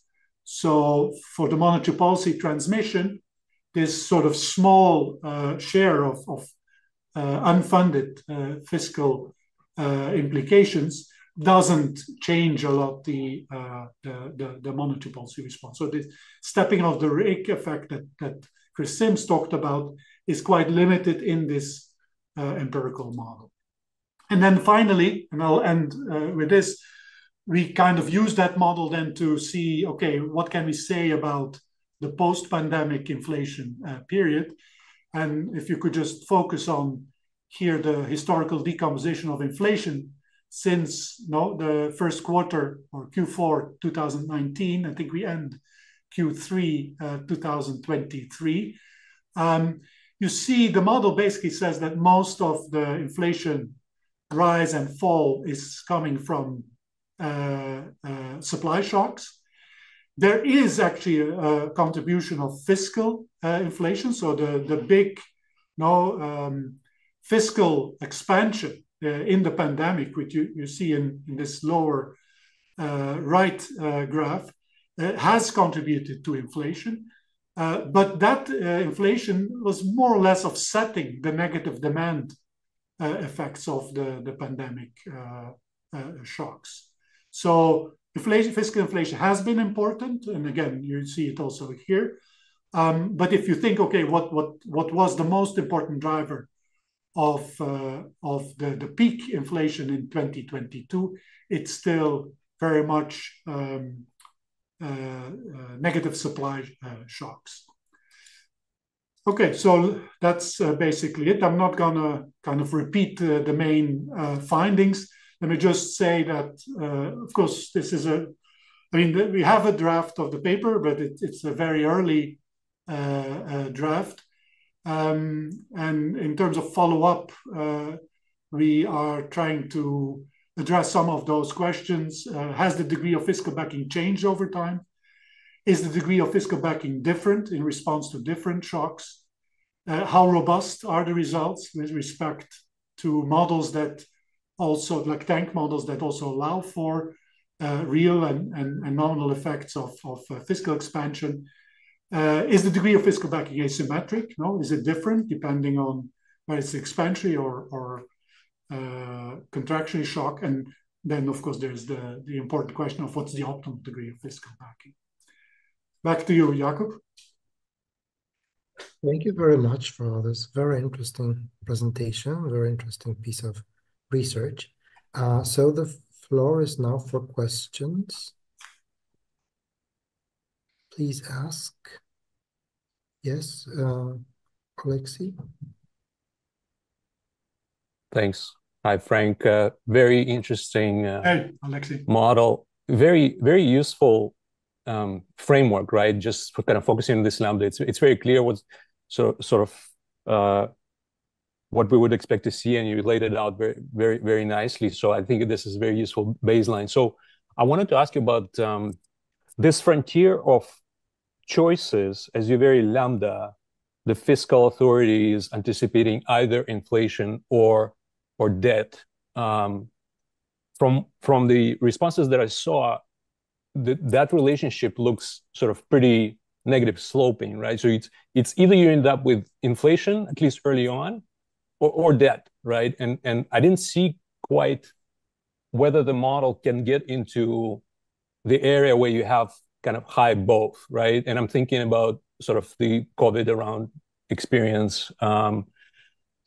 If you used in your model to the debt as a target, right? So I wonder, given that, at least the last portion of observations when both debt and inflation is high, and knowing that your model doesn't seem to quite hit the both positive, I'm just wondering, how you interpret that outcome in the times like the COVID inflation. Thanks.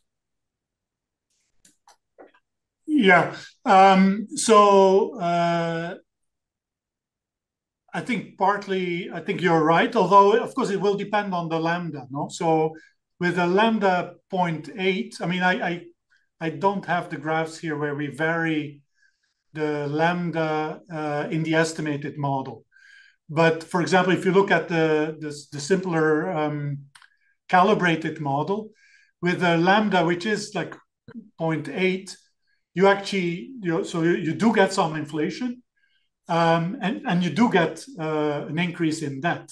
It's just that the increase in that will not be as large as when lambda. Now then, whether quantitatively that's sufficient to sort of capture what we see in the and also the ratio is sufficient to capture what we see. Of course, that's an empirical question, and I think I could, in principle, use the estimated model to kind of just specifically answer that question. I mean, of course, the fact that inflation has actually led to a drop in the debt to GDP ratio, I mean, that's a fact. No, we actually saw. I mean, it did rise initially, but then inflation did bring it back. I mean, in many countries, the nominal debt to GDP ratio is more or less back to where it was before COVID, and that's mostly driven by inflation. So that mechanism we actually did see also in the data. But in the end, it's a quantitative. But it's that type of correlations that will actually determine how large the lambda will be in the estimation. But you can get both. Now, the other thing is about timing. No, of course, these fiscal inflation effects, they happen instantaneously on the debt to GDP ratio, because they basically affect the value, the market value of that. And so in reality, I think there may be some more lags there. Thanks.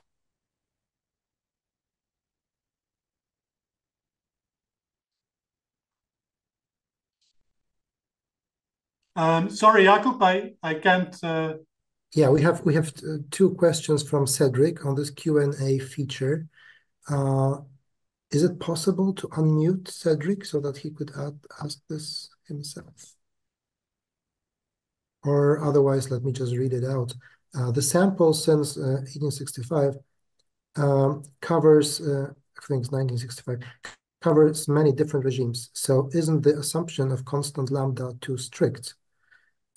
Also, it could be that the lambda following small fiscal shocks is limited, but once debt gets high, there is a realization that fiscal consolidation is needed, and lambda could become higher, such as less fiscal dominance as fiscal fundamentals get more concerning. Yeah, so these are the questions by Cedric. If you could please answer. Yeah, thank you. Yeah, no, I think that's a very good point, and it's one of the things we're working on. So to some extent, we are the other extreme, of the Bianchi-Melosi, Bianchi-Ilut papers, where they say either you're in one regime or you're in the other regime. We say you're always in an average regime, but probably the truth lies somewhere in between. And so we're kind of experimenting with versions of the model where we can allow the lambda to vary over time. The problem is, I mean, of course, there's lots of parameters, and so at some point you have to worry about identification. Even now, I think we have to worry about identification of this lambda. But I think it makes perfect sense that periods like the 1970s, the framework was very different. Periods when you're at the effective lower bound, again, the lambda is likely to be different. But this methodology, you can actually test that. And the same is true for small and large shocks, or for different types of shocks. So in principle, you can have the lambdas be different depending on the size of the shock, the source of the shock, and also the sign of the shock. But again, subject to identification restrictions, of course. But that's a good point. This is basically some of the next steps that we're taking. Thank you. Damian, would you please ask? Thank you, Jakub. Hi, Frank. My question is in relation to your assumption of rational expectations. So if I understand correctly, a lot of the mechanisms that underline the powerful effects of unfunded part of the fiscal deficit is the fact that people expect in the future that the government will not back these expenses. So it relies a lot on the assumption of rational expectations. So I would be curious, have you looked at more flexible ways of specifying expectations? I'm thinking, have you thought about adding behavioral expectations into your model and to try to estimate the degree of discounting in the same framework, and try to see how it would change the magnitudes of the fiscal theory of the price level? Thank you. Yeah, also this is very, very, very important question. We have not explored a version of the model with more behavioral expectations. I mean, there is a very nice paper by was it Osepe and Prescott in the AER, where they basically estimate the canonical DSG model with a learning specification, and they actually discuss the impact of fiscal policy and also fiscal theory type of effects in that setup.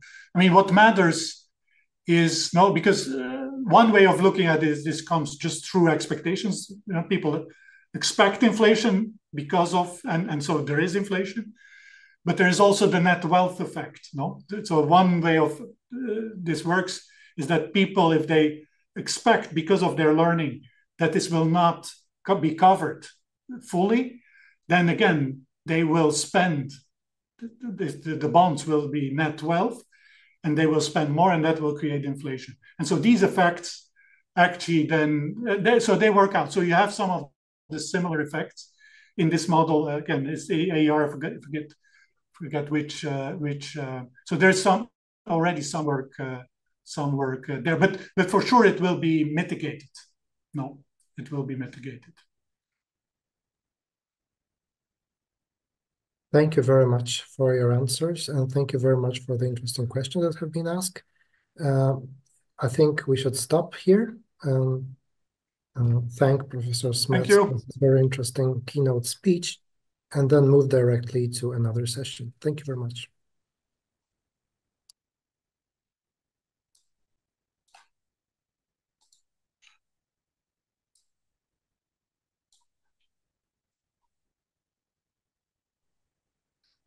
Okay.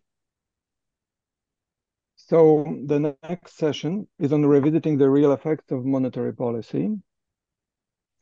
And we have two excellent papers. However, I do not see the first speaker. Yes, I'm here, Marek. Can you hear me? Oh, great. Perfect. Wonderful. So the first paper is by Tim Willems. And Tim, the floor is yours. You have 20 minutes. So let me just share my screen. Can you see my slides? Yes. Mm-hmm. Okay.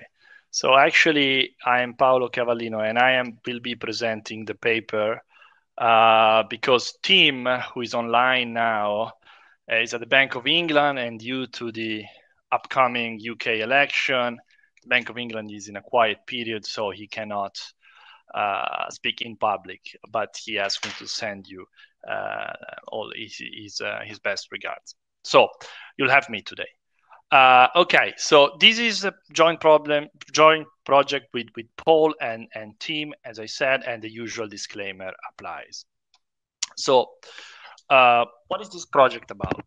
As we all know, in the conventional, in the standard new Keynesian models, the monetary transmission mechanism is based on the intertemporal substitution channel, meaning that the central bank controls the interest rate, which is the relative price of consuming today versus tomorrow, and by controlling that, it affects household decision and therefore economic activity. Now, I think as a profession, we grew a little bit skeptical about this channel for various reasons. The first one is that all the empirical estimates that we have about the elasticity of intertemporal substitution are quite small, and these cast some doubts about the quantitative relevance of this channel. But also on the theoretical side, we know that the intertemporal substitution channel coupled with rational expectation can give rise to some uncomfortable predictions, such as the huge potency of the forward guidance. So in much of the progress in recent years on new Keynesian models has been on studying alternative transmission mechanisms. And these have included models with financial frictions, model with informational friction, model with liquidity constraints, and so on and so forth. So our paper fits in this branch of literature. And the question that we are asking in this paper is, how do life cycle forces affect the monetary transmission mechanism? Meaning, if we introduce a retirement stage and we allow the households to think about this retirement stage and save for the retirement stage, how does the transmission mechanism of monetary policy changes? And as a preview of the results, as we're going to show, is that once we allow for this, financial wealth takes the center stage, hence the title of our paper. So the core idea is actually very simple. Think about the standard intertemporal substitution logic. In that model, when the interest rate falls, when interest rates are lower, the profitability, the return that you get on savings fall, and therefore households have an incentive to save less and consume more today. Now assume instead that these households does not only have to choose how much to consume today versus tomorrow, but it also has to save in order to finance its consumption in a retirement stage. Now he's going to look at lower interest rates in a substantially different way, right? Lower interest rates will reduce the growth rate of its saving, and therefore will make it harder for him to reach his desired level of saving in order to retire comfortably. On top of that, in a low interest rate environment, the flow income that he receives from a given stock of savings will also be lower. So both forces will induce or might induce the households to actually save more rather than less, and therefore to consume less. Now, this idea has been floated around, and here you can see some quotes from Raghu and from the APB, which is one of the largest pension funds in the Netherlands, that this idea has always been in the mind of the people. So before we go into the model, let me start with some empirical evidence, some suggestive evidence that seems to point in the direction that these mechanisms are actually at play in reality. Now, finding evidence for this mechanism is actually quite hard, so we need to be, we are going to leverage on the theory quite strongly. So the theory tells us that life cycle forces will create a target level for asset holdings, and this goes back all the way to Modigliani. So, but this implies that if that's true, then this implies that it's not net wealth per se that drives consumption, but rather is wealth relative to this targeted level of wealth. So, in a nutshell, what we need is a measure of excess wealth, which it's the one that should drive consumption. And this measure of excess wealth will change over time, will depend on the length of the retirement, life expectancy, and so on and so forth. But crucially, it will depend on the interest rate. Why? Because, well, the interest rate will affect, as I said, the growth rate of his saving, that is his ability to reach this targeted level of wealth, but also on the value of his assets, but also on the flow value of its saving. That is, it might change the whole targeted level of wealth. After all, having $100,000 is very different if you live in an interest rate environment which the interest rate is 1% compared to a situation which is at 5%. So so life cycle forces implies that what we should look at in order to explain consumption is not wealth per se, but a measure of this excess wealth. And the theory tells us, the model tells us how we can adjust our measure of wealth to create a measure of excess wealth and take into account the impact of interest rate on excess wealth. And this is the adjustment factor that the theory provides. It will become clearer later, but as you can see here, there are the conventional elements. You have the rho, which is the time discount factor, delta 1, which is the probability of entering the retirement stage, delta 2 that governs life expectancy, 1 over sigma, the intertemporal elasticity of substitution, and crucially, the interest rate. So this is what the theory tells us. Let's see what the data tells us. Here we are plotting the logarithm of detrended per capita consumption in the US over the logarithm of the detrended per capita households wealth the quarter before. As you can see here, there is absolutely no correlation between these two variables. If anything, the correlation is slightly negative, but it's actually totally insignificant. So this seems to suggest that indeed net wealth, the level of wealth is not the measure of wealth that seems to be driving consumption. Now look at what happens when we adjust wealth by the factor that I described before, and we create this theoretical measure of excess wealth. Now things fall in line quite nicely, right? Now consumption is strongly positively correlated with our measure of excess wealth, and the R square of the fitted regression increases substantially. So this seems to suggest that indeed this life cycle logic we can observe there in the data. That it's important to consider the impact that interest rates have on asset demand in order to find a positive correlation between wealth and consumption. Now let me go to the model. So our model builds on the structure of Blanchard and Yari augmented to include a retirement state, as in Gertler 1999. What does this mean? This means that our households, during their life, they transition through 3 different stages. They work, then they retire, and they die. So they are born. When they're born, they are working households.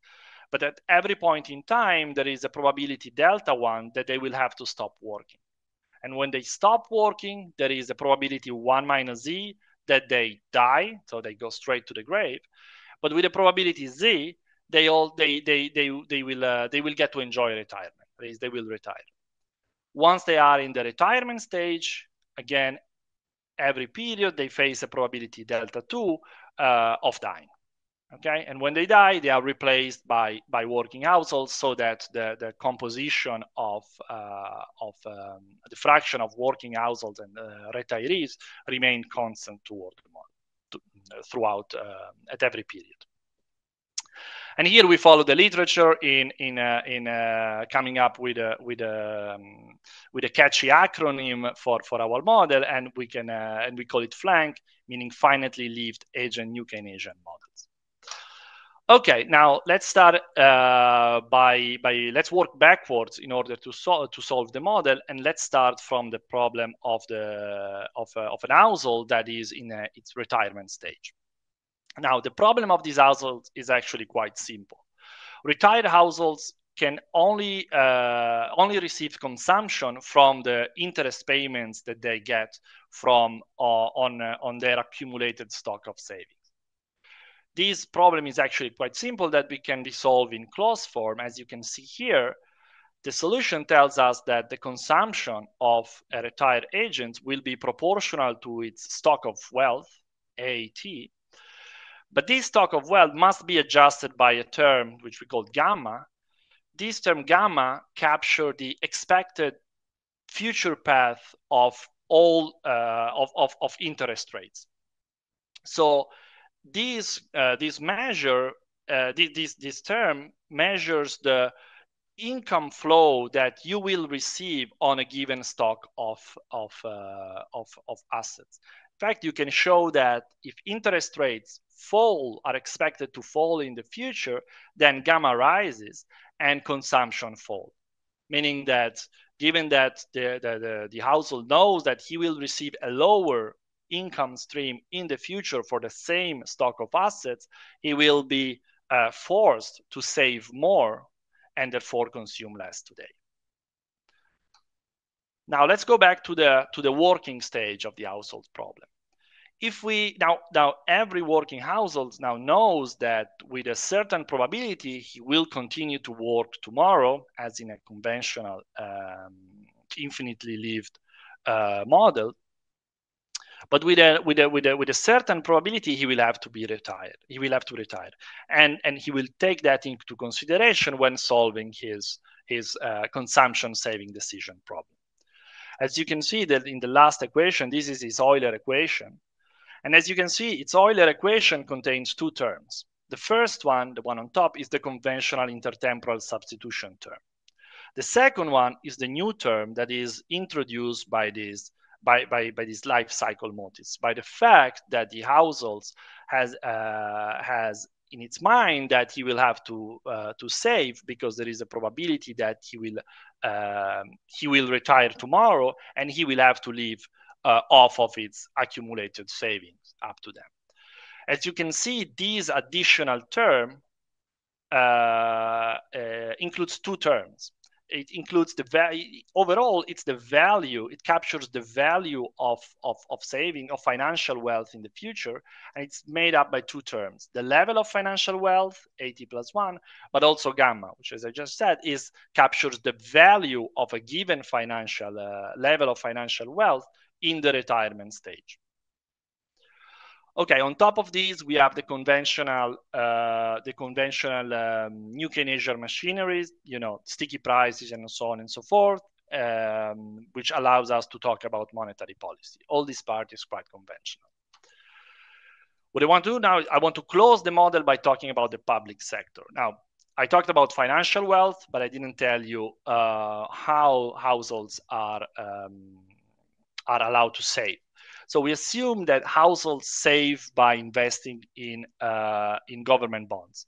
And the government issues both short and long-term bonds. And for simplicity, we assume that they are in constant supply. And we assume that the government taxes working households in order to finance interest rate payments on its stock of debt. Now, what is going to be key in the results that I'm going to show you in a couple of slides is this parameter eta. This eta captures denotes the steady state share of long-term bonds over the total value of government debt. So it is a measure of the average duration of government debt. And since this is held by households, it also captures the duration of the portfolio of assets held by the households. And these will matter a lot.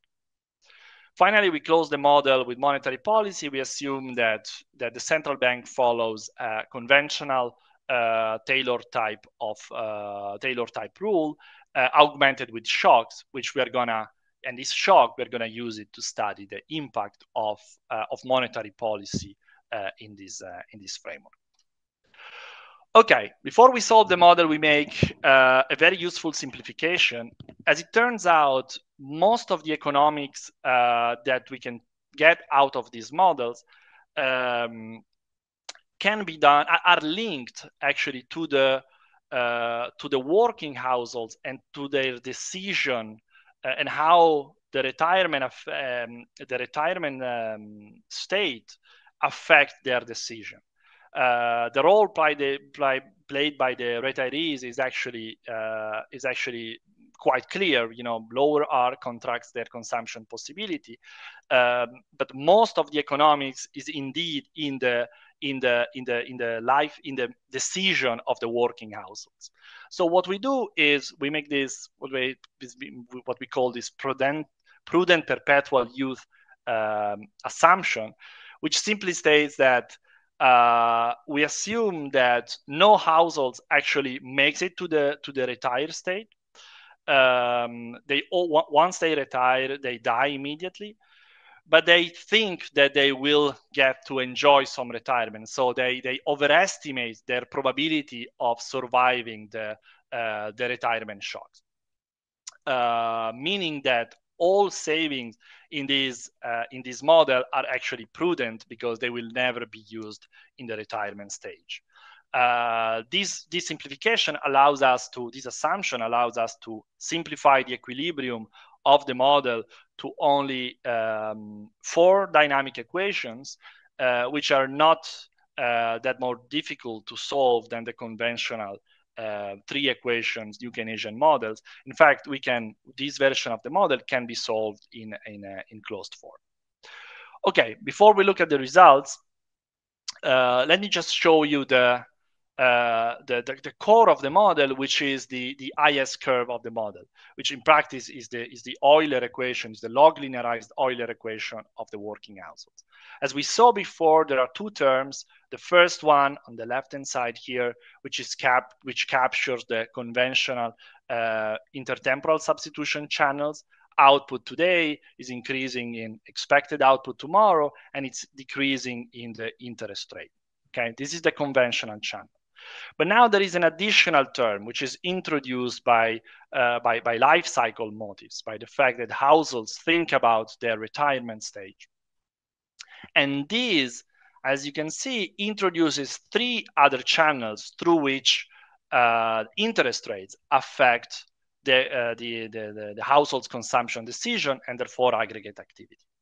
So let me start with with the middle one. So this captures the channel that higher interest rates today will increase the growth rate of savings, and therefore will allow the households to enter retirement tomorrow with the same amount of savings by saving less today. And as you can see, these will actually boost consumption. Okay, so this channel works in an unconventional way.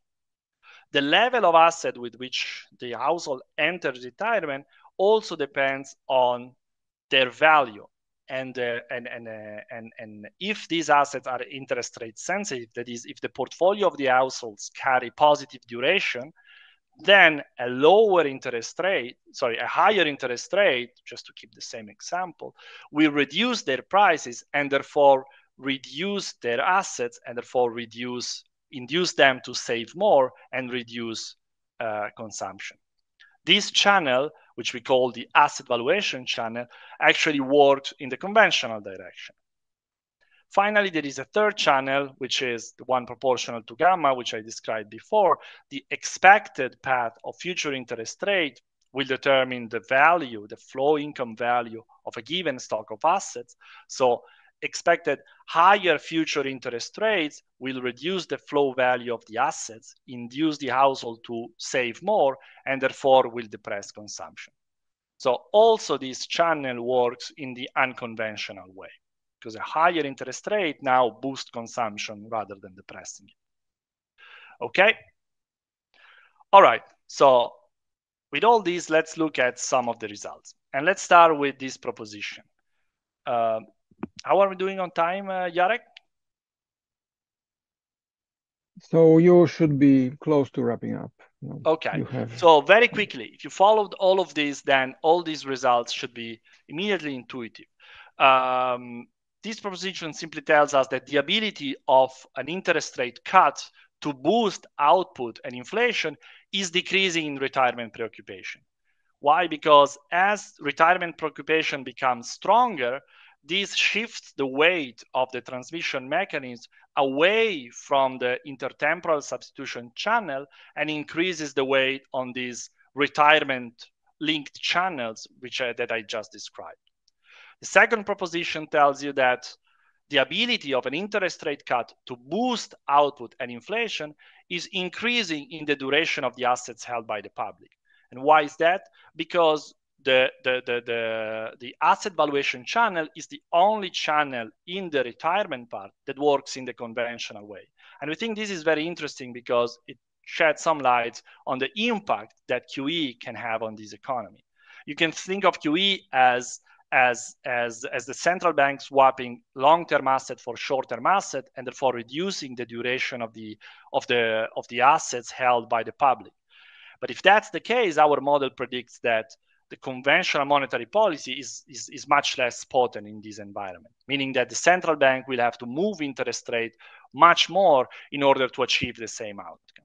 And this has implication not only for the effectiveness of monetary policy, but also for financial stability.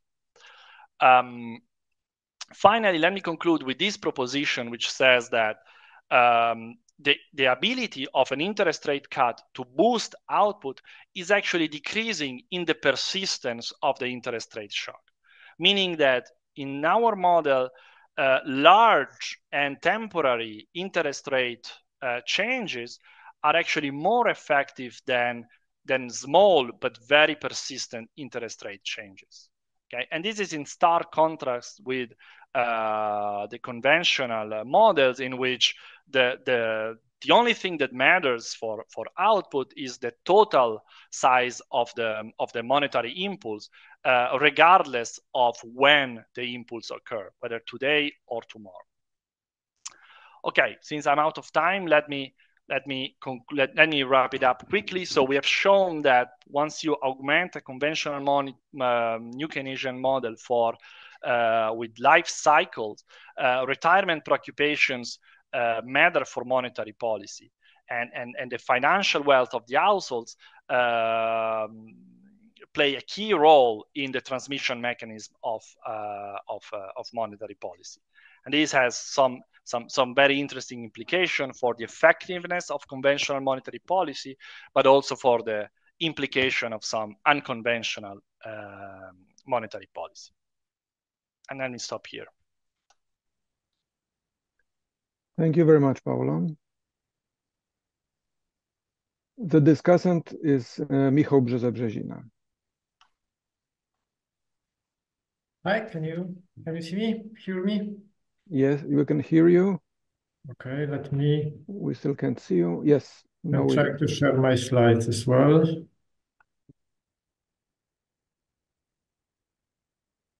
And have I been successful on sharing my slides?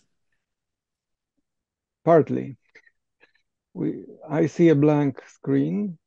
All right. I see you're sharing something, but blank screen, you say?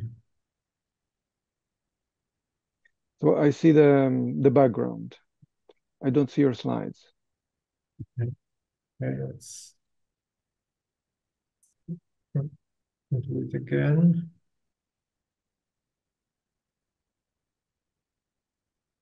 How about now?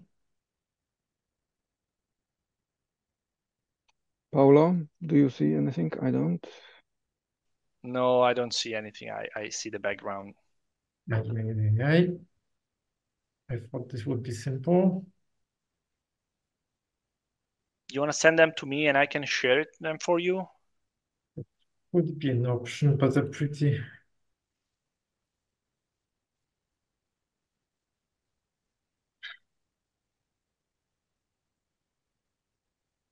Try number 3.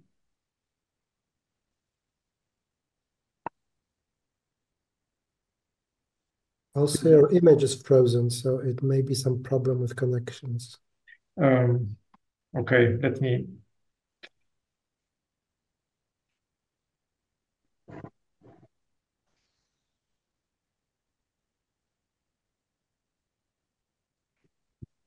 Let me change the connection, maybe this helps.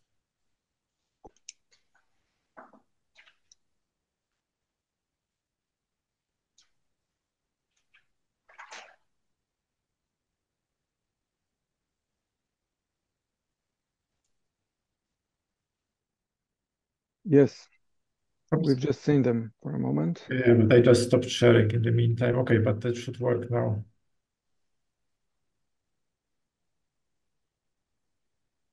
Excellent. Yes, okay. Thanks. Sorry for the mess. Technology. All right. So thanks a lot. Thanks a lot for the invitation. Can you still see them? Yes. Okay. Thanks a lot for the invitation. I'm Michał Brzobrzyzna from Narodowy Bank Polski, and it's only my views represented here. So thanks a lot also for giving me the opportunity to discuss this paper. It was an excellent read. Let me start briefly repeating actually what Paolo already said about the paper. I think the presentation was quite clear, but I've read the paper several times, and maybe not everybody in the room did this. So the main idea of the paper is the following. If you look at what we until this paper was written, thought about how monetary policy works on the economy, we know it works via various channels, the intertemporal substitution channel being the primary one, at least in the sort of mainstream literature, but we also know that other channels are there, like the asset price channel, for instance, the fiscal channel, which is pretty much pronounced by the Hunk literature these days, or the fiscal accelerator channel, for instance. One common feature of all these channels is that they all work in the same direction. So if monetary policy lowers interest rates, being expansionary, all these channels make consumption, output, inflation go up. What this paper adds to the debate is that the authors show that there is one extra channel, a channel that results from retirement considerations of households, and that actually it works in the opposite direction, meaning that if monetary policy is expansionary, this channel actually lowers consumption, lowers output, lowers inflation. And the story behind it is relatively simple. It's as follows: agents save for retirement. They know one day they will retire and they will have to live out of their accumulated savings. Since monetary expansion lowers interest rates, this means that the expected income in retirement goes down. So agents think, so I have to accumulate more assets in order to make a decent life in retirement. So they accumulate more assets, and if they accumulate more assets, means they save more, but they consume less. And here's this perverse effect of monetary policy. And this picture, which I think Paolo didn't show, showed only very briefly, actually summarizes these results graphically, showing the relationship between the real interest rate and asset accumulation. So this C-shaped figure has this upper arm, which is the relatively standard one, which means interest rates go down, asset demand goes down, people want to save more. But when interest rates fall below a certain level R bar, everything reverts, and actually higher interest rates make agents to accumulate less assets. That's the trend.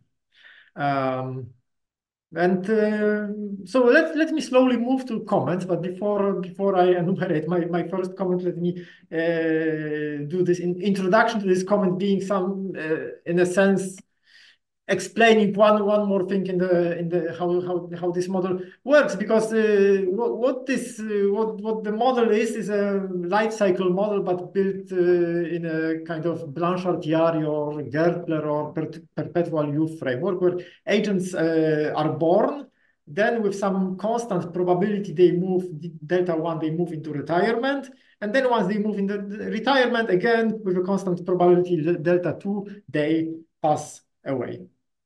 Which is the framework, I mean, very nice in the sense that it allows to derive many nice analytical solutions. One of them has been shown by Paolo. That's these fuzzy equations here. I just copied them from the paper. That's the IS curve in the model. Paolo explained a little bit about it, saying that these red parts here on the right-hand side are actually these unconventional channels of monetary policy.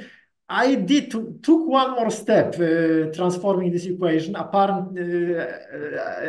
had to take one more assumption, simplifying assumption, which is that I just put beta equal 1. We know beta is a discount factor. It's usually pretty close to 1, so I just set it to 1. And if you set it to 1, you can make this equation, in my view at least, even more beautiful, because then this red part on the right-hand side boils down to something which is the red part in the lowest equation, which is just the whole future path of real interest rates. And what is very important is that it enters this IS curve with a positive sign, okay? So assuming sigma bigger than 1, and that's how they calibrate the model, this is positive.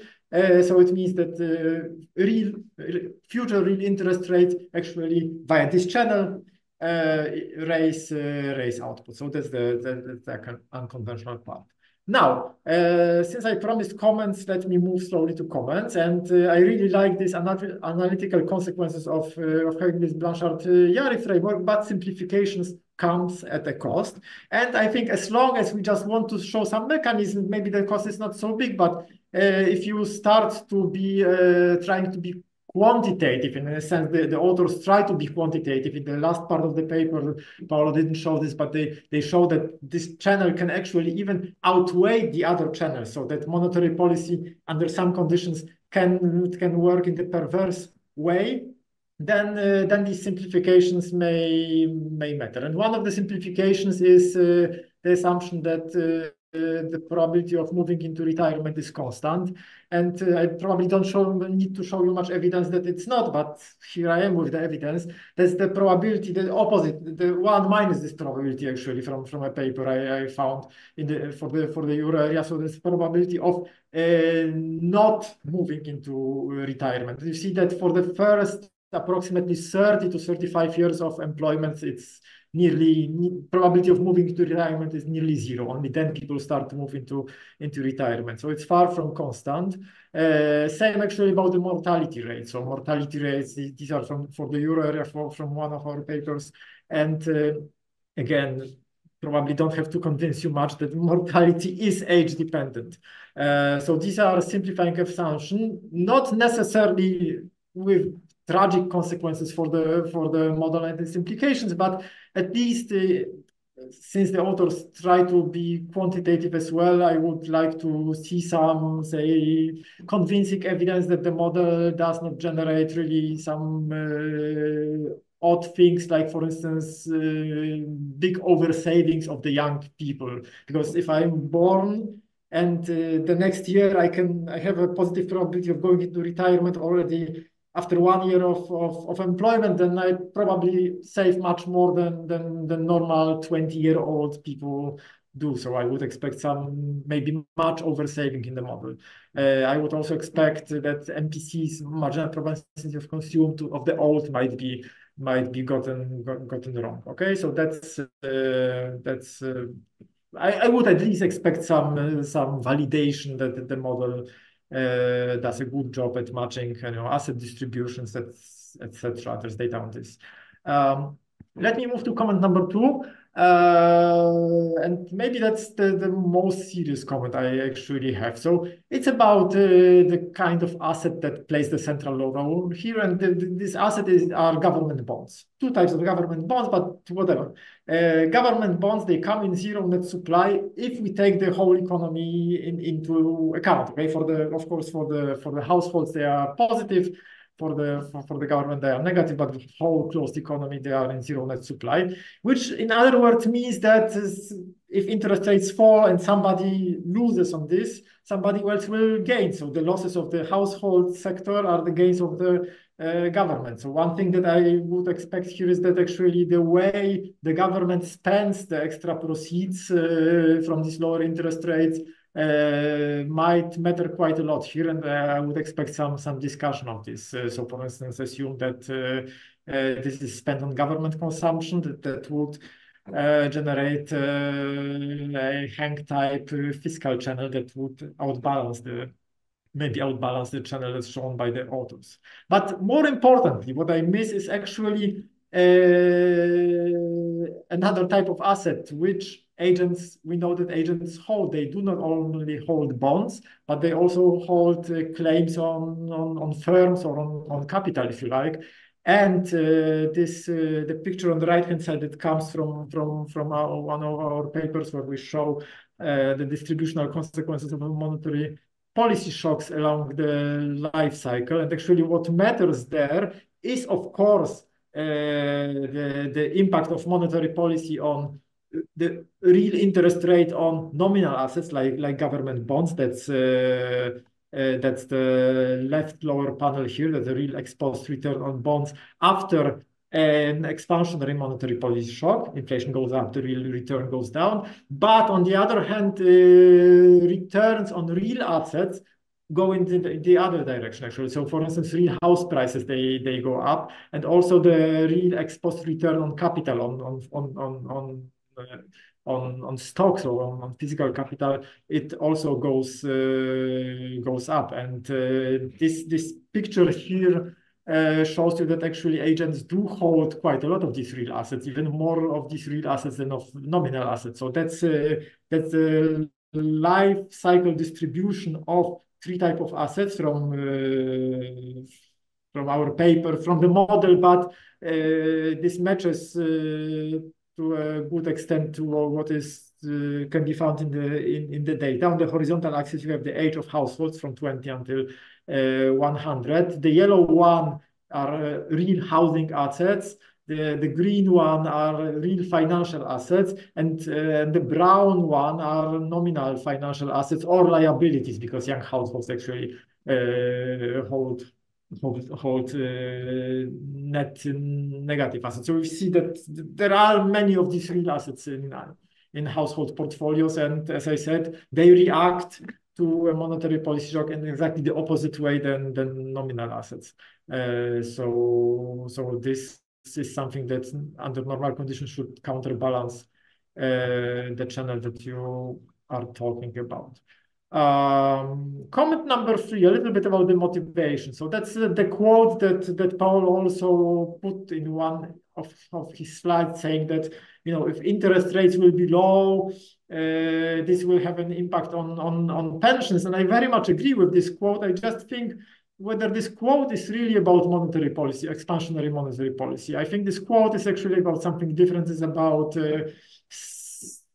secular forces that make real interest rates persistently low, demographic forces, low technology growth, etc., and not necessarily expansionary monetary policy, because expansionary monetary policy, you know, that's a cyclical factor. One day monetary policy expansionary, another day it's contractionary.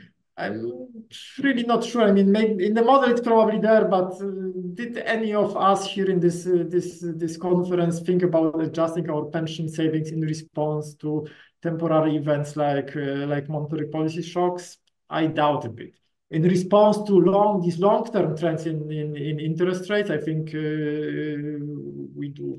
Okay, so maybe not sure if the motivation about monetary policy is that good for the paper, but in general, the motivation about interest rates, low interest rates, is good for sure. Marek, how am I doing on time? Do I have time for the last? You should wrap up, Michał. Well, let's give Paulo some time to respond. Okay, so all right. So let me stop here. The last comment was more about the presentation in the paper than about some serious issues. Okay, the wrap up is I read a very nice paper, really interesting topic, and something new here. The paper is well written. Couple of suggestions I would give the authors. They are here. So let me stop here. Let me stop sharing and come back to see you. Great. Thanks, Miguel, for the discussion. Those are all very interesting points, and it's very useful. We have thought about some of them. Let me start with your first one. which is like, why don't you focus on a more conventional life cycle model when you actually have like generation of households, keep track of their age and so on and so forth.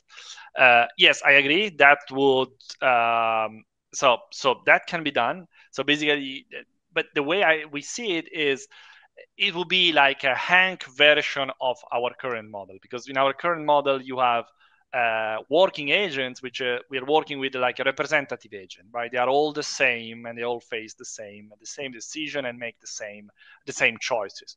I agree with you that if we were to look at the distribution of the choices across ages, we would obtain different decisions depending how far they are from the retirement stage.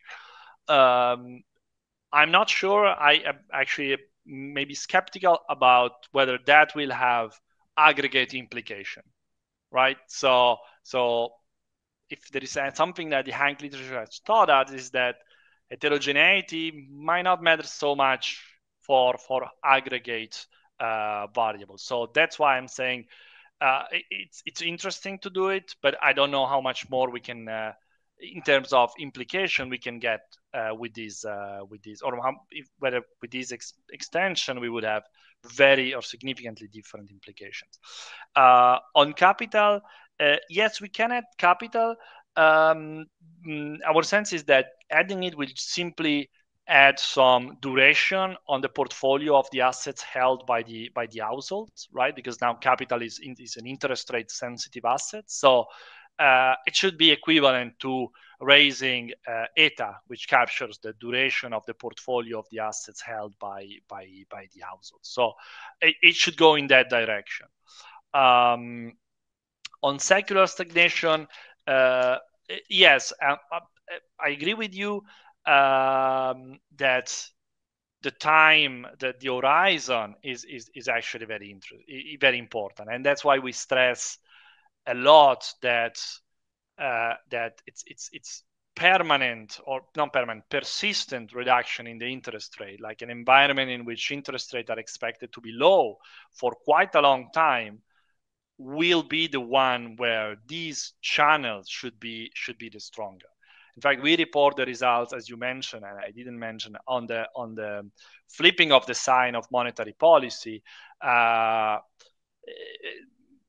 We don't think that is a believable implication for temporary or for short-term change in the interest rate. So yes, it's really like the impact of persistent change in the interest rate that should really give strength to this type of channels. I'm gonna stop here, Marek, in case there are some questions, or I don't know how we're doing on the timing. Thank you very much. Well, I don't see raised hands, and we're a little bit behind schedule. So I suggest, thank you both very much. It was great. And I suggest we move to the next paper, where Kilian Huber will tell us all about the effects of sticky discount rates. Kilian, the floor is yours. Well, thank you so much. I hope you can hear me well. Yes, we can see your slides. Fantastic. Thanks for organizing this great conference. I'm just going to clean up my screen a little bit. There we go. Thank you for having me. It's been really interesting to follow the discussions today. This paper is called Sticky Discount Rates. It's joined with Masao, who's at Boston University, and my colleague, Niels Gormsen, who's at Chicago as well. So to motivate the paper, let me just state that much of modern macro depends on the assumption that prices or wages are in some way rigid, so that prices or wages don't immediately adjust in nominal terms when there are shocks to fiscal and monetary policy. And in fact, much of the papers we've seen today incorporate this assumption and get a lot of mileage out of that assumption. And today I want to talk about a related assumption, but that is relatively new to the literature. And I'll try to argue, using some evidence, that it's not just potentially prices and wages that are sticky, but also firms' discount rates. Another way of saying that is firms' required returns to capital. So the minimum that a firm wants to earn when it invests in a new project that quantity is sticky with respect to inflation. And I'll provide some evidence that this type of stickiness can generate co-movement between shocks to expected inflation and investment in the economy, because when you have sticky discount rates in nominal terms, any shock to inflation will actually mean that the real discount rate changes almost mechanically with those inflation shocks. And based on that evidence, I'll then derive some interesting implications. I'll show you that a basic model that only is augmented with sticky discount rates, but otherwise very similar to the standard frameworks that we use in central banking or in academia. That kind of framework gives you quite different implications for how monetary and fiscal policy works. For example, even in a world where prices and wages are completely flexible, this type of stickiness will introduce monetary non-neutrality. So what central banks do will matter, even if prices and wages are not sticky. I'll show you that the baseline monetary policy shocks that we often analyze in macro are less effective when firms' discount rates are sticky. But I'll show you that other types of shocks that the central bank can enact, such as shocks to its inflation targets or other types of shocks that affect inflationary expectations, are actually much more effective when discount rates are sticky. And finally, I'll show that in the simple model, any kind of shock to demand, shock to fiscal spending will actually increase investment, will crowd in investment, which is a sharp contrast to the standard model where we get investment crowd out when there's government shocks, so types of fiscal spending aggregate demand shocks. So let me just jump straight to a conceptual overview to make sure that we're all on the same page. Almost every basic model has the property that firms invest if a nominal expected return to the investment is greater than a certain threshold. And that threshold is the nominal required return to an investment or the nominal discount rate. Now, this feature, like I said, is present in many models. It also guides the investment decisions, at least of large firms. They sort of work through this type of logic, thinking about what are the expected returns we'll get of different projects, and do these projects make it above the threshold that we want to earn. Now, in the textbook model, what we typically assume about this threshold is that it's given just by the cost of capital of the firm. So that depends on R, the real interest rate, and pi, some kind of expected inflation measure. That is the nominal cost of capital, adding those two up. For today, when I say cost of capital, just think of it as being the interest rate in a simple model. It's a bit more complicated when you introduce risk and uncertainty, but for today we'll have a simple sort of canonical world without much uncertainty. So the nominal cost of capital is just the nominal interest rate to the firm. Now you can write a dynamic version of this where changes in the threshold, changes in the discount rate are just going to be equal to changes in the real interest rate plus changes in expected inflation. Now, in the textbook model, the firm also changes its expected return in nominal terms with inflation. So if there's inflation of 5%, it adjusts its future expected revenues upward by 5%. And if you have these kind of textbook assumptions, then you basically have inflation neutrality through the discount rate channel, which means that the real discount rate, and that's what ultimately determines real investment, is going to be independent of any types of inflation shocks. It's just going to depend on the real interest rate. You can see that in the simple equation I wrote down here. The real discount rate is by definition equal to the nominal discount rate minus expected inflation. And that's just going to be the real interest rate if you take the assumption that the nominal cost of capital is the discount rate.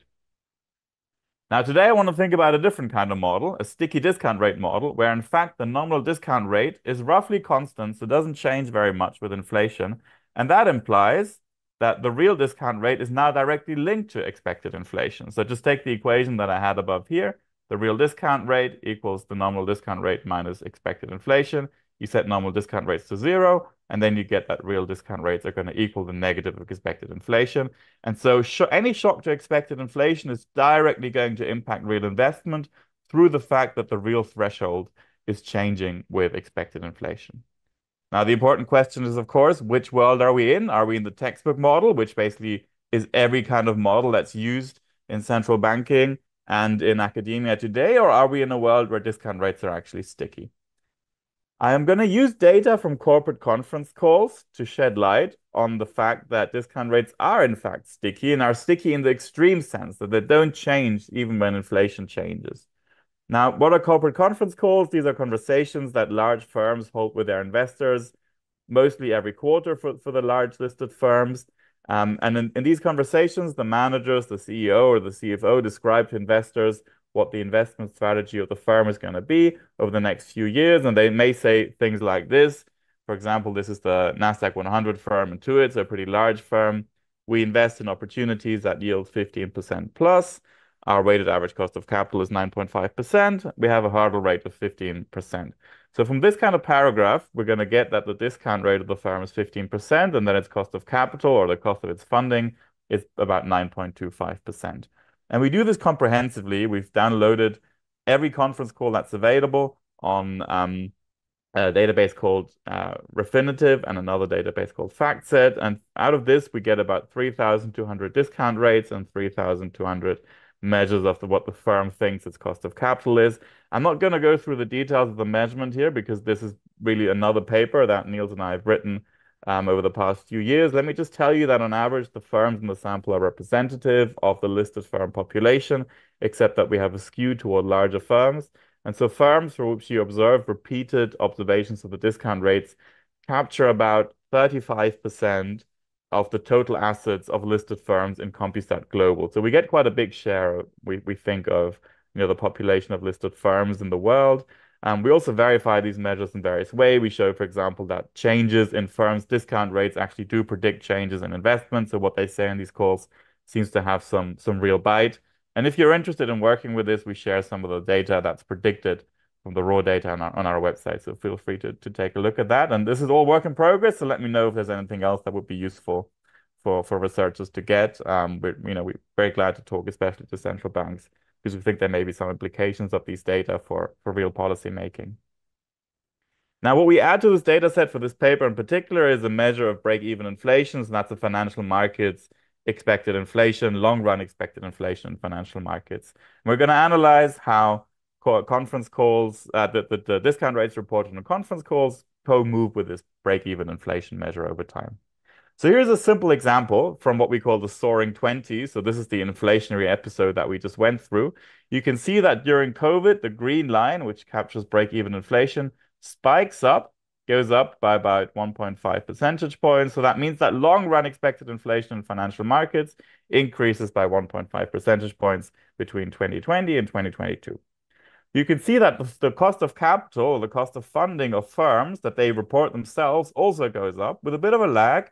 But eventually, firms do seem to recognize that changes in expected inflation affect interest rates, and so they raise their internal perception of what they have to pay for funding. But what doesn't happen is that firms' discount rates go up. So this blue line here is pretty flat, suggesting that firms are not changing their discount rate when break-even inflation spikes. This is just an example from the soaring 20s. We've done this for a global sample starting in 2002, and we continue to find pretty much a zero effect of expected inflation on discount rates, but a relatively strong and significant effect of expected inflation on the firm's perceived cost of capital. And that suggests that firms are sort of aware that inflation is changing, but for some reason they're consciously not changing their discount rates. And I'll have something to say about why that may be in a little bit. Let me just convince you with some additional evidence that indeed there's very little going on the discount rate side. So this is just plotting the share of firms adjusting their discount rate over time relative to 2018. You can see that break-even inflation, as we just said, goes down and then spikes again, but there's really no change in the discount rate that firms report over this period. Overall, changes in discount rates are pretty rare. We find that about 5% of firms change their discount rate every quarter. On this picture, you can see that as time progresses, the discount rate is more and more likely to change. But even for periods that are sort of like greater than 24 quarters, we still get less than 50% of firms changing their discount rate. Remember that the textbook assumption here would be that essentially every firm changes their discount rate every quarter because their cost of capital would be changing quite a bit. And the benchmark assumption for this picture would be the blue line exactly traces the green line. And this is clearly not true. So something is going on within firms that's causing a wedge between break-even inflation and the sort of inflation-adjusted real cost of capital and the firm's discount rate. Now, as I just said in the conceptual overview, if you think that firms' discount rates are nominally sticky with respect to expected inflation, this means that real discount rates of firms change directly with expected inflation. And that would imply that firms' real investment should also change with expected inflation if firms are not changing their discount rates. And on this picture, I'm testing exactly that final implication. I'm regressing the investment rate of a firm on a measure of break-even inflation. I should say that we have the seven advanced economies where break-even inflation is actually measurable in financial markets in our sample. So this is a global sample. We use break-even inflation variation across times and countries on the right-hand side, and we interact that break-even inflation with an indicator for whether the firm has changed its discount rate over the relevant period or whether it has not. And you can see that there's a positive and significant association between break-even inflation and the investment rate only for those firms that have not adjusted their discount rate. So firms with sticky discount rate experience a direct link between expected inflation and their real investment, whereas that's not true for firms with changed discount rate. On the right panel, we're controlling for other financial determinants of investment, such as the cost of capital, the interest rate, return on equity, and we find a very, very similar picture. So that suggests that, consistent with that simple conceptual overview, changes in expected inflation can actually affect investment as long as discount rates are sticky. Now, there's other evidence that suggests firms are aware of changes in inflation. I mean, Yuri Gornichenko has an interesting survey where they directly ask about firms' expectations. There's also some evidence suggesting that firms actually adjust their prices, their expected cash flows, and so on when expected inflation changes. But the discount rates do not seem to change based on our evidence, and there seems to be real implications of that. Now, we don't have a fully fledged micro foundation for this yet. This paper is just going to take this fact as given and then work out the general equilibrium implications. But we have some thoughts about what may be going on. In particular, we think that having a stable and sticky discount rate can signal to investors that the management is relatively conservative, is relatively careful, is not going to make crass, extreme investment decisions that lead to managerial empire building. So it sort of ties managers' hands, and investors may actually like that. And that could be one way to rationalize this type of stickiness, basically through an agency friction between managers and investors. And like I said, we are thinking about this, but for today I want to keep it simple. And I just want to show you what the real implications of this sticky discount rate fact are, really taking inspiration from what macro has really done in the last 30 to 40 years, taking as given that prices or wages are somehow sticky, and then trying to think about what that means for monetary and fiscal policy. So I'm not going to have much time to talk through the details. Let me just say that we write down a simple firm problem that's exactly the same as in the textbook, and you get a solution that is just the investment policy, so the interest rate depending on the capital stock and on the nominal discount rate. That's going to be the first step of the investment problem. And then we modify the problem in just one way. We also say that discount rates are sticky, and they're sticky according to a Calvo process, where a random fraction of firms can adjust their discount rate every period. And then we have a optimization problem for firms that can adjust. What kind of discount rate do they pick? Again, this is very similar to the sort of sticky wage, sticky price model, where firms that can adjust to optimize their forward-looking wage. Here they optimize their forward-looking discount rate. And what you get out of that is a solution that says the discount rate is going to be a function of the current cost of capital or the current interest rate, as well as the forward-looking cost of capital. And you can see that if theta is 0, which is the stickiness parameter, you just get the textbook solution. So the discount rate equals the interest rate. If theta is non-zero, then you get this additional term here playing a role, which sort of says future versions of the interest rate are also going to affect the current discount rate. Now, in the data, only 5% change per quarter, so this theta is pretty close to 0, and that means that the second term is going to play a big role. And basically the optimal discount rate is not going to be equal to the cost of capital, even when firms can adjust their discount rate. And this type of stickiness is going to matter for investment decisions. Let me tell you 2 types of mechanisms for why this type of stickiness is going to matter for investment decisions. The first mechanism is that expected inflation is directly going to impact investment. Now, remember that the nominal interest rate is the real interest rate plus expected inflation. And the real discount rate, that's going to determine the real investment threshold, is equal to the nominal minus the expected inflation. Now imagine you have a shock to expected inflation just out of nowhere. Just for, just think about it as sort of manna from the heaven. Inflation comes. We want to work through this intellectual exercise. What happens? Now in the flexible discount rate world, inflation goes up. The nominal interest rate therefore goes up because they're directly linked. The nominal discount rate also goes up, and therefore the real discount rate doesn't change. So these two terms cancel each other out, and the real discount rate remains the same. You get monetary neutrality. With sticky discount rate, expected inflation goes up, the nominal cost of capital goes up. But now if you're not changing your nominal discount rate, the real discount rate actually goes down because expected inflation drags it down mechanically. And that implies that the real discount rate changes with shocks to expected inflation, and you get an uptick in the investment rate, just mechanically because the real discount rate has gone down, so firms are willing to take on more projects. The second mechanism that'll play a role here is that shocks to the interest rate are going to be a little bit less effective. So now again, think through just manna from the heaven, a shock to the real interest rate, maybe because of monetary policy or something else. Real interest rate goes up, nominal interest rate goes up, nominal discount rate goes up, real discount rate goes up in the flexible discount rate model. So this is kind of the baseline mechanism that we have in mind.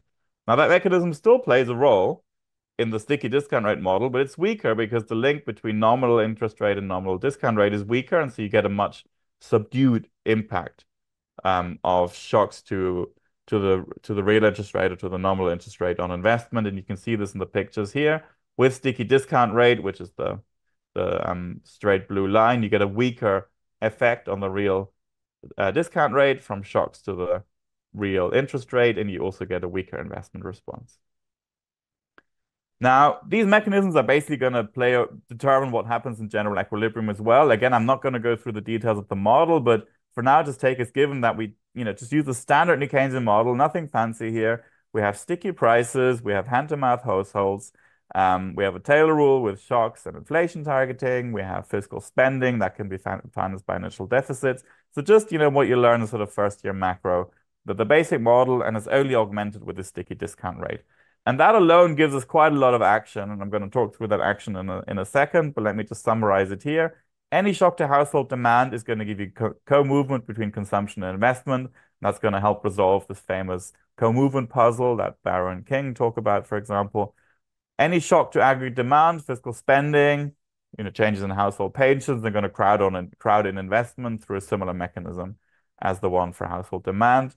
You're going to get monetary non-neutrality because any change in expected inflation will directly impact investment through that first mechanism that I talked about. So whenever the central bank can manage to change inflation expectations, that is hugely effective in actually changing real investment. And the policy rate shock, the standard shock to the monetary policy rate, will have effects on investment, but they'll be a little bit weakened. And we actually think that's consistent with some empirical evidence from microdata.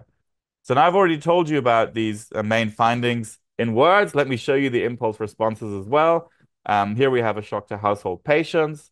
That's going to increase consumption because households want to spend more now, and that's actually going to crowd in investment in the sticky discount rate model, as opposed to crowd out investment in the flexible discount rate model. Let me jump to the inflation target. So assume that the central bank can somehow change inflation expectations, can raise investment through, for example, just telling people that expected inflation is higher, or through in that Taylor rule, that's what we mechanically do, actually changing its inflation target. That has very, very small effects in the flexible discount rate model. In fact, zero effects if we allow for wage indexing to inflation. It has huge effects in the sticky discount rate model on consumption and on investment because of this mechanical link now between real discount rates and real investment decisions through this real shock to the inflation expectations. Here's monetary policy shocks, the standard ones, just a blip in the interest rate.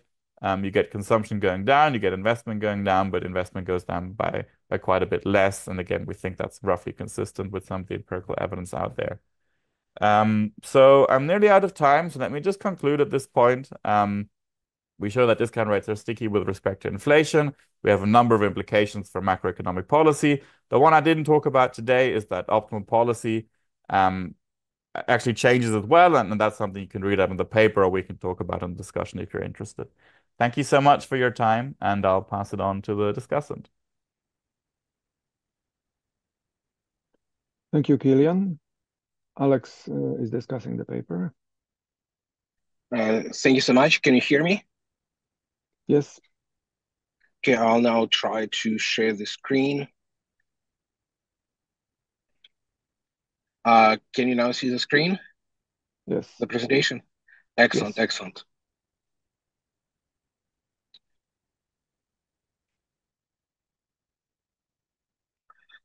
Thank you so much, Kilian, for the excellent presentation. And I would also like to thank the organizers for inviting me to the conference. Just 1 second, trying to make it work. Okay, let's start with a general impression about the paper. In my opinion, it's an excellent executed piece of research, and a lot of thought was put into how this paper is structured. I really enjoyed reading it. And when you read the paper, it almost feels like that the author of the paper have this perfect foresight. And the second a concern pops into my mind, like, hey, I would also want to see how this works, or I would like to see the plot of this to series. The authors immediately presented that. Another thing I really liked is that, like many papers on these areas, that usually immediately start by building the general equilibrium model. In this paper, the authors really took time to carefully present evidence that their main assumption really makes sense, that there's a lot of evidence that discount rates are indeed sticky, and only after they convince the readers that that's indeed the case, they proceeded to lay the foundations of their theoretical model. So overall, excellent paper, real pleasure to read it. Let me now briefly summarize this paper in my own words. So the main variable here is obviously the discount rate, so the required nominal rate of return that companies seek on their investment projects. And in standard textbook models, expected inflation and the nominal discount rates, they co-move. Because while in standard textbook models, investors are smart, therefore they think in real, not nominal terms. In reality, however, there is evidence that 95%, and that's an absolutely huge number of discount rates, are not in fact adjusted for inflation, meaning that high inflation actually decreases the real discount rate on a project. And this leads to overinvestment in projects that would not have been accepted otherwise. And the end result is that expected inflation actually has real effect on the economy. And when discount rates are sticky, this expected inflation becomes a very strong monetary policy tool. So let's briefly talk about the points that I really liked about the paper, and I'll also try to give some comments and to provide some feedback of what could potentially be improved a little bit. So the first things that I really loved about the paper is that it presents this compelling evidence that firms rarely revise discount rates following changes in expected inflation. And to do that, the authors used this novel data set to confirm discount rates. This data set was assembled by two of the co-authors of this paper, and it's based on the analysis of corporate conference calls. Break-even investment and cost of capital co-move, and the discount rate counter-moves. That the author presents in figure 1, very important piece of evidence. And the second one is that investments increase with break-even inflation. Break-even inflation is expected inflation. In firms that actually do not revise the discount rate. The second piece that I really liked about this paper is that it provides a very easy and quite intuitive explanation of this observed co-movement between consumption investment and government spending investment in response to these demand shocks. Obviously, in classical models, when consumption increases, investment falls. And similarly, when government spending G increases, the interest rate goes up as well, and we have this classical crowding out effect of investment. In the author's model, on the other hand, an increase in C or G increases expected inflation. And this expected inflation, given that the discount rate is sticky, they lower the real discount rate, and the real discount rate increases investment. And finally, I like this like very interesting observation that within this model, setting an inflation target could become a very effective, very powerful monetary policy instrument, or monetary policy tool. A very small change in the inflation target can lead to huge changes in actual inflation. In the model, like 0.1% of the inflation target led to a 5% change in the actual inflation rate, which is, of course, a very large change. So those are a few of very many things that I really enjoyed while reading the paper. But I also need to justify to be here present at this conference. So let me try to perhaps give some recommendations of what could be added to the paper to make it even more compelling. So the first one, like the first small issue that I would recommend looking into is exploring a potential heterogeneity between companies in your data set. Since there, of course, could be some fundamental differences between companies that decide to update their discount rates versus companies that decided not to update their discount rates. And in your data set, there are some heterogeneous companies, since, as you mentioned, you look at 7 advanced economies. Yes, all of them are developed economies with developed financial markets, but still there are US companies, Japanese companies, French companies, German companies, and so on and so forth. Plus, there are some multinational companies that probably invest in different markets, and they have and they consider investment projects also in different markets. And different markets are probably affected by different inflation rates in different countries. So I don't quite understand how it's possible to take into account by looking at the data, but perhaps there is a way. Another big difference, in my opinion, between the US companies and non-US companies is that outside of the United States, the main source of financing for companies is actually bank loans. And I can imagine that, for example, if a company has an open credit line and the interest rate is fixed, for instance, for the next 5 years, then when inflation does strike in that country, it's almost like a blessing, since now the real cost of capital goes down. And perhaps that's one of the reasons why those companies decide not to revise their nominal discount rates, simply because their capital is now cheaper, and they simply increase investment. So perhaps one thing you could do with your data is to perhaps look at stratify companies by country and see what's going on a country by country basis. And if it's also possible to get some information on the type of financing company uses, like debt versus equity, and the proportion between the two, that might add even more value to the paper. Another thing that might be worth to explicitly take into account is that the real interest rates in the United States have been going down for the past 20 years. In your data, we saw that the real discount rate has been decreasing lately, and of course, you naturally attribute that to an increase in expected inflation. However, it might be the case that businesses now generally are willing to accept a lower return on investment, and one evidence of that is, as I mentioned, that the real interest rate have been trending down since 1985, used to be like way higher than 2, now it's way closer to 1%. So perhaps it might be worth to, for instance, use the Slavic and Williams series and include it as one of the controls in the regression, at least as a robustness check to show that it doesn't match or it doesn't affect your main result. Another thing, as like another potential robustness check, it might be worth adding a measure of risk.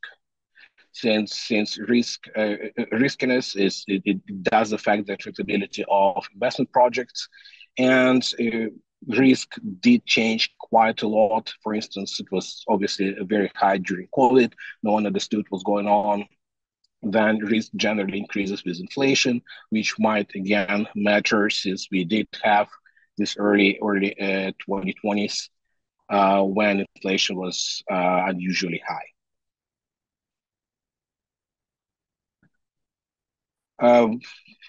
This comment, the third one, is a minor comment. I just noticed that in table 3, you use company level fixed effects, and in table 4, you use country level fixed effects. Obviously, that's the limitation of the data set, but perhaps you would want to add a bit more explanation, justification why you had to resort to using country level fixed effects in table 4.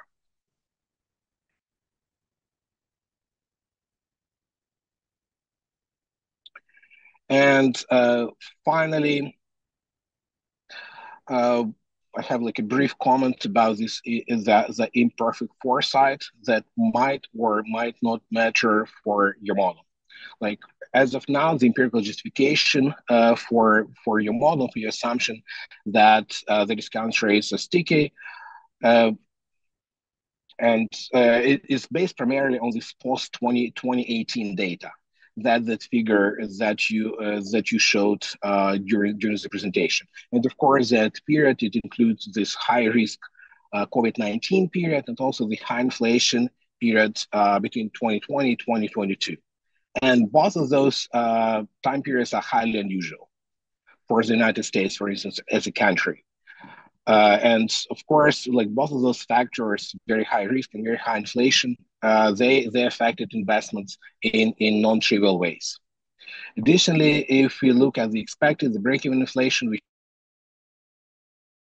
is to something like TIPS bonds, then if you look at the two interest rates, then we know that people were quite wrong at predicting inflation in the 20s. Like some treasuries, maybe different bonds, actually ended up earning negative real interest rates rather than positive real interest rates. That perhaps could be important for your model, especially if you use this high inflation period as a justification for your choice of assumption. Since in 2020, expected inflation and realized inflation were quite different. Plus, there are a lot of other things that were going on during that time. So perhaps maybe as a robustness check, you might also want to show your like baseline results while excluding these unusual periods of COVID-19 and the soaring inflation period between 2020 and 2022. Other than that, I don't really have a lot of additional comments. Great piece of research. It was a pleasure reading it. Thank you so much. Thank you, Alex. Kilian, do you want to react? Yeah, let me say mainly thank you so much for the very thoughtful and kind discussion. I think every single point that you raised is useful for us, and we're going to incorporate it. Let me mention maybe two of the important ones first. I think in terms of heterogeneity, that's absolutely an important question. And it also leads to the question of why are some discount rates stickier than others, which then leads to micro foundation. This is something that we're quite excited about working on. One particular result that we found there recently, which is not yet in the paper because this is happening in real time, is that firms that seem to be under pressure from financial markets, such as highly levered firms or firms that don't have a lot of profit buffers, they actually seem to adjust their discount rates more frequently, which we think is consistent with the view that they're sort of being monitored and that they're under pressure to do the right thing. And so that they're kind of having to change things, whereas firms that have a lot of market power, that don't have a lot of leverage, they can kind of get away with some of this messing around with discount rates. So this is maybe interesting in relation to your point. The last thing you said, I think, is important regarding COVID versus not COVID. So we have now done an analysis that is only pre-2020, I think, or pre-2019, and all the results are really similar. So cost of capital changes with expected inflation, and discount rates don't. And I think that's reassuring that it's not just a COVID effect, but a more general sort of pattern in how firms behave. But the point is very well taken, and we should explore that even more and make it very clear in the paper. Thank you so much, again. Gita. Thank you, Alex. This was great. And someone has their hand up. So Marek, I don't know how you want to proceed. Yeah, let's have one more short question. Alex, please go ahead. Thanks. Very interesting paper. Quick question. Just thinking about sort of what's the underlying problem here, and just wanted to bring up the paper by my colleague at the Bank of Canada, Wenting Song. They just had the restart paper. Basically, they read the text, analyze these statements by corporations, and get a measure of attentiveness by these firms to macro news, in particular news associated with monetary policy. And they find differences. Some firms are attentive, some firms are not. So it seems that there's quite a bit of coalescence between what they find and what you find. There seems to be heterogeneity, as you said, between firms that turn out to report sticky discount rates and how that influences their investment decisions. So maybe those firms are less attentive. Yeah, thanks. That's interesting. I should look at that reference. I'm not aware of the paper, but it sounds related. I mean, yeah, thank you. The final thing that I'll say, if Marek lets me, is that the most puzzling thing about our results is that the nominal cost of capital actually changes with inflation. So on average, firms do seem to get the macro impact, but then there's this big discrepancy between the nominal cost of capital and the nominal discount rate. And so I think a model that's about inattention would have to be very specific. It's like, why are they inattentive to that discount rate and not to other aspects of inflation? And that, for me, is something that's actually really interesting to work on. We're not going to solve this problem on our own, so hopefully other people can chip in and help us think about this. So thank you so much again to everyone, especially Alex. Okay. Thank you. I think this concludes the session. Thank you very much. Thanks to both presenters and to both discussants. And let's continue after the break. Thank you very much. Thank you, Marek. Thanks. Thank you, everybody.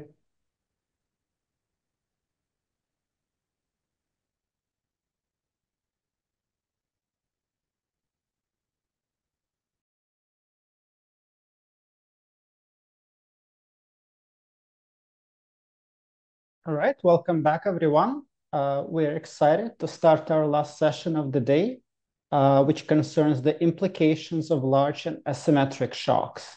We have 3 very exciting papers followed by discussions. And without much ado, let me introduce Ander Peresurivi from the Federal Reserve Board, talking about monetary policy under multiple financing constraints. Ander, the floor is yours. Great, thank you very much. Let me share my screen.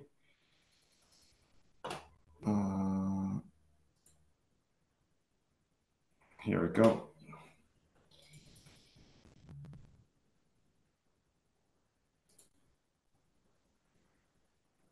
Okay.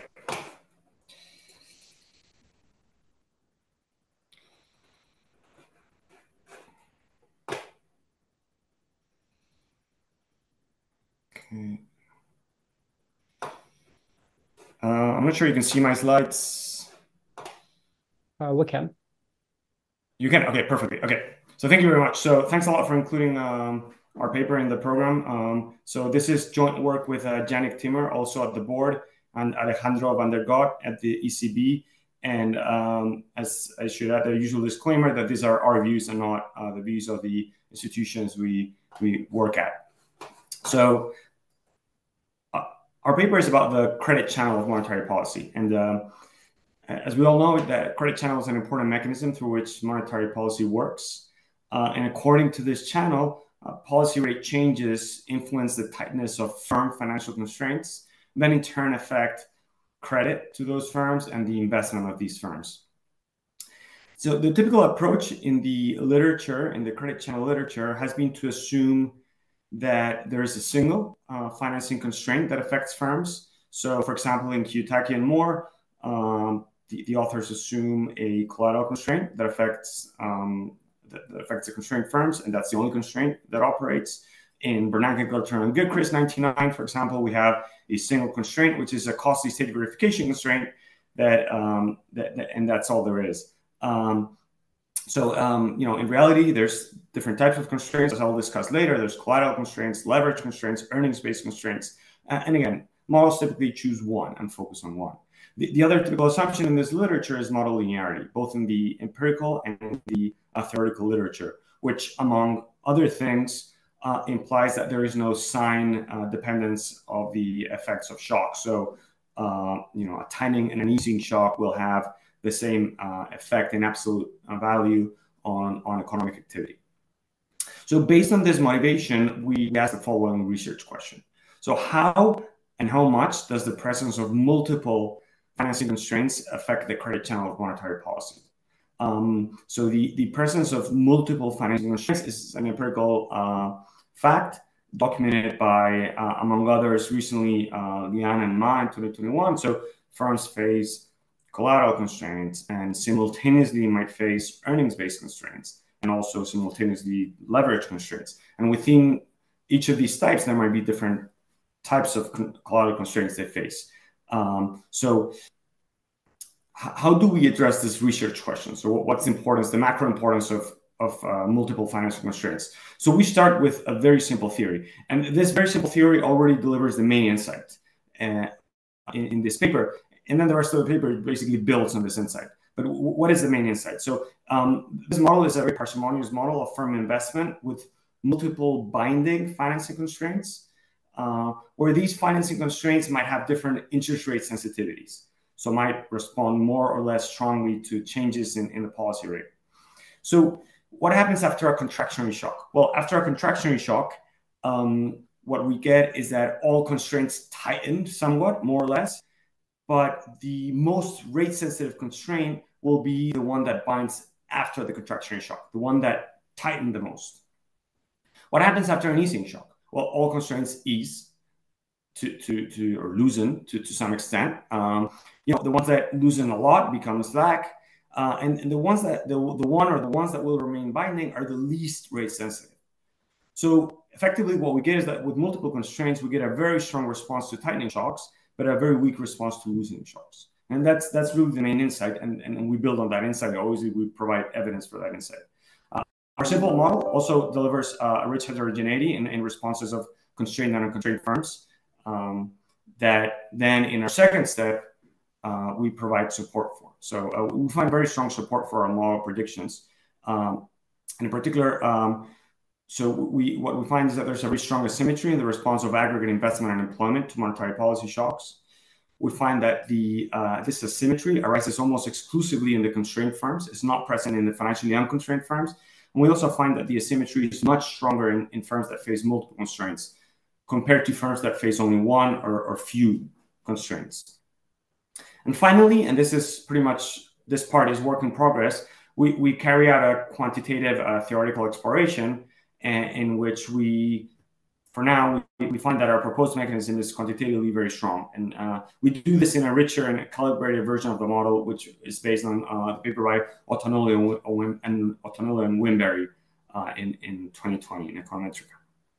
So let me briefly say what the contribution of this paper is. So there's a literature in the macroeconometric literature on the asymmetry in the transmission of monetary policy, basically finding that tightening shocks transmit into economic activity much more strongly than easing shocks. So our contribution to this literature is to explain why, or at least partly why this happens. There's a literature on firm heterogeneity and financial frictions. And to this literature, we contribute the consideration of the multiplicity of financing constraints. And finally, there's empirical literature on the anatomy of financing constraints, showing how there's many types of constraints. And a big focus has been on the distinction between collateral constraints and earnings-based constraints. But even within that broad categorization, there's many different types of constraints within those. So there's that literature. What we do is these papers typically consider in isolation different types of constraints. We consider what are the implications of considering them all in combination. So let me start with a very simple theory, which has already the main ideas in this paper. So consider a very simple model of a competitive firm that lives for just 2 periods. The firm produces an output good using only physical capital as an input, and adjusting that amount of physical capital involves cost of adjustment H.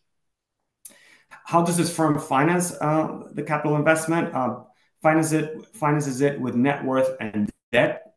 And the sort of the innovation here is going to be that the limit on that debt is going to be given by actually multiple restrictions on that debt, meaning multiple financial constraints. So capital J restrictions.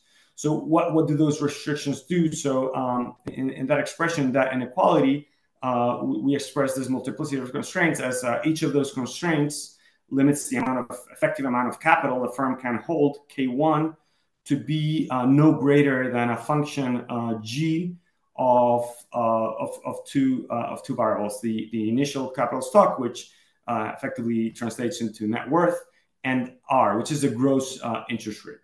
So again, the firm has to satisfy a whole set, capital J, of these restrictions, and of course, it will only be able to invest the minimum amount determined by these constraints. Now, what are the key assumptions? 1, multiple financial constraints can be binding at once. This is an assumption we make in the simple model, but that we relax immediately. It just helps us provide a very clear characterization of our ideas. The second assumption is key, but it's also an assumption we're pretty comfortable with, which is the idea that constraints can feature different sensitivities to the interest rate. You might have a collateral constraint that is limits borrowing to a fraction of a very long-term asset whose value is very sensitive to interest rates. And then on the other hand, you might have a collateral constraint that is very much based, say, on accounting data of realized earnings, which is not going to be very sensitive to changes in interest rates or expectation of future changes in interest rates. Okay, so what's the first proposition we derive from this simple theory is that if multiple financing constraints are binding, investment responds more aggressively to a marginal increase in the interest rate than to a marginal decrease. Instead, if a single constraint is binding, the response is symmetric.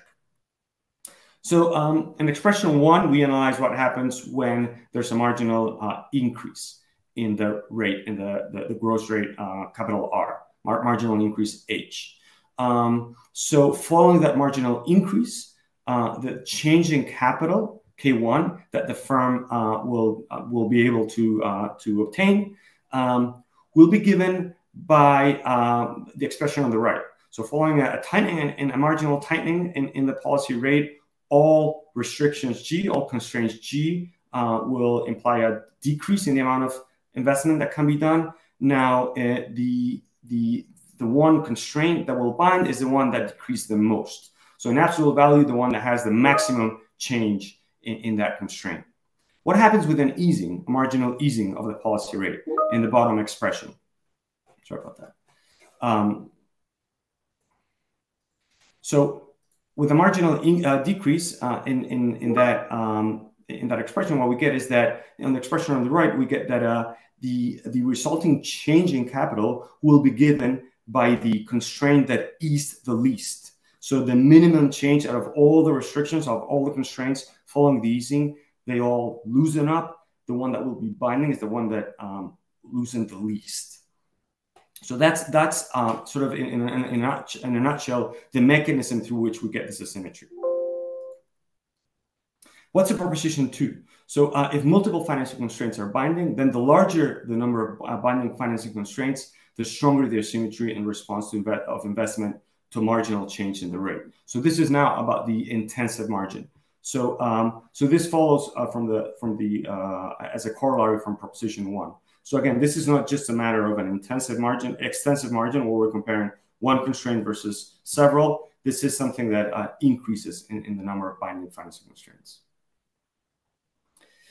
Finally, proposition 3 is about unconstrained firms. So if no financing constraint is binding, then the response of investment to a marginal change in the rate, in the policy rate, is symmetric in the sign of the change. So this is in this simple model, we are going to get this result. We're going to also relax this result, but in this simple model, this gives us the key characterization of the distinction between unconstrained and constrained firms. And again, the main key insight, which I summarize here, is that there's some asymmetry in the response of the investment of constrained firms to monetary policy, where investment responds more strongly to an increase in rate than it does to a decrease in the policy rate.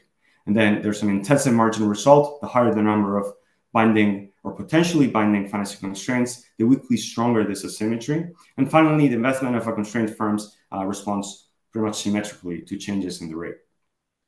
Let me show you some evidence supporting these testable predictions from the simple model. So what we're going to do is we build a rich collection of databases on firm level data. Our main database, the main database we use is CompuStat, which is, as you know, is a sample, has a data on US non-financial firms balance sheet. So we're going to look at it roughly about 27 years of data in terms of quarterly data. So our main measure of firm level financial constraints is going to be a measure of the distance to default, which is exactly what the name indicates, is a measure of how far a firm is from defaulting. And it's a function of its leverage, and it's also a function of the volatility of the value of its assets, or the volatility of its cash flows. So that's what the literature has shown is a superior proxy for financing constraints and dominates proxies typically used, such as age, size, or dividend payer status, although our results are robust to using those measures as well. Monetary policy shocks are taken from the paper by Miranda, Agripino, and Rico, who use high-frequency changes in two-year U.S. Treasury yields around policy announcements, and sort of purge from those Treasury yield changes any content, any new information that might be released by the Fed announcement. And they do so using Fed internal forecasts. And finally, what we do with those policy shocks is we simply separate those shocks into loosening and tightening shocks, those innovations into positive and negative. And I'm not going to show it here, but we'll look at the distribution of those positive and negative innovations. They have a similar average size, and they're pretty independent of with respect to the economic cycle, as one would expect. So we're not going to be capturing state dependence of results. And results are not going to be driven by the fact that these easing and tightening innovations behave very differently. So what is our main specification for our panel firm level data? So what we're going to look in our main specification is the response of investment. So the change in the log capital stock 8 quarters ahead, as a function mostly of the monetary policy shock, MP shock, as a function of whether that shock is a tightening shock or an easing shock. So that's the dummy variable type. And then as a function of whether the firm is constrained or not.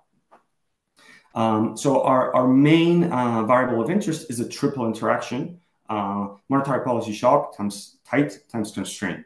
And a way to understand this is if we look at beta 2, that's how a monetary policy shock, the effects of a monetary policy shock change when the shock is a tightening shock relative to an easing shock. And we typically expect those effects to be potentially stronger, so beta 2 to be negative. And the prediction in our model is that, we don't necessarily need to anticipate that. We could expect that beta 2 to be close to 0. But importantly, what our model delivers is that beta 4, which is the effect of whether the firm is constrained or not on the effect of tightness on the response to monetary policy, our theory predicts that should be negative. So beta 4 should be negative. Being financially constrained makes firms be relatively more responsive to tightening shocks relative to easing shocks. Now, and this is sort of a first step in what we're going to show. So if we look at the first column in this table, we get the results for those coefficients. So indeed, if we look at the second row, we do find that the effect of a tightening shock on the effect of monetary policy on investment is the effect of the fact that the shock is tightening on the effect of monetary policy shock is indeed negative. So monetary policy shocks do have a slightly stronger effect when they're tightening shocks, but much more so when the firm is constrained. And that's sort of one of the main predictions in the model. So being financially constrained makes firms relatively more susceptible to tightening shocks. What happens with easing shocks? So that's rows 1 and 3. In row 1, what we see that an easing shock has on unconstrained firms has the natural sign, negative sign. When we look at the effect of easing shocks on constrained firms have a weaker effect of easing shocks than their comparable unconstrained counterparts. And again, that's a prediction of our theory. So in this table, what we're showing is that the predictions on the asymmetry carry through, basically the heterogeneity between constrained and unconstrained firms and their differential response to easing and tightening shocks. Later, we'll dig deeper into whether our mechanism, the asymmetry, is behind that. So here, what we're looking at is the same results as I showed in the table, but throughout the entire horizon. So it's a bit more visually appealing. So if we compare the two red local projection results, so again, basically the same regression I showed over 12 quarters, we see that basically for loosening shocks and for tightening shocks, so left and right respectively, the effect of these shocks is pretty similar for unconstrained firms. If we look at the blue local projection results, we compare the effect of loosening shocks on the left and tightening shocks on the right. We see clearly that the effect of loosening shocks is very muted for constrained firms, but is very strong for, it's very muted for, so the effect of loosening shocks is very muted for constrained firms, but the effect of tightening shocks is very strong for constrained firms. And that's the asymmetry we're trying to capture. When we look at the mechanism behind this, we first look at whether indeed a financial mechanism is behind this mechanism. So what we do is we look at the effect of the monetary policy shocks on the degree of financial constraints itself. So on the y-axis on this chart, on this band scatter plot, what we have is the change in the degree of constraints. So in the change in the distance to default. On the right in red are tightening shocks. What we see is that tightening shocks tend to increase the degree of constraints, or said differently, bring firms closer to default, which is our proxy for constraints. In blue on the left, we have the effect of easing shocks. Easing shocks don't have a very strong or statistically significantly strong effect on easing constraints, on reducing the degree of constraints. So this asymmetry, this is sort of further evidence of a financial mechanism of this asymmetry. Now we get into evidence related to the multiplicity of financial constraints. What we're showing here, and sorry about that, what we're showing here is essentially the same results as I showed in the table before in column 1. So this is the coefficient on the triple interaction. So it's the coefficient on the asymmetry introduced by constraints. In columns 2, 3, and 4, what we're showing is we're dividing firms into whether they have a few or a lot of constraints, and in between we have firms with a medium and sort of an average amount of constraints. I don't have time to go into how we construct this, but this is based on deal scan syndicated loan data and on bond data, where we get a lot of information on whether those debt instruments are collateralized or whether they face different covenants or not. So what we find is that as we increase the number of constraints a firm faces, this asymmetry increases substantially. So firms in the top tercile of the number of constraints display a much stronger asymmetry in the response to monetary policy shocks than firms with few constraints in the bottom tercile of constraints. So our empirical results are robust to a number of different specifications, so I'm not going to go into that. And our pending question is, to what extent can these multiple financing constraints quantitatively generate the observed asymmetry in the macroeconometric evidence. So we do this in a quantitative exploration, which I won't spend a lot of time on, but I'll give you a bit of a flavor for it. So this is a model where time is discrete and there's no aggregate uncertainty. And we have sorry, Ander, not sure if the messages come through. We're meeting overdue, but please wrap up. Okay. So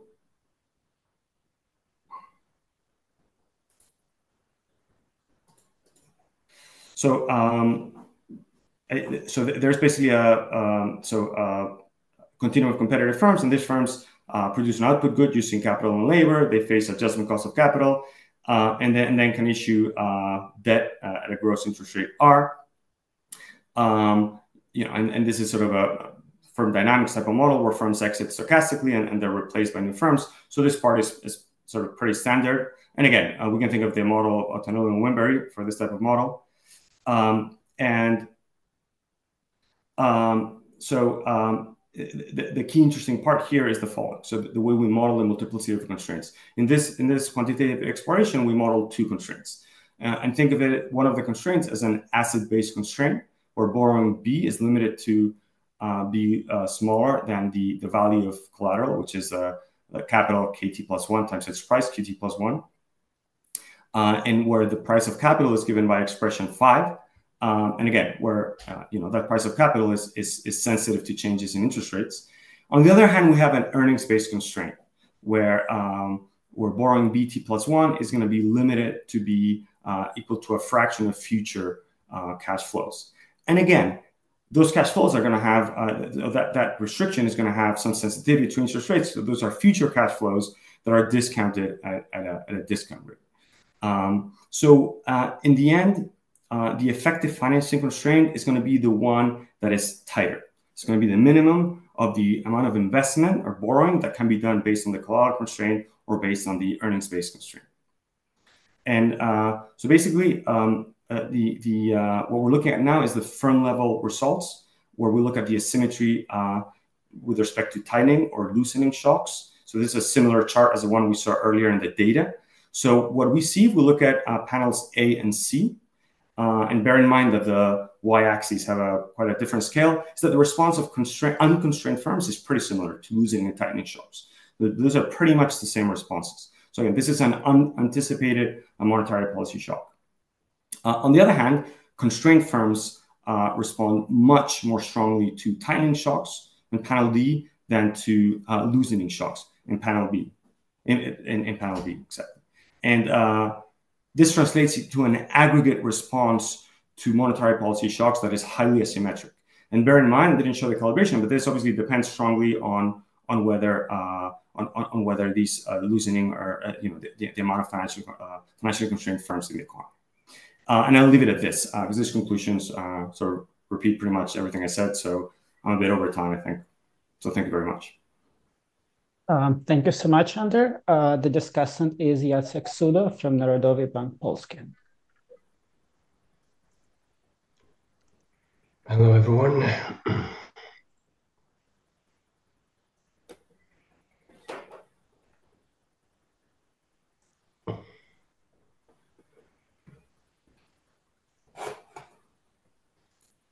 So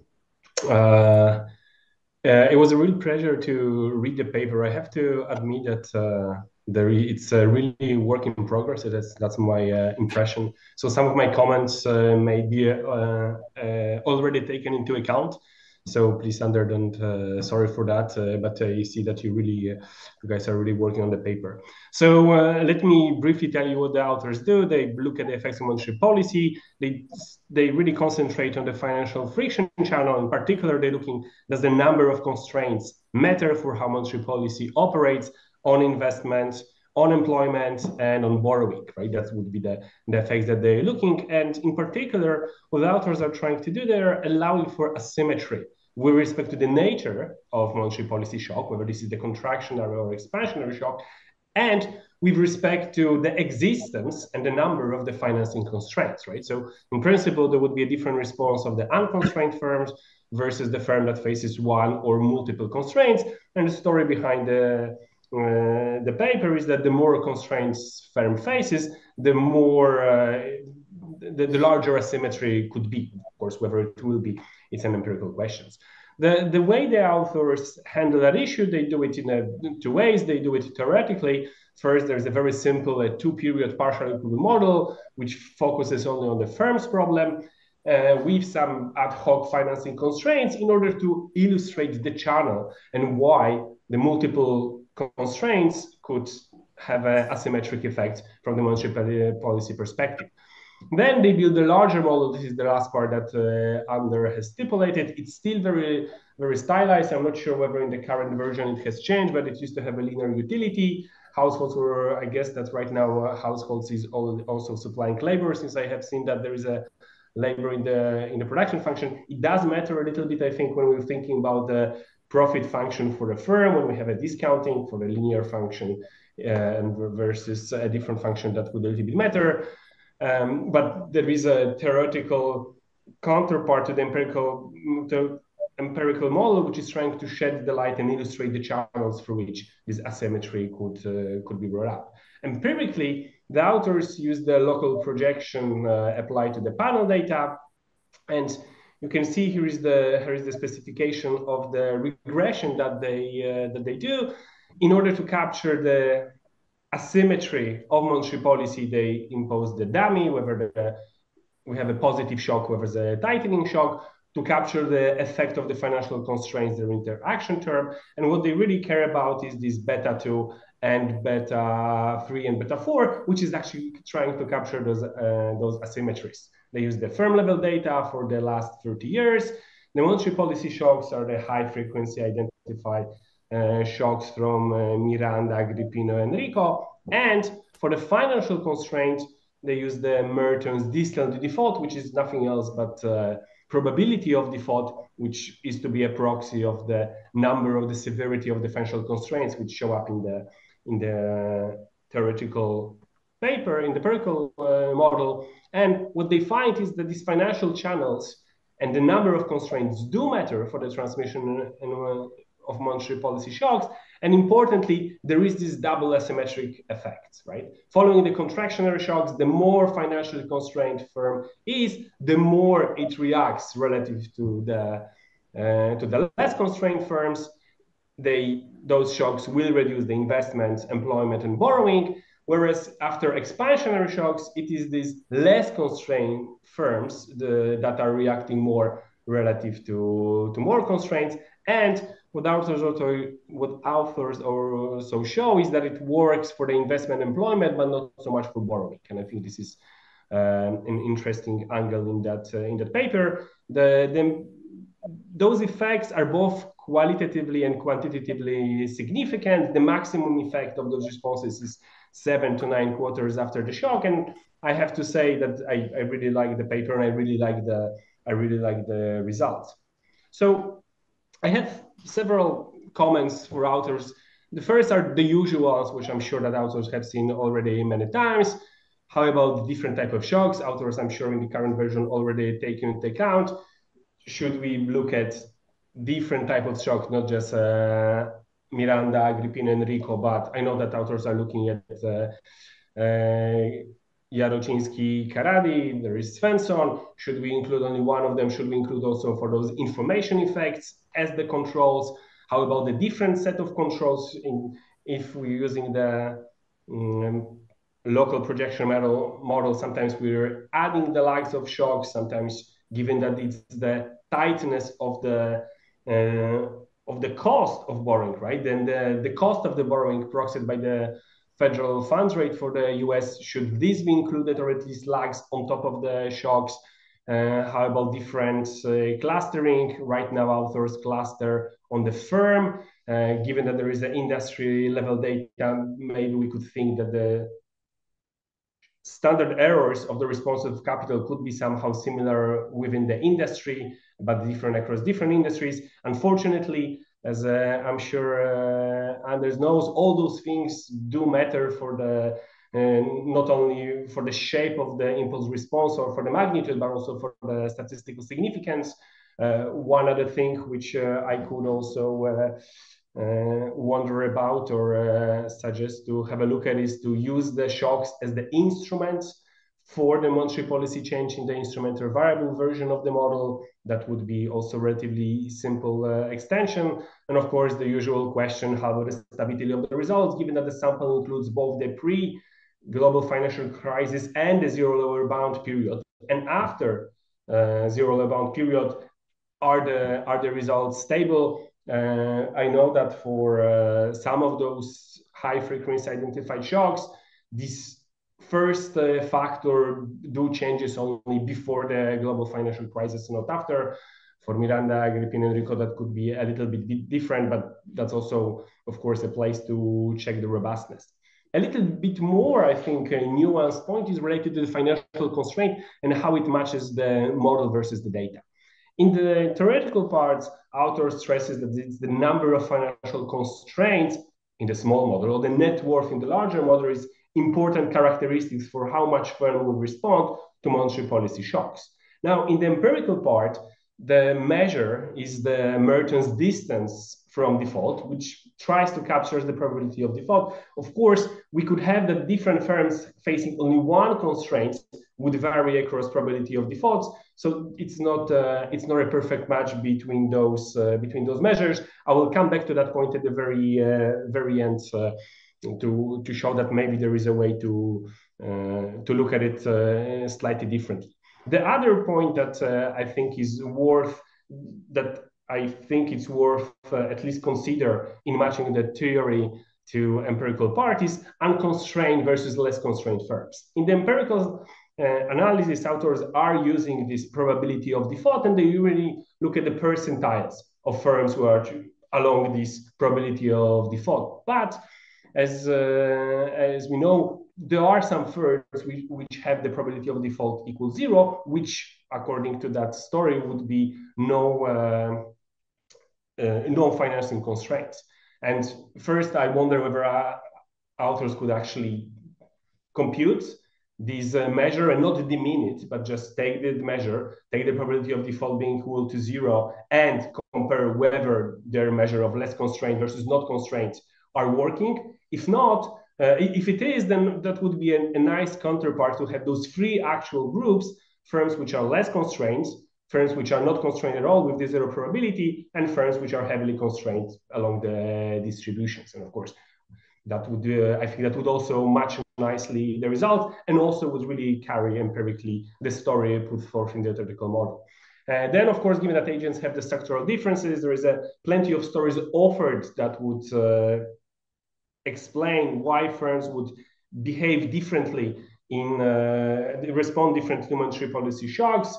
There is a story for durables versus non-durable goods producers. We have the extent of the rise of external financing, which also differs across different industries. I know authors do not use services in their story, but we know there is a difference in how much firms rely on manufacturing and services. So maybe there is a room to look at that as well. Now, there is a humble plug on my side asking, are those results general specific? And I have to be upfront, those results that I'll show you here, they do not have the financial data. So by no means we're using the very imperfect proxy of the financial constraints, which is the size. That's, as Anders said, is way worse than what authors do. But this is just a set of some results that we found when we were using a slightly larger data set. So authors use the Compustat, which would include all the the publicly traded companies, whereas we had a look with Artie Sinks and Anastasia Zevu on the QWI, which includes all private employers and not just those publicly traded. And the downside of the good side is that we have a richer set of firms. The downside is that there is no firm level data. They are clustered in some beams, and there's no financial data. But what I found interesting from the perspective of what Anders is writing in a paper and did not show those results is the results related to employment. That's what we were looking in our story. And what we find is that the employment growth, we do the same story, meaning with the high frequency identify shocks. We use the Jorda method. We control for some of those things. We find that employment growth in small firms increase more than large firms following the expansionary shocks, but the opposite is true for the contractionary shocks. And on those panels, you have the response to expansionary shocks, right? It is the small firms which are responding more. And on the right, there is the contractionary shocks, and this is the large firms that respond more. Now, we try to verify that this is fairly robust results by changing the specifications. We somehow believe, of course, this is the size-based measure and not the probability of default. So it might be capturing completely different issues, but I found it a little bit curious and also interesting to look deeper in what we're doing, that these results are a little bit opposite of what you found. In the paper that we have in the AEA paper and proceedings, we look at the sectoral differences in the responsive to contraction expansion shocks, and we do find those differences that they do exist. But this is just food for thought and of course telling a little bit about our results. Now the last thing, and I think this is I find is really interesting, is what are the aggregate implications for policy, right? So one thing we want to know, how much those financial constraints impact firms. But then we can go one question further, ask that what are the implications for monetary policy, right? If there is a change in how many firms are constrained and how severe those constraints are, if it changes over time, then how the way the monetary policy affects the aggregate economy will be different. So here is the figure related to the fraction of firms with binding constraints over time. There are 3 different constraints. It's the figure from Fada-Mensah, Lundqvist, and Skroth. And as you can see, if we look at the evolution of those constraints over the last 30 years, there is a significant difference, right? I mean, the 90 to 95, there is it's a relatively different period in terms of what's the fraction of firms that were constrained with 1, 2, and I'm sure 3 constraints relative to what we observed after the global financial crisis. That's also why I mentioned that. Taking these results as taken from the data with the results of authors that there is this asymmetric response with respect to positive and negative shocks. And we know that in the last 10 years, those shocks were a little bit skewed. And how much firms were constrained, I think the results of author's paper yield some information about the effectiveness of monetary policy and how much it affects aggregate quantities would change, and this is something which, of course, I would leave authors to consider whether they wanted to explore this angle or not. But I found that this picture, coupled with the results, was really nice. I did enjoy the paper. I did find a huge overlap with what interests me, so I was super happy to see and read that paper. And thank you. Thank you so much, Jacek. Let's give a couple of minutes to Ander to respond to the comments, and then we'll handle the questions offline through the chat features. Okay? Great, thank you. Thanks so much for the discussion. That's great. So I'll be brief because I realize we don't have a lot of time. So thanks for the comment about your work. I mean, that's definitely something we need to square because it's true. It seems a bit something an interesting evidence in light of what we find. So I'm very curious about that. So I'm going to look into that.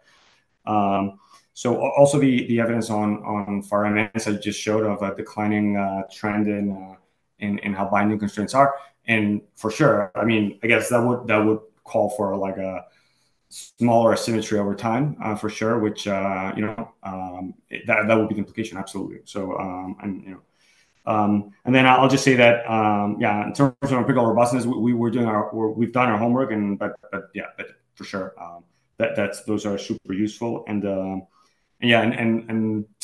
related aspect to everything you discussed is sort of the endogeneity of the number of constraints is something to think about. Why are some firms facing more or less? And that's something we're working on but which is crucial. But yeah, so thanks so much for your comments.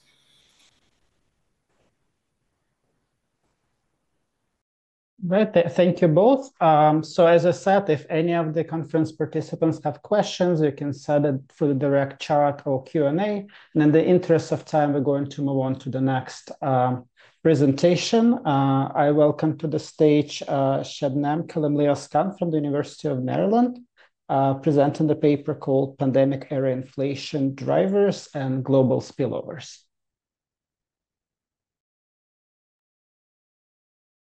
Okay, hello, can you hear me? Yes. Can you hear me? Okay, great. Actually, I had a question on the previous paper. I was just writing to the chat, but since now I'm talking, I can ask. Actually, what the discussant is saying is very important, and you can actually account for these differences if you use the private firms. We have a paper, actually it's a FED paper with Cecilia Caglio and Matt Dars, both at the board using Y14 data, which will have a representative sample of US private firms, small firms, SMEs with financial data. And we actually showed the importance of earning-based constraints with the actual pledge collateral and how, exactly as your model envisions, the transmission works through these different constraints. In fact, you should be citing our paper as evidence for your model, which will also help you to answer discussant questions.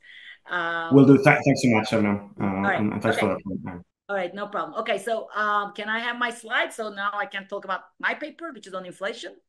Yes, please. All right, but I don't see my slides. Would you be able to share your slides? Oh, yes, I send them. I thought you are doing this, but no. No, you can press the share button and share your screen. Okay. Yeah. Let me just do that. Okay, sure. Let me do that. Okay, and share. Okay.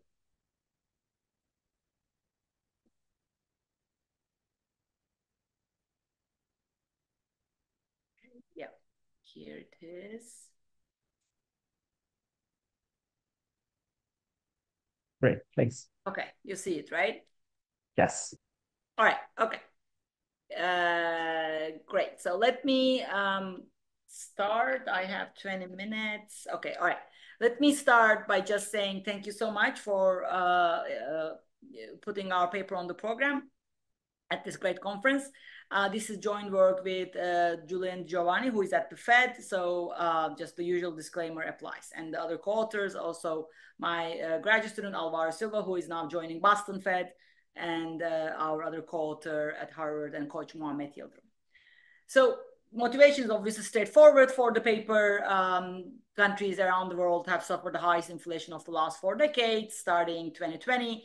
And if you look at the last 3 years, we have also witnessed, together with inflation, a collapse and very quick rebound of domestic demand, GDP, trade, consumption moving back and forth between services and goods sectors. And all these things also happen at the same time with labor shortages, not just during the pandemic lockdowns, but also during the recovery phase. So our work is going to argue that global supply chains played a critical role in amplifying shocks within and across borders. And one of the developments of this, maybe on the good side in terms of the future risk, is this central banks now taking the supply shocks and the production resilience seriously. And again, as I said, this is going to be important for any sort of fragmentation of production, geopolitical issues, redrawing the supply chains, climate change and all that. So the paper that I'm going to present now is going to provide a theoretical framework to think about these questions and going to apply it to quantify the drivers of this inflation in the last 2-3 years. And the heart of this framework is about a global production and trade network. Now, we kind of think this network as just a trade network, and when we plot these network figures, it's kind of, you used to see like a big circle with many, many lines. So we are plotting here the most important relationships, and both in terms of trade and production, to make the point across that how important it is also to think the production side of this and not just the trade side. So the trade network is the usual, shown in blue on the left. Dark blue countries are more open, like Ireland, more than US, light blue less open. The thickness of the arrows is going to capture the intensity of the trade relationship between the countries and all that. But the important point here is to envision the figure on the right in the orange and red inside the figure on the left in blue to appreciate the complexity of the production and network. Here's that there are 65 countries and 44 sectors. And you see on the sectors, there are a lot of buying and selling among each other. And it's really not just about tradable sectors. Tradable sectors, they're like electronics, chips stuff is going to be there in the red color, but look at all the non-tradable sectors like construction, wholesale, retail, services, that they are going to be also affected from these linkages. And that's kind of what we would like to put at the center. So by using this framework, we are going to be able to quantify this well-known narrative by now, although of course it wasn't well-known in 2021. This is a quote from Governor Jay Powell's speech at the IMF conference from last year. And I'm underlining 3 sentences here where the resulting supply and demand imbalances leading to initial increase in prices, then the new shock, Russia invasion of Ukraine in 2022, and then what monetary policy is doing. The last phrase here is try to slow the aggregate demand so that the supply has time to catch up. So it's all about supply demand imbalances, and we would like to understand this in a global network because we just cannot look at the local domestic demand and supply imbalances to be able to understand inflation going on in several countries at the same time.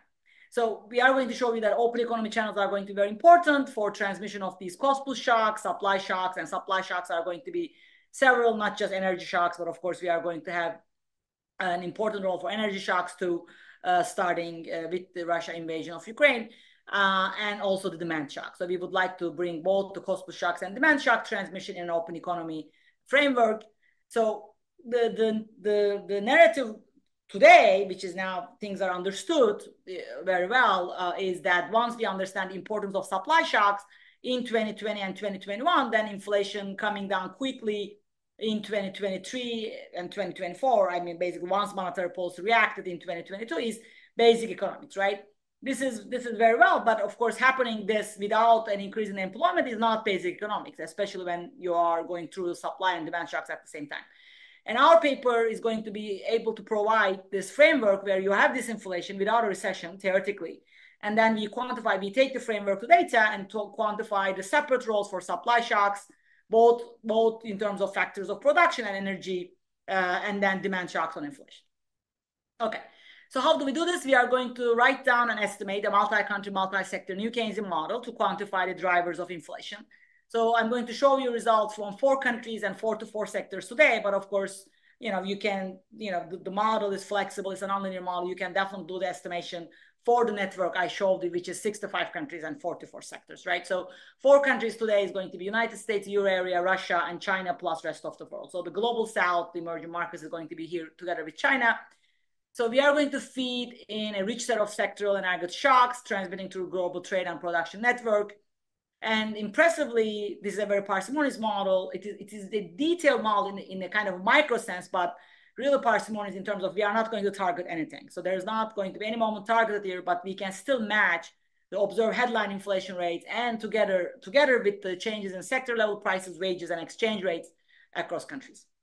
So the key result is going to be early on in 2020 and early 2021, supply shocks are going to be very important. So think these as the negative supply shock to factors of production, both in terms of intermediate inputs that are imported, but also domestic labor that is non-tradable. So it doesn't matter where it starts, domestic or foreign origin, even if it's another country, it's going to affect your inflation in your home. So then there's going to be these positive aggregate demand shocks coming through later 2021 and 2022. Why is that? Because first, monetary policy was easy in 2021, and then of course the countries took large fiscal packages to deal with the effect of unemployment, and all that is going to feed as a positive aggregate demand shock in our framework, during which of course consumption is allocating between goods and services, and then back to from services to goods, and then back to services during the recovery. That's going to help us to pin down the current accounts and exchange rates, of course, because we are going to be tracing the entire sectoral demand supply imbalance in a global network. And then final energy shocks is going to be very important, but there's going to be differential importance of this. They are going to be very important for euro area inflation, not as much for US inflation. And that we can explain, of course, with the higher foreign factor content of trade in euro area, that combined with complementarities between foreign and domestic factors of production. Okay, so let me give you a very quick sketch of the model given the time constraints. We are doing an open economy version of Bakai-Fahri closed economy model in AER 2022. And we are going to do some simplifications to that framework, closed economy framework, so we can carry it to open economy framework where we are going to have other difficulties such as endogenous exchange rates and the current accounts. So we will stick to their setup of two-period multi-country model, but we are going to remove the hand-to-mouth agents, which is, of course, important for fiscal policy, but that's not something we are doing here. So just simplify it to Ricardian households with perfect foresight and perfect competition all the actors, domestic and world bond. That's what we introduce, of course, because of the open economy dimension. We keep, of course, the multiple sectors in terms of factors and intermediate inputs, and we keep the monetary policy start at zero lower bound originally, and then, of course, later the interest rate is going to adjust. So the two frictions they have, and we are going to keep, although we have to adjust this to an open economy setting because of the different currencies, the downward nominal wage rigidity, that's going to be, of course, in local currency of every country, but then the exchange rate is going to link it to the broader prices. But downward nominal wage rigidity is important friction to be able to match the original unemployment. Later on during the inflation phase, of course, this is not going to be important. And segmented factor markers. Segmented factor markers is going to be very important where factors are not moving around, which was, of course, a big real life event that happened. So we are going to keep that. All right. So the model that has two blocks. There is going to be a standard two-period open economy block, and then there's going to be this static, very rich trade and production network block, right? So in the in the two-period open economy block, that's the standard intertemporal problem that every country solves. This is country N.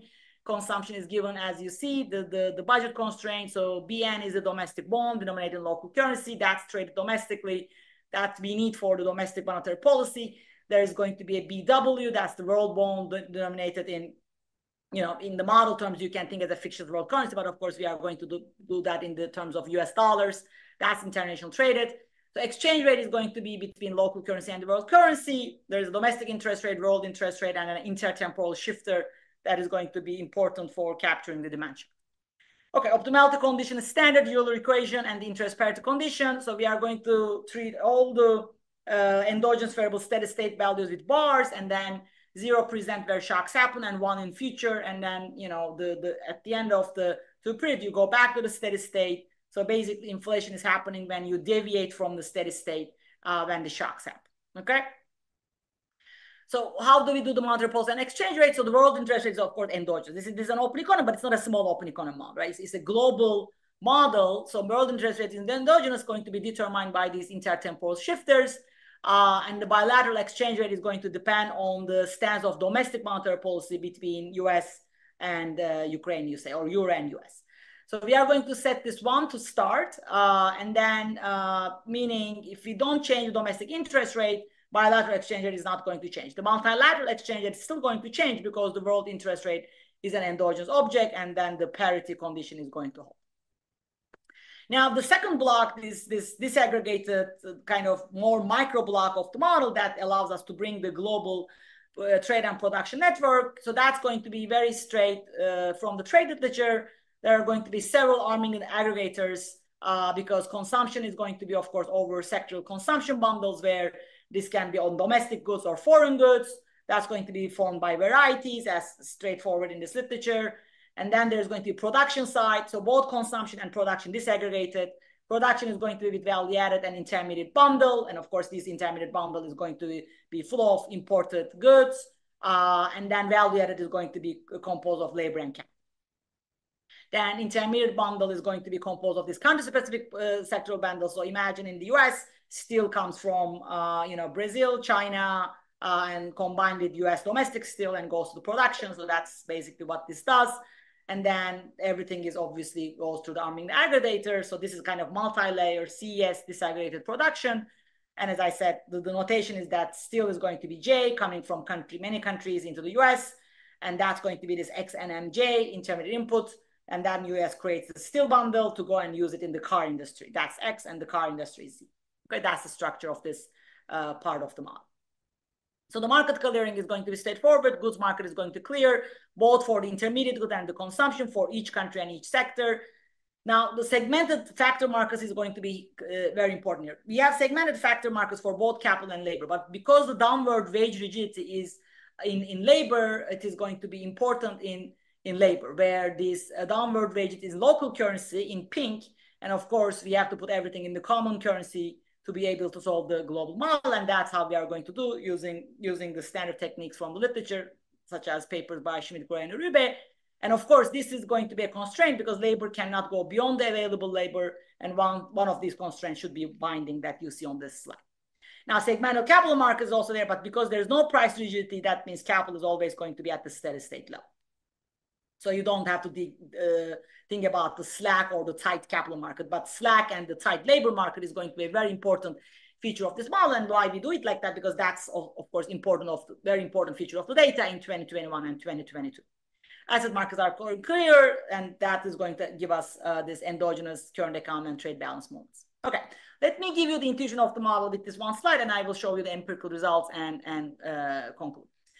So think this segmented factor markets. This is done for every sector, right? So think this slide is on manufacturing sector or services sector, and I'm looking at labor.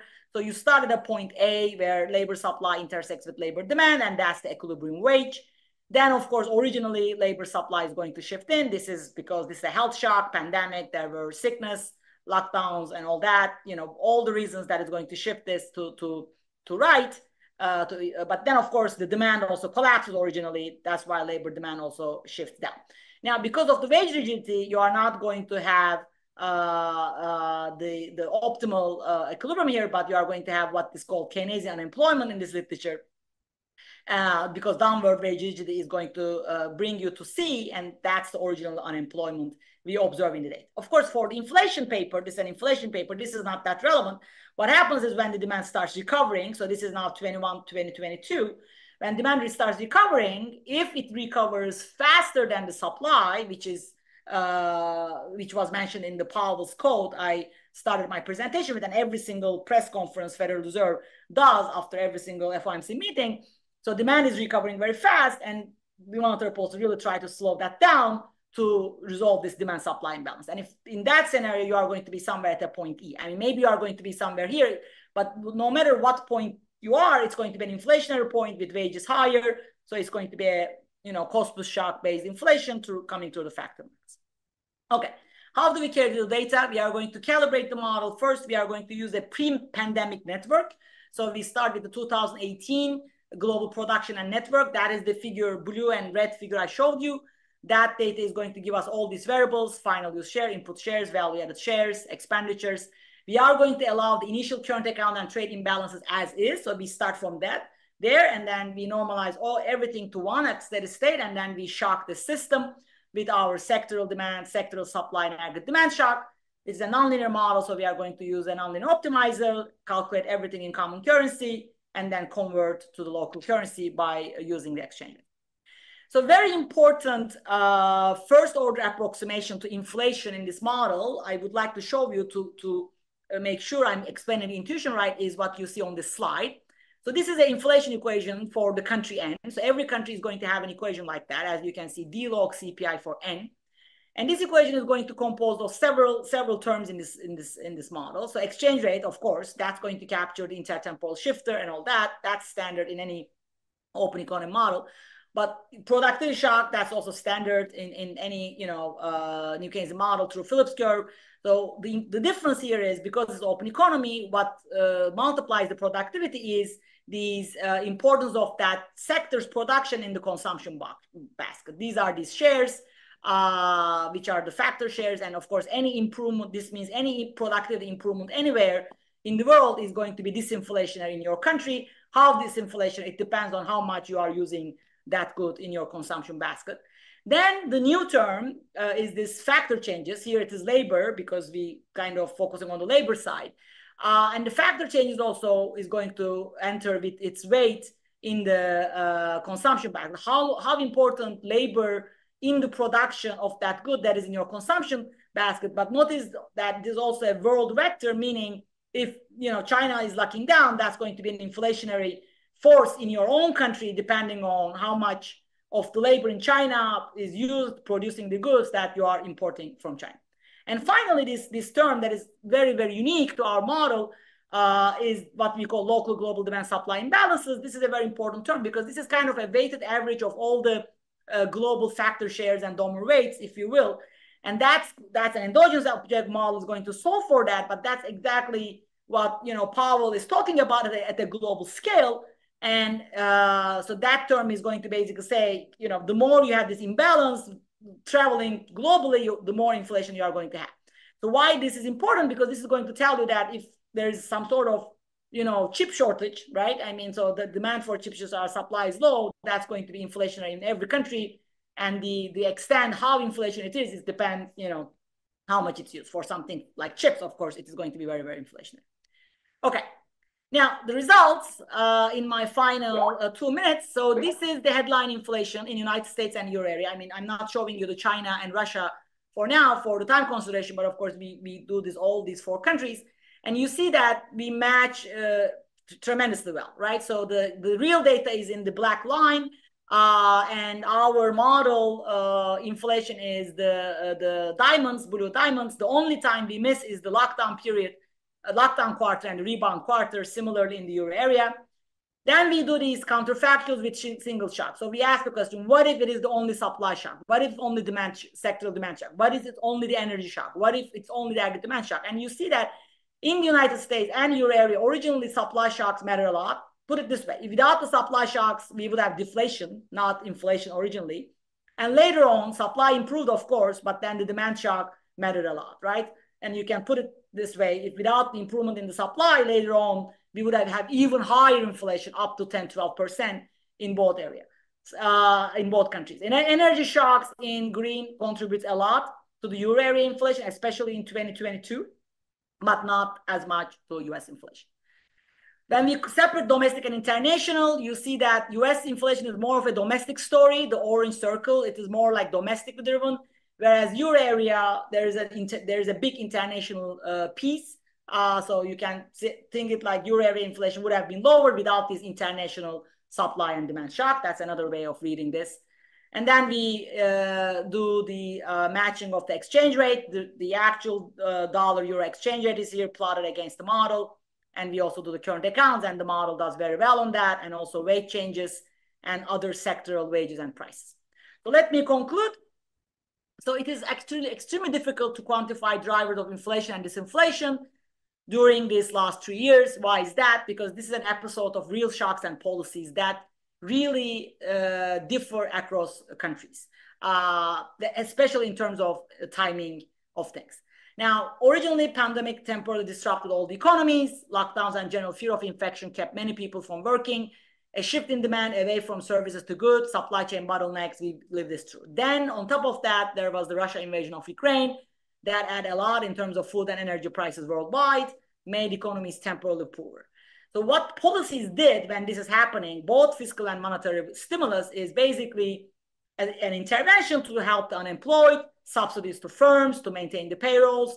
This means the purchasing power was sustained even as the economy's abilities to supply goods and services temporarily fell. And that, of course, immediately opened the gate to inflation. Inflation is a very natural consequence of this phenomena. Price increases first through global factor shortages, and then that led to wage increases. So that's why prices came first after wage increases came. And we believe a global macro network model is very important and very helpful in understanding and quantifying 2020, 2023 inflation and disinflation. Thank you very much. Thank you so much. The discussant is Michelle Hassip of CRAE. All right, people can hear me and see me. Yes. Now, see if people can see my slides. We can. And let me, it's moving, right? Okay. Good. Thanks so much for the opportunity to discuss this very interesting paper on a topic that is very close to my heart. So I really enjoyed doing this. So what this paper studies, it looks at something that is back in the spotlight, namely inflation. So after the COVID crisis, inflation in advanced economies is really going back to the levels we had not seen in many decades. Certainly not within my lifetime. And now the question which kind of naturally arises is, what are the sources, namely type of shocks, or the origins, domestic or foreign, of this inflation research? And something that I like about the stream of papers which is emerging on the topic, that people are really trying to think of this question rigorously, beyond media narratives and beyond, anecdotal evidence. And this is really one of those papers that looks at this question very, very rigorously. So there's a model-based assessment of the question of sources and origins of inflation. And in particular, the paper develops a multi-sector, multi-country model with both domestic and foreign input-output linkages. And it's really augmented with a very rich shock structure. And the model provides a very good quantitative fit for the observed inflation surge, despite not actually targeting inflation as such in the quantitative disciplining. And really the key finding of the paper, if I could highlight one thing, is that negative sectoral supply shocks sparked the initial phase of the surge in inflation in 2021. And then aggregate demand shocks, which really in the model reflect the stimulative monetary and fiscal policies, amplified inflation later during the rebound in 21 and 22. Let me first quickly summarize the contributions of the paper. So on the theoretical side, we're really taking the disaggregated production economy of Buckeye and Fari, so a model with input-output linkages, with intermediate inputs, and with multiple factors in general equilibrium. And we're taking that not just an open economy setup, but actually to a multi-country setup with many countries and many sectors. So that's really a major innovation. And then when we discipline this quantitatively, the model settles on 4 regions. So US, Euro area, Russia, and China, and the rest of the world. And either does 4 sectors, so durables, non-durables, services, and energy, or in the appendix, there was also a version with 44 sectors. So that's really the quantitative part. And then to talk about the sources of inflation, there's a very rich shock structure, which the model has. It has country level aggregate demand shocks. It has country sector level demand shocks. It has country sector factor supply and productivity shocks. And it has energy shocks. So really many, many different things that can drive inflation. And I would single out really 2 key contributions on the theory side. So on the analytical side, there's sort of an extension of the classical aggregation result by Charles Holton, which links first order changes in country level CPI in this case to observable things. So you see a first order change in aggregate CPI can be decomposed into an aggregate demand component, which here is just nominal expenditure in the aggregate. Labor shocks, so these factor supply shocks, pre-multiplied by the DOMA weights for the country sector or labor type shares, and really the classical Holton term, which takes the productivity shocks and aggregates them with DOMA weights. So that's really the analytical contribution, which captures the first order factors. And then there are certain things that are not captured up to first order. And for that, you really need a numerical fully nonlinear solution, which the paper also does. And in this fully nonlinear solution, it captures channels and factors that are not in the first order approximation, namely the effect of changes in the consumption shares, final consumption shares, and also the effect of complementarities in production. When different factors are complements in production, that amplifies inflationary shock. So that's really the theoretical contribution. And now with all of that, there are several quantitative contributions. So first you have the result that the model matches very well the dynamics of inflation in both the United States and in the Euro area. And crucially, they do that by directly feeding in the shocks, not by targeting these numbers. So it's really very good that it can capture both the initial surge and the later rebound for the 2 groups. And then it tells us, what are really the sources in terms of the type of shock. So we can see from these figures that the early phase of the pandemic induced inflation surge was driven by sectoral supply shocks. So the purple circles, so they were the ones driving inflation up. And then later on in the rebound period, you had the aggregate demand shocks driving the surge, namely really stimulative policies. Then in terms of origins, you see that international factors do not seem to contribute much to inflation in the United States. Most of it is domestic. You see a little bit of international contribution for the euro area.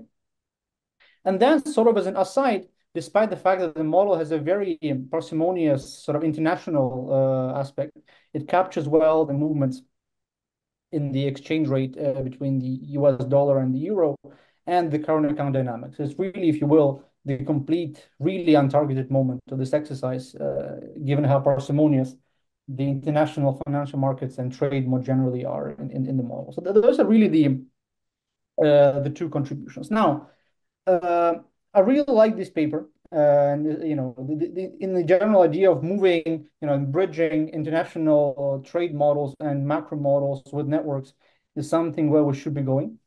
And I really have just a few suggestions, really from perhaps for more of a macro person than a trade person, of what I would like to see added to this already very rich framework. So first, I want to really come back to this problem, which the authors are very open about in the paper.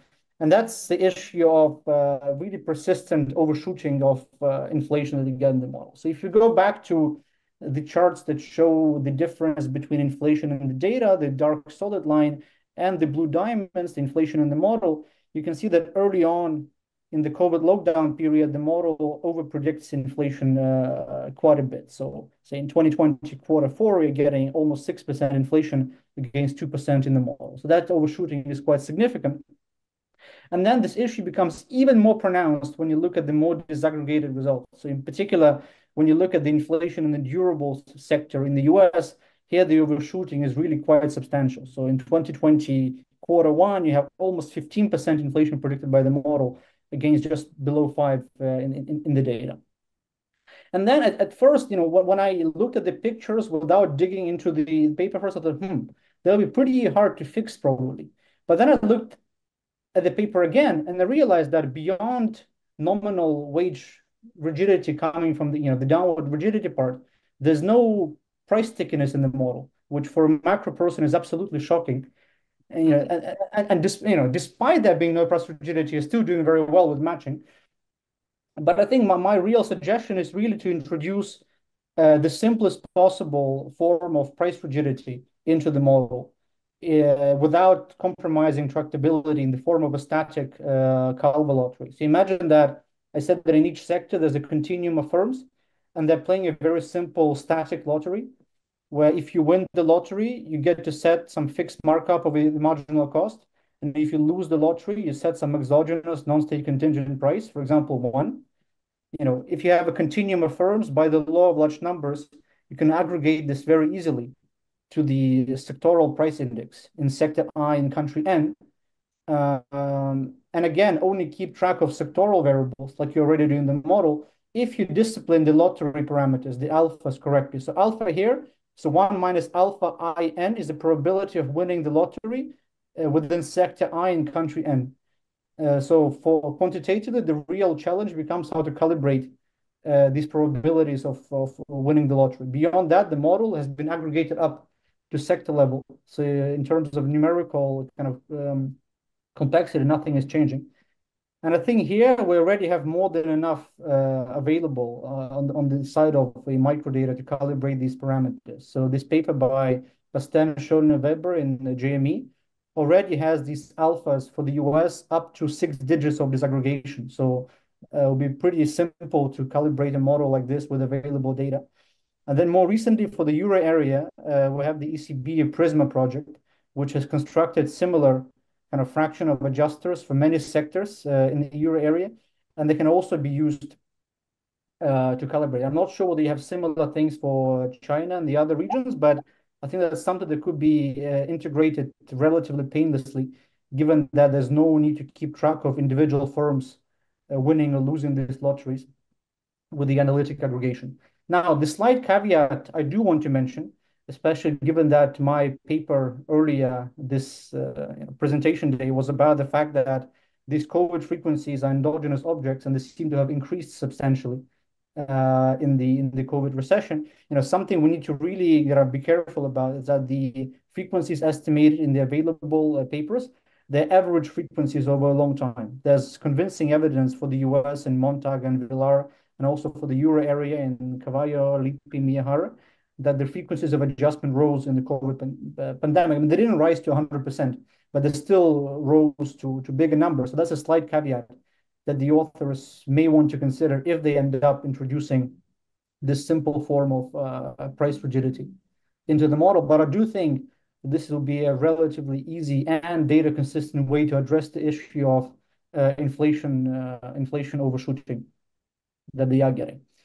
The second comment is about systematic government policy. So in the paper, all cyclical movements in aggregate nominal expenditures are directly interpreted as aggregate demand shocks. But then both monetary and fiscal policies, for sure, have a substantial systematic component. And we know from prior literature that, in fact, monetary shocks are usually considered to be very unimportant for the aggregate business cycle. Most of the real influence of monetary policy comes from the systematic component. And here I have a slight concern that some of these measured aggregate demand shocks, at least the way they're done in the paper, could be picking up systematic responses of monetary and fiscal policy to sectoral supply shocks and not really innovations to aggregate policy. But I think that's not such a difficult concern to fix, because imagine you consider a simple rule for aggregate nominal demand, where, for example, a change in aggregate nominal expenditure in country N was some linear function of changes in the CPI inflation in that sector and aggregate GDP in that sector. And everything beyond the first two terms is truly the innovation or the shock to aggregate demand. So if you fit these sort of rules for the different regions, that's one way to sort of tease out the systematic component of monetary policy and really focus on the shocks to aggregate nominal demand and really go away from the risk of conflating a systematic response to supply shocks and nominal demand shocks. And then another thing which could be done is really try and separate out monetary and fiscal policy contribution. So we could, for example, estimate these rules separately for money supply and for the generous transfers that we had in the early phases of COVID pandemic in particular, to try and see whether the systematic component is really driving one of the two policies. And the other one is just the kind of unpredictable shocks. But in general, it'd be good to kind of avoid this slight concern of conflating systematic response to supply shocks with true innovations to policy. Now, I have a few additional comments that are somewhat miscellaneous. So the first one is a usual concern that whenever you have a fully nonlinear model, is actually a very non-trivial task to quantify the contribution of each shock to some aggregate result, because they simply do not add up. So the way the draft that I've received deals with the issue is that they construct, for example, the contribution of supply shocks to inflation by simply simulating the model for the supply shocks only and keeping the other shocks at zero, which is one way of doing it. The issue is that when you do this, these contributions do not add up to 100%. So it's kind of non-trivial to measure the effect of shock. Something that, also in my work in other nonlinear model papers, something that could be done is to consider an alternative where instead of adding shocks one by one and keeping the rest at zero, you're taking them out one by one. So the way you measure the contribution of a supply shock is by first measuring, for example, the inflation response with all of the shocks taken together, and then subtracting the response without the supply shocks, but with all of the other ones. With this, you can make a statement like, without the sectoral supply shocks, inflation would have been this and this amount percentage lower or higher. And the reason I have a slight preference for this way of doing this is because this approach can capture nonlinear interactions across shocks. So with the second approach, we're really measuring the effect of supply shocks given the levels of other shocks and not keeping them at zero. Then this way we're capturing the nonlinearities. And really the final two comments is that I think the model is rich enough to actually do some kind of counterfactual projections. I mean, one question that I'm super excited about is, imagine we kept the shocks all the same as they were, but we changed something about the import-output structure. People do reshoring. We now remove almost all of the international linkages, but we have the same shocks. How would inflation respond? And the final comment is about productivity shocks, which at least in the draft that I've received, there's no attempt to really feed in measured sector country productivity shocks. But I think with the World CLEMS database, you can for sure get sector country TFP series for the 4 regions that the paper considers. And there'll be another measured shocks that the paper could add. But with that, I think I've overstayed my welcome. So I have to say thank you for the organizers for asking me to discuss this very interesting paper, very insightful and useful both from academic point of view and for policy. And I look forward to reading the next iterations of it. Thank you. Thank you, Michelle. Shabnam, would you like to respond? No, actually, I mean, yes, first, thank you very much. These are amazing comments. Actually, this is the best discussion we received on this paper. So I want to be on the record, really. I mean, super useful. Yes, we should definitely do all this. This is great. Thank you so much. Thank you. We have a question from Alexei Krivtsov. Yes, I was thinking, very interesting paper. I was thinking back about the overshooting comment on inflation from Michelle. I'm sympathetic to the comment, but I think you can turn it around and say that in the first half, like early in the pandemic, there were a lot of shortages. And to the extent that official, measures of inflation understate the effect of shortages, if you corrected, you could get the indices that you use closer to what your model would predict. So the way to say it is that your model actually picks up something that the official measures do not. Yeah, no, very good point. No, I fully agree. And then Michelle, please email your discussion to me. Okay? Will do. Yeah, no, I fully agree. And before we proceed, actually, I have a quick question of my own. So when you look at the COVID shock is very different from a standard supply shock, right? Because it affected a lot of sectors in a lot of countries at the same time. So I wonder, within the context of your model, do you have a lot of different dynamics in response to this foreign sectoral shocks as opposed to global sectoral shocks or global aggregate shocks? And if you, I don't know how rich is the policy side of things, but can you infer what would be the optimal policy response to this type of shocks within the model? Yeah, no, this is a very important question. We don't do optimal policy here, but this is the next paper we are going to work on. And you're exactly right, because the COVID shock was very different. We didn't want to take a stand on try to use proxies of that. It's the same thing with the bottlenecks, right? We didn't, in that sense, want to use the number of ship stocks and things like that because it was very, very unique, as you're saying. So what we did is this, the sectoral demand shock. I didn't have time to go through the details of data, but sectoral demand shock and sectoral supply shock. Sectoral demand shock is simply sectoral consumption. We use whatever, sectoral consumption data tells us, right? And then sectoral supply shock is the labor hours, right? The way we interpret it as the negative impact of labor supply going down on inflation is through the model. Through the lens of the model, we interpret like that. Also because the demand side is picked up by both aggregate demand and the sectoral demand, right? So, and then the aggregate demand is the nominal expenditure. We just use nominal expenditures, right? That's the aggregate demand. But of course, as Michelle's saying, we can do the sectoral productivity, right? We didn't do the sectoral productivity.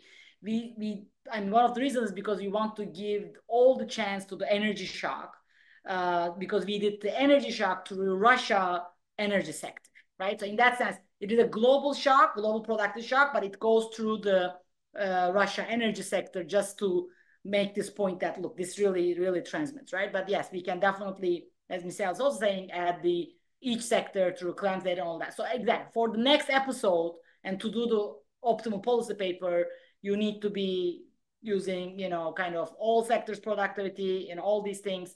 But for the sectoral demand and aggregate demand and sectoral supply, it is actually standard data in that sense. Yeah. Great. Thank you so much. Thank you. And let's move on to our last presentation of the day, or last paper of the day, I should say. We're welcoming Łukasz Postek from Narodowy Bank Polski, talking about immigration from Ukraine and the labor market in Poland.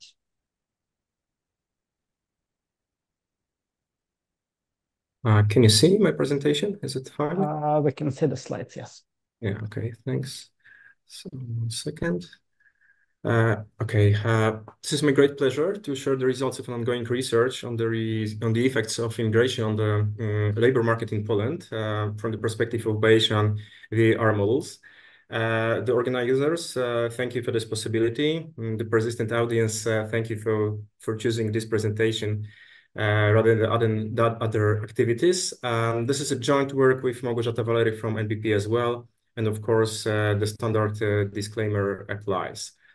The agenda. Although the context of this research is quite obvious, let me start with a brief motivation, and then I will present the estimated models one by one. We start with a baseline model without immigration, and only later, when we make sure that the baseline model aptly captures the dynamics of the Polish labor market, we include immigration in the model.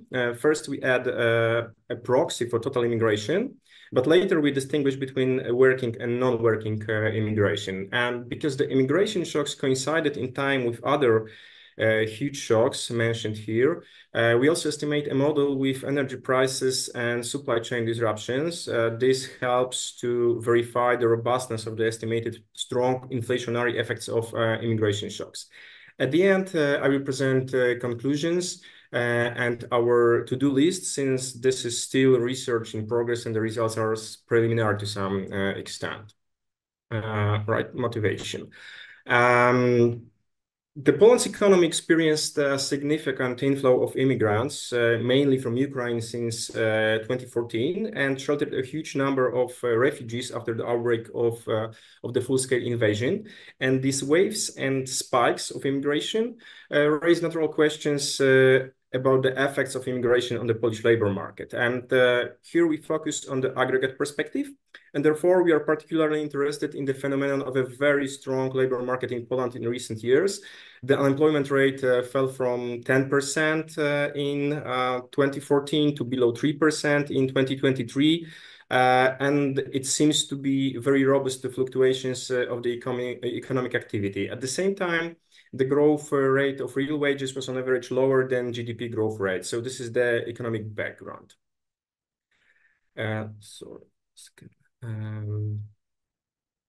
In this paper, we analyze the importance of immigration in driving fluctuations of unemployment and wages in Poland. We estimate several Bayesian VAR models with sign restrictions on quarterly data, and previewing the results extremely briefly, we find that immigration shocks do matter for unemployment rate and both real and nominal wages. No doubt, the economic literature on the immigration is very rich and multidimensional. There are many papers that may serve as broader context for our research, but here we generally abstract from the micro perspective. We analyze aggregate data, and our research fits into empirical literature focused on disentangling various labor market shocks.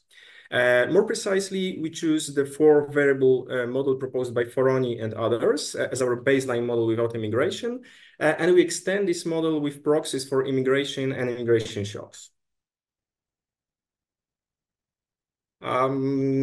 The BVAR model by Foroni and others has 4 variables: log real GDP, log CPI index, log real wages, and the unemployment rate. And it should be emphasized that this LFS unemployment rate should be perceived as unemployment rate among natives due to low coverage of immigrants in LFS.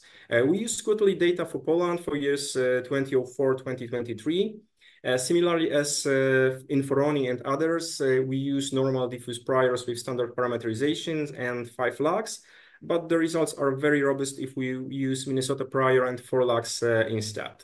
We use Bear application for MATLAB as our estimation tool. Here we have the identification scheme. We have 4 shocks: demand shock, technology shock, labor supply shock, and wage bargaining shock. And this is the identification scheme regarding sign restriction on the impact responses, as in Foroni others. Demand and technology shocks are quite intuitive. We leave the response of a demand shock, the response of real wages to a demand shock unrestricted here, because production, employment, and prices go up, and the overall effect on real wages is not clear. Similarly, when we have a technology shock, the response of unemployment is not obvious because different types of technology shocks may have different impact on the substitution rate between labor and capital.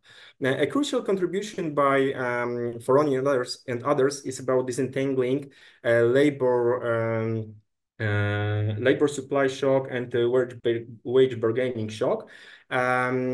Because like this is the unemployment rate which helps us to disentangle these 2 shocks.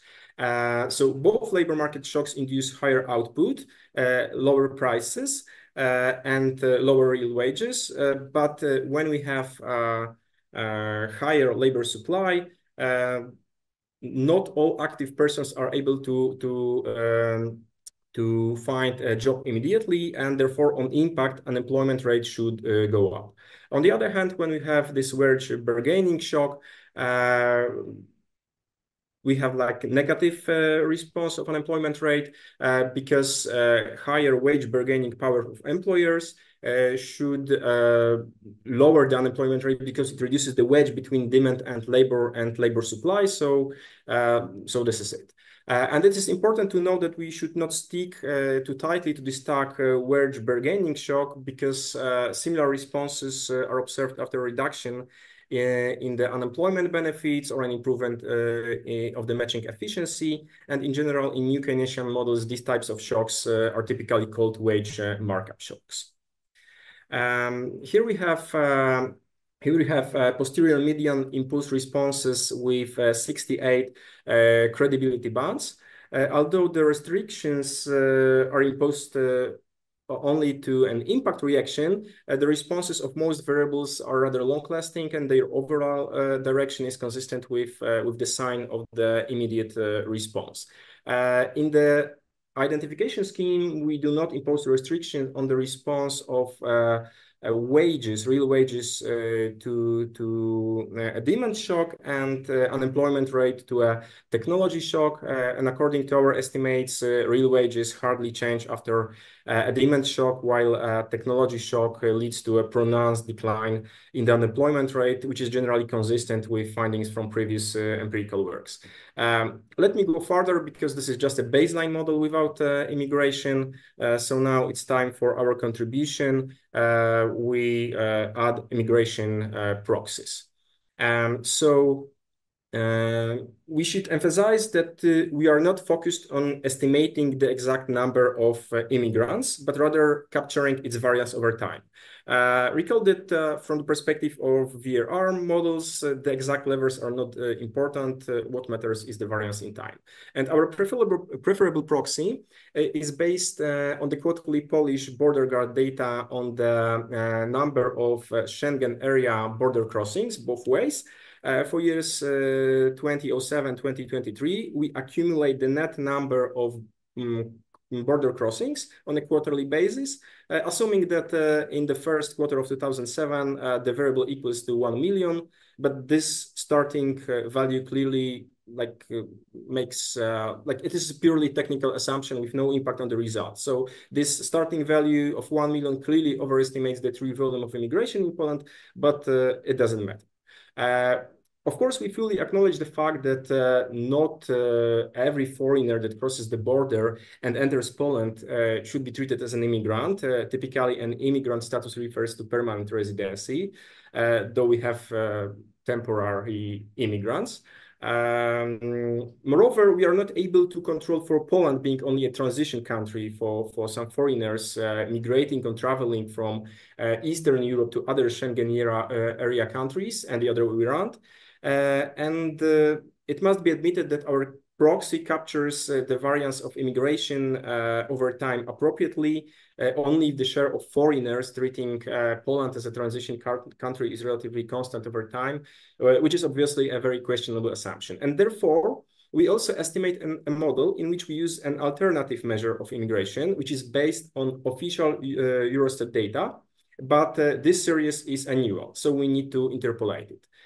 Although both measures of immigration differ, the results from models with both immigration proxies are almost the same. And in what follows, I present only findings from the model, including our preferable measure of immigration.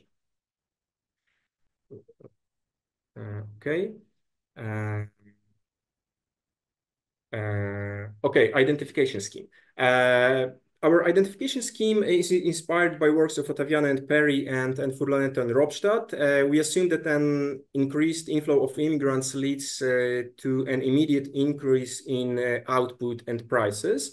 But in fact, we don't need this restriction. The results are almost identical if we don't use this impact restriction. We also assume that the immigration rises in response to we assume that the real wages reacts negatively to an immigration shock. We also assume that that immigration should react positively to a demand shock because it should attract it should increase demand for a foreign labor force. And by a similar token, we assume that negative labor supply shock should increase the demand for foreign labor force. So this is why we have a minus here. Our identification scheme is generally in line with the recommendation by Canova and Paustian as to have at least one opposite sign restriction on impact responses for every pair of shocks. The only exception here is the pair of a demand shock and an immigration shock, in the case of which differences in sign restrictions are less clear-cut. But the posterior correlation between these two structural shocks is around 0.2, which we find acceptably low. Impulse response functions. An increase in immigration leads to long-lasting rise in prices and the unemployment rate. And we also observe a decline in real wages here. The response of output is positive on impact, but it dies out after, let's say, 4 years, something like that. If it was classical inference rather than Bayesian inference, one could say that the response of output quickly becomes insignificant. We focus much more on historical decompositions. And here we have the historical decompositions of the unemployment rate through the lenses of the baseline model on the left and the model with immigration on the right.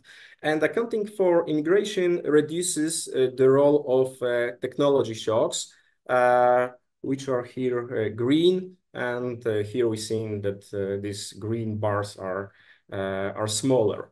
And also accounting for immigration shocks reduce the role of labor supply shocks, which are here yellow, and here we see that these bars are smaller again. We can see that the immigration shocks contributed to higher unemployment rate in years 2010 to 2015, let's say, and lower unemployment rate for years, say, 2016, 2021, and from 2022 onward, their impact on unemployment is rather negligible, despite the huge inflow of immigrants. And this is probably because the response of unemployment to an immigration shock is low, like in value, but long-lasting. So we need to wait as the effects accumulate. Here we have real wages. In our model, we have real wages in logs, but here we do the math to present the decompositions of annual growth of real wages. And we can see that immigration shocks significantly reduce the role, again, of technology shocks in shaping the real wage dynamics. Like in the baseline model, it was all about technology shocks, in fact. But when we see here, particularly in 2022, we see that immigration shocks kick in. And when we have like this largest drops in real wages, it is half because of technology shocks and half because of immigration shocks. So both these shocks account roughly for half of the decline of real wages in these recent periods in 2022 and first half of 2023.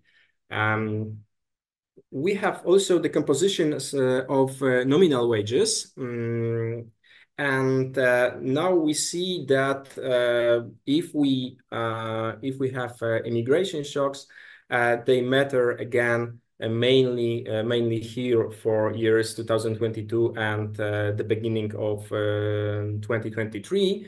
And generally, due to the inflationary nature of immigration shocks, the contributions to nominal wage dynamics like have the opposite sign to that of real wages. So here we had a negative impact of immigration shocks on real wages right here, but the impact on nominal wages is positive. Probably the most striking difference between these two figures, I mean, this one on the left based on the baseline model and this one on the right based on the model with immigration, is the role of demand shocks. With no immigration, they are absolutely dominant driver of nominal wage dynamics. But when we add immigration, demand shocks are still crucial, but not as dominant as before. Okay, now it's time to distinguish between working and non-working immigration. Immigration is a heterogeneous phenomenon, and it is heterogeneous with respect to many dimensions. And a crucial aspect in terms of analyzing the impact of immigration on the labor market from the macroeconomic perspective is whether immigrants participate in the domestic labor market or stay outside it. And this is no doubt a crucial thing, because the inflow of refugees after the outbreak of the full-scale invasion is different from an economic point of view than the previous waves of working immigration. Therefore, as I said, we split immigration series into working immigration and non-working immigration. We use data from the Polish Social Insurance Institution on the number of foreign citizens paying their social contribution. And as previously, we know that these numbers are very far from the true numbers of working immigrants, because we do not capture some civil law contracts and, of course, shadow economy.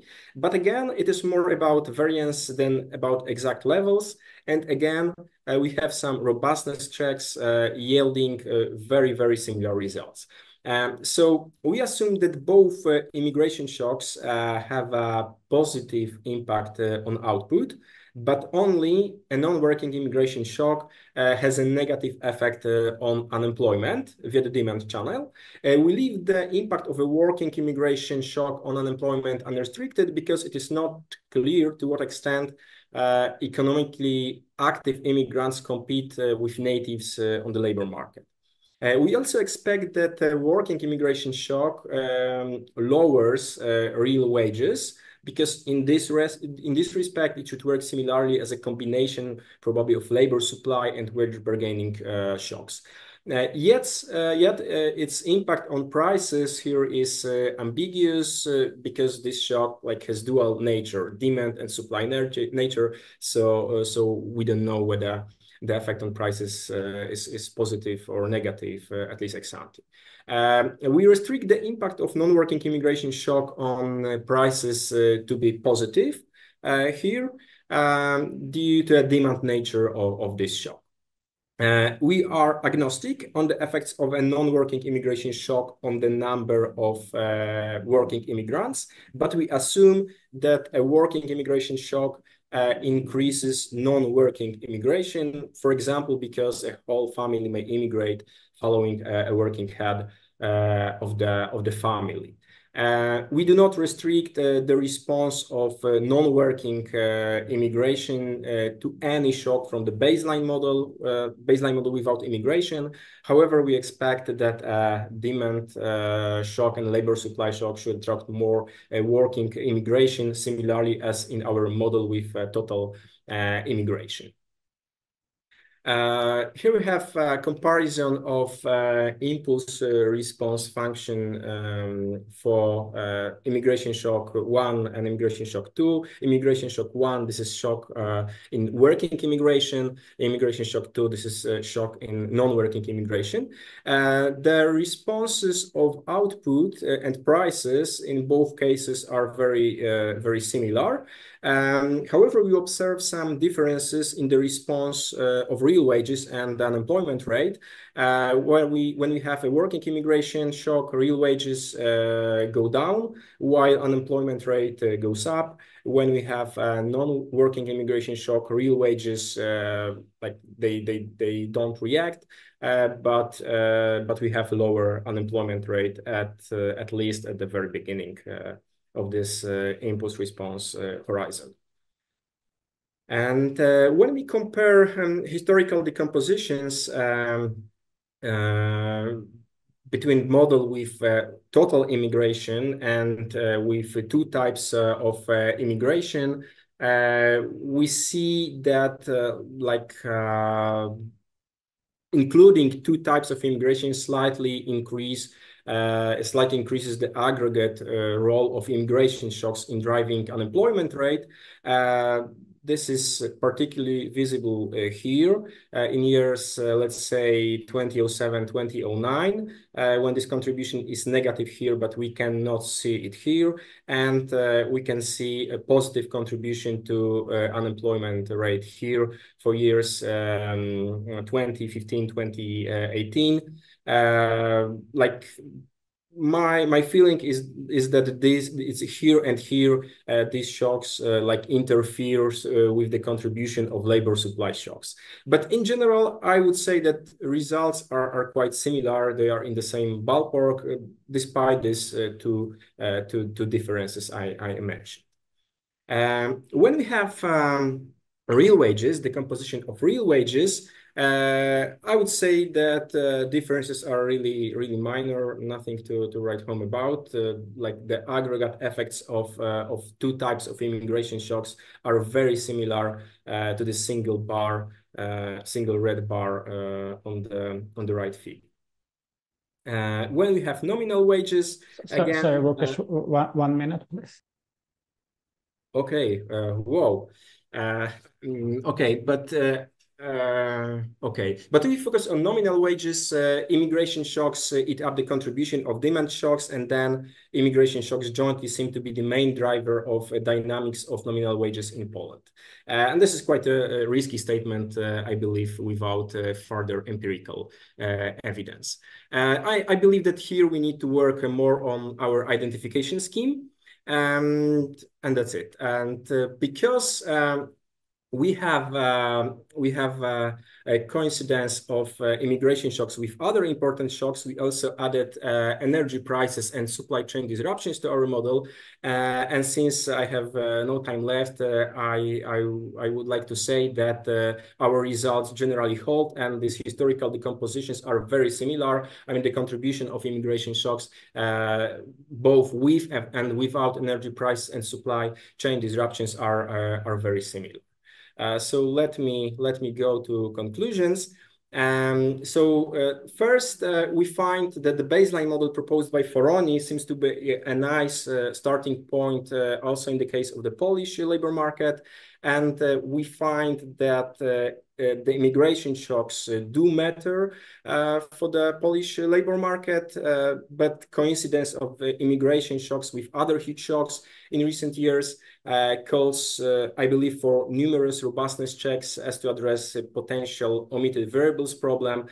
So far, we have addressed some issues, but we are aware that there is still some job to be done. So thank you very much for your attention, and sorry for this time. Thank you very much. The discussant is Serhiy Stepanchuk from the University of Southampton. Hello, let me share. It says I cannot share my screen.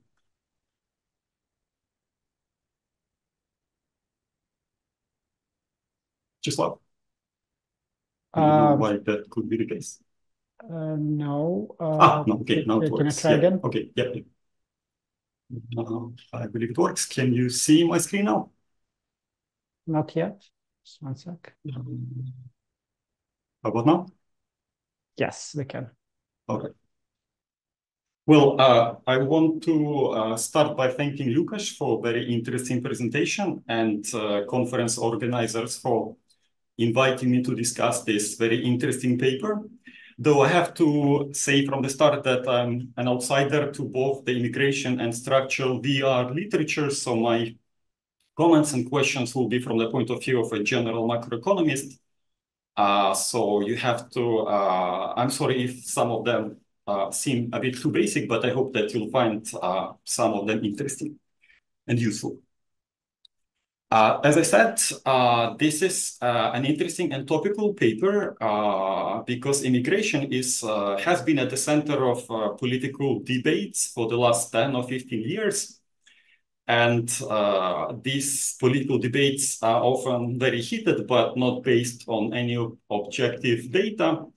And economists have been trying to contribute to this discussion with some evidence, both from the theoretical and empirical sides. And there seem to be a whole industry of papers by now that estimate the structural VR models after adding some measures of migration to the model for a number of countries, Austria, Norway, New Zealand, and so on. And this is today we saw a paper that does something similar for Poland. And it seems that the industry standard here is to use a measure of net migration to as the variable that is added to the model. And that's something different from the paper that was presented today that concentrates just on immigration, the inflow of migrants into Poland. And I think it's a bit of a pity because to me, the case of Poland seems quite interesting because unlike all the other countries in the papers on this slide, Poland during this period has experienced quite long periods of negative net immigration, people coming into Poland.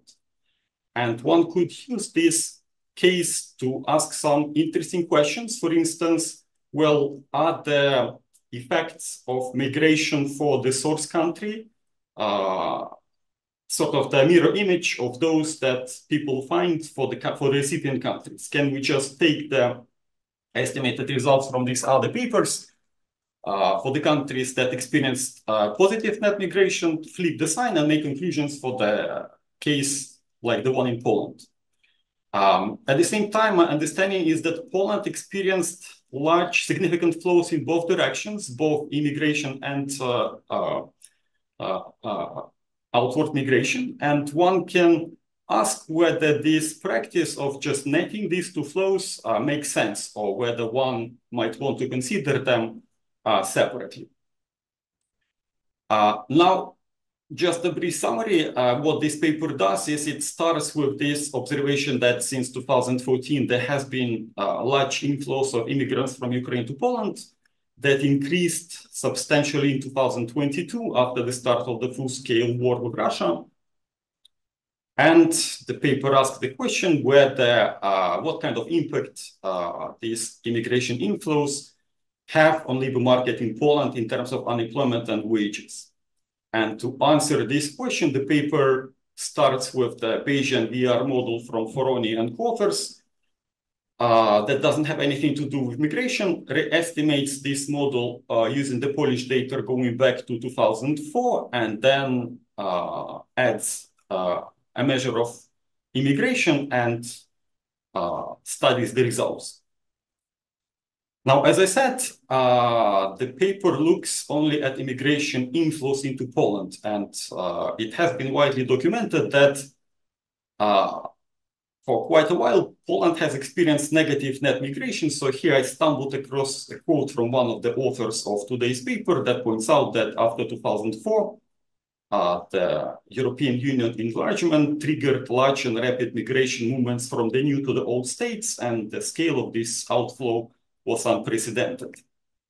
And I was wondering why the authors have decided to concentrate on just one side of this equation, the immigration inflows into Poland. Because from the macroeconomic perspective, it seems that both sides might be interesting, and looking at the net migration might be a natural point of departure. Now, since I didn't know much about the size of this phenomena, I wanted to get an understanding how important these migration flows are. And using the data from the World Bank, this is the picture that I got. And this plots the size of the net migration flows to Poland, the red line, and compares them to other countries, Germany and UK. These are the two countries where these issues of migration are also at the center of the political debate. And looking at this picture, it seems that one can take away two things. These large inflows of migrants to Poland in 2002 and then some subsequent reversal are really a large and asymmetric shock. They dominate everything else in this picture. They are larger than all the other things. And because, well, the second thing that jumped out to me from this picture is that the size of these migration flows, net migration flows in Poland, are quite small compared to countries like Germany or UK. Well, now, since this last episode really dominates the picture, I wanted to see how things would look like if I omit these last 2 years and renormalize the data a bit so that now they appear as a percent of the population in appropriate country. And still you can see that the size of these net migration flows in Poland are relatively small compared to the other two countries. Now, the pattern of these flows in UK and Germany seem to be quite different than in Poland. They seem to follow these smooth, long-run waves, whereas in Poland, they do look more like business cycle frequency fluctuations. And lastly, you can see that in most of these years, except for maybe 2 or 3, these net migration flows were negative in Poland. Sergey? Yeah. We seem to have lost your video stream. If you could try to restart it, maybe. Yeah, can you see me? That's great. That works now. Thank you. Yeah, thanks. Now, I also was curious how picture would look like if you plotted net migration flows in Poland versus the one in Ukraine. And this is what I got. So if we include these last 2 years, 2022 and 2023, it does look like Poland and Ukraine are just mirror images of each other. So one might be tempted to conclude that the migration flows in Poland and in Ukraine are tightly connected. So the authors spent quite a lot of time motivating their research by saying, well, these are the inflows from Ukraine. But if you omit these last 2 years, the picture changes quite a bit, right? So there seems to be much less correlation. These two flows seem to be almost totally uncorrelated. So to summarize, based on this data, it's not clear how important the immigration flows from Ukraine to Poland are, for how much of a contribution and they make to the migration in Poland. And it would be nice to see some evidence of that. And then the other 2 points that I'll come back to if I have time in the end is, well, this episode in the last 2 years does look like a structural break. And one might wonder whether we should be concerned about some nonlinear effects there. Now, to measure these immigration flows, the authors use 2 proxies. One is this quarterly proxy based on the Polish border guard data on the cumulative number of Schengen area border crossings. And the paper says that it's both ways. And this was something that was quite confusing for me, what both ways mean. Does it mean that you add up both inflows and outflows, or you net them out? So you add them up, right? Well, so if you add them up, that is a little bit concerning, because then I don't think that's something that we would want to really look at, the sum of inflows and outflows, right? If it's the net, then I'm not quite sure how that squares against this World Bank data that shows that the net flows were negative. Now, the other issue here is that something that the authors point out in the paper themselves, that this measure might include much more things than just migration. So this probably also counts tourists, people that transit through Poland. So it's not entirely clear how good of a measure of what we want this is.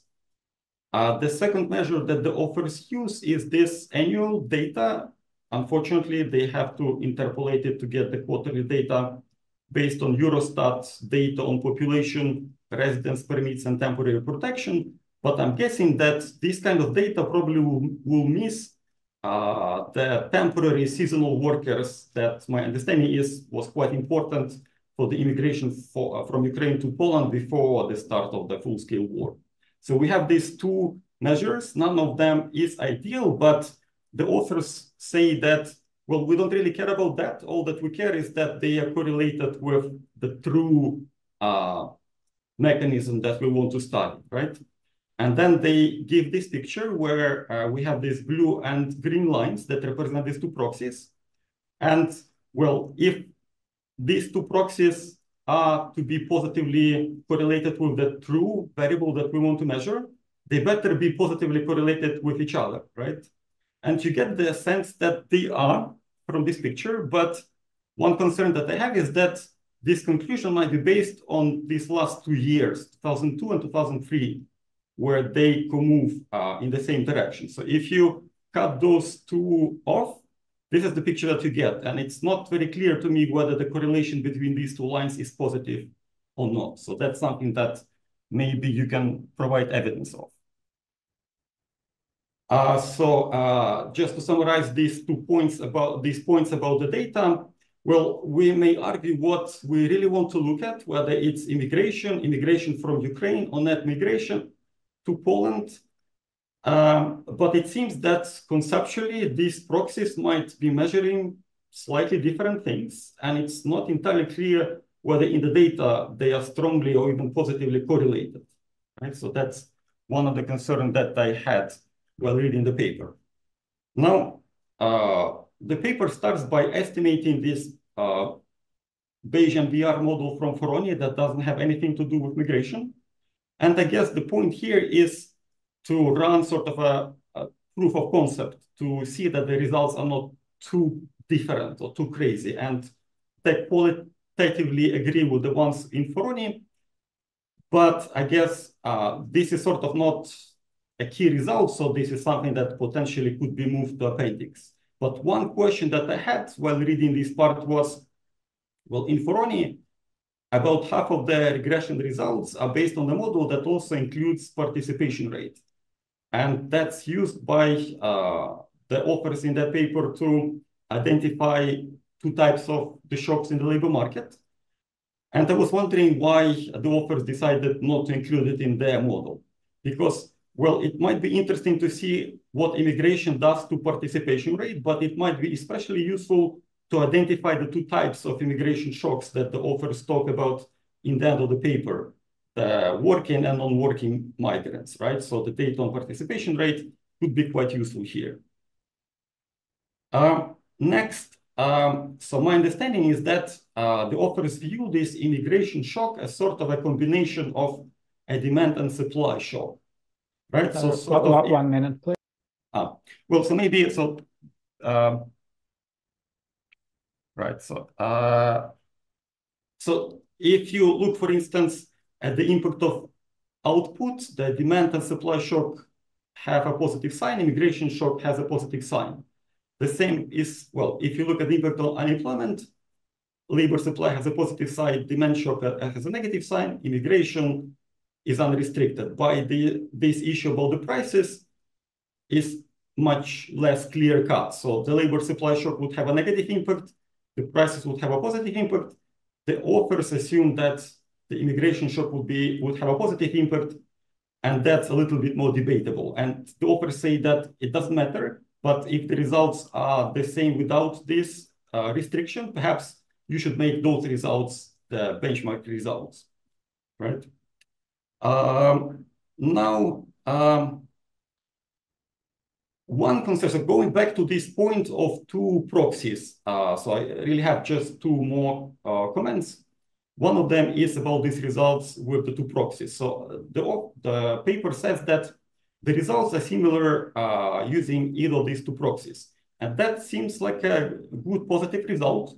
But to me, it was a little bit of an alarm bell because of the things that I said before. It's not clear whether these two proxies are strongly correlated, and they might be positively correlated essentially mostly because of these last 2 years. So my question is, well, to what extent the results are driven by the data from the last 2 years? And well, perhaps then the last thing that I wanted to say is, well, as you saw in that picture, these last 2 years does seem like a structural break, like a large and asymmetric shock, right? And the authors try many things to try to account for that. That appears to be the main reason why they introduced these two types of immigration shocks, oil shocks and supply link shocks, right?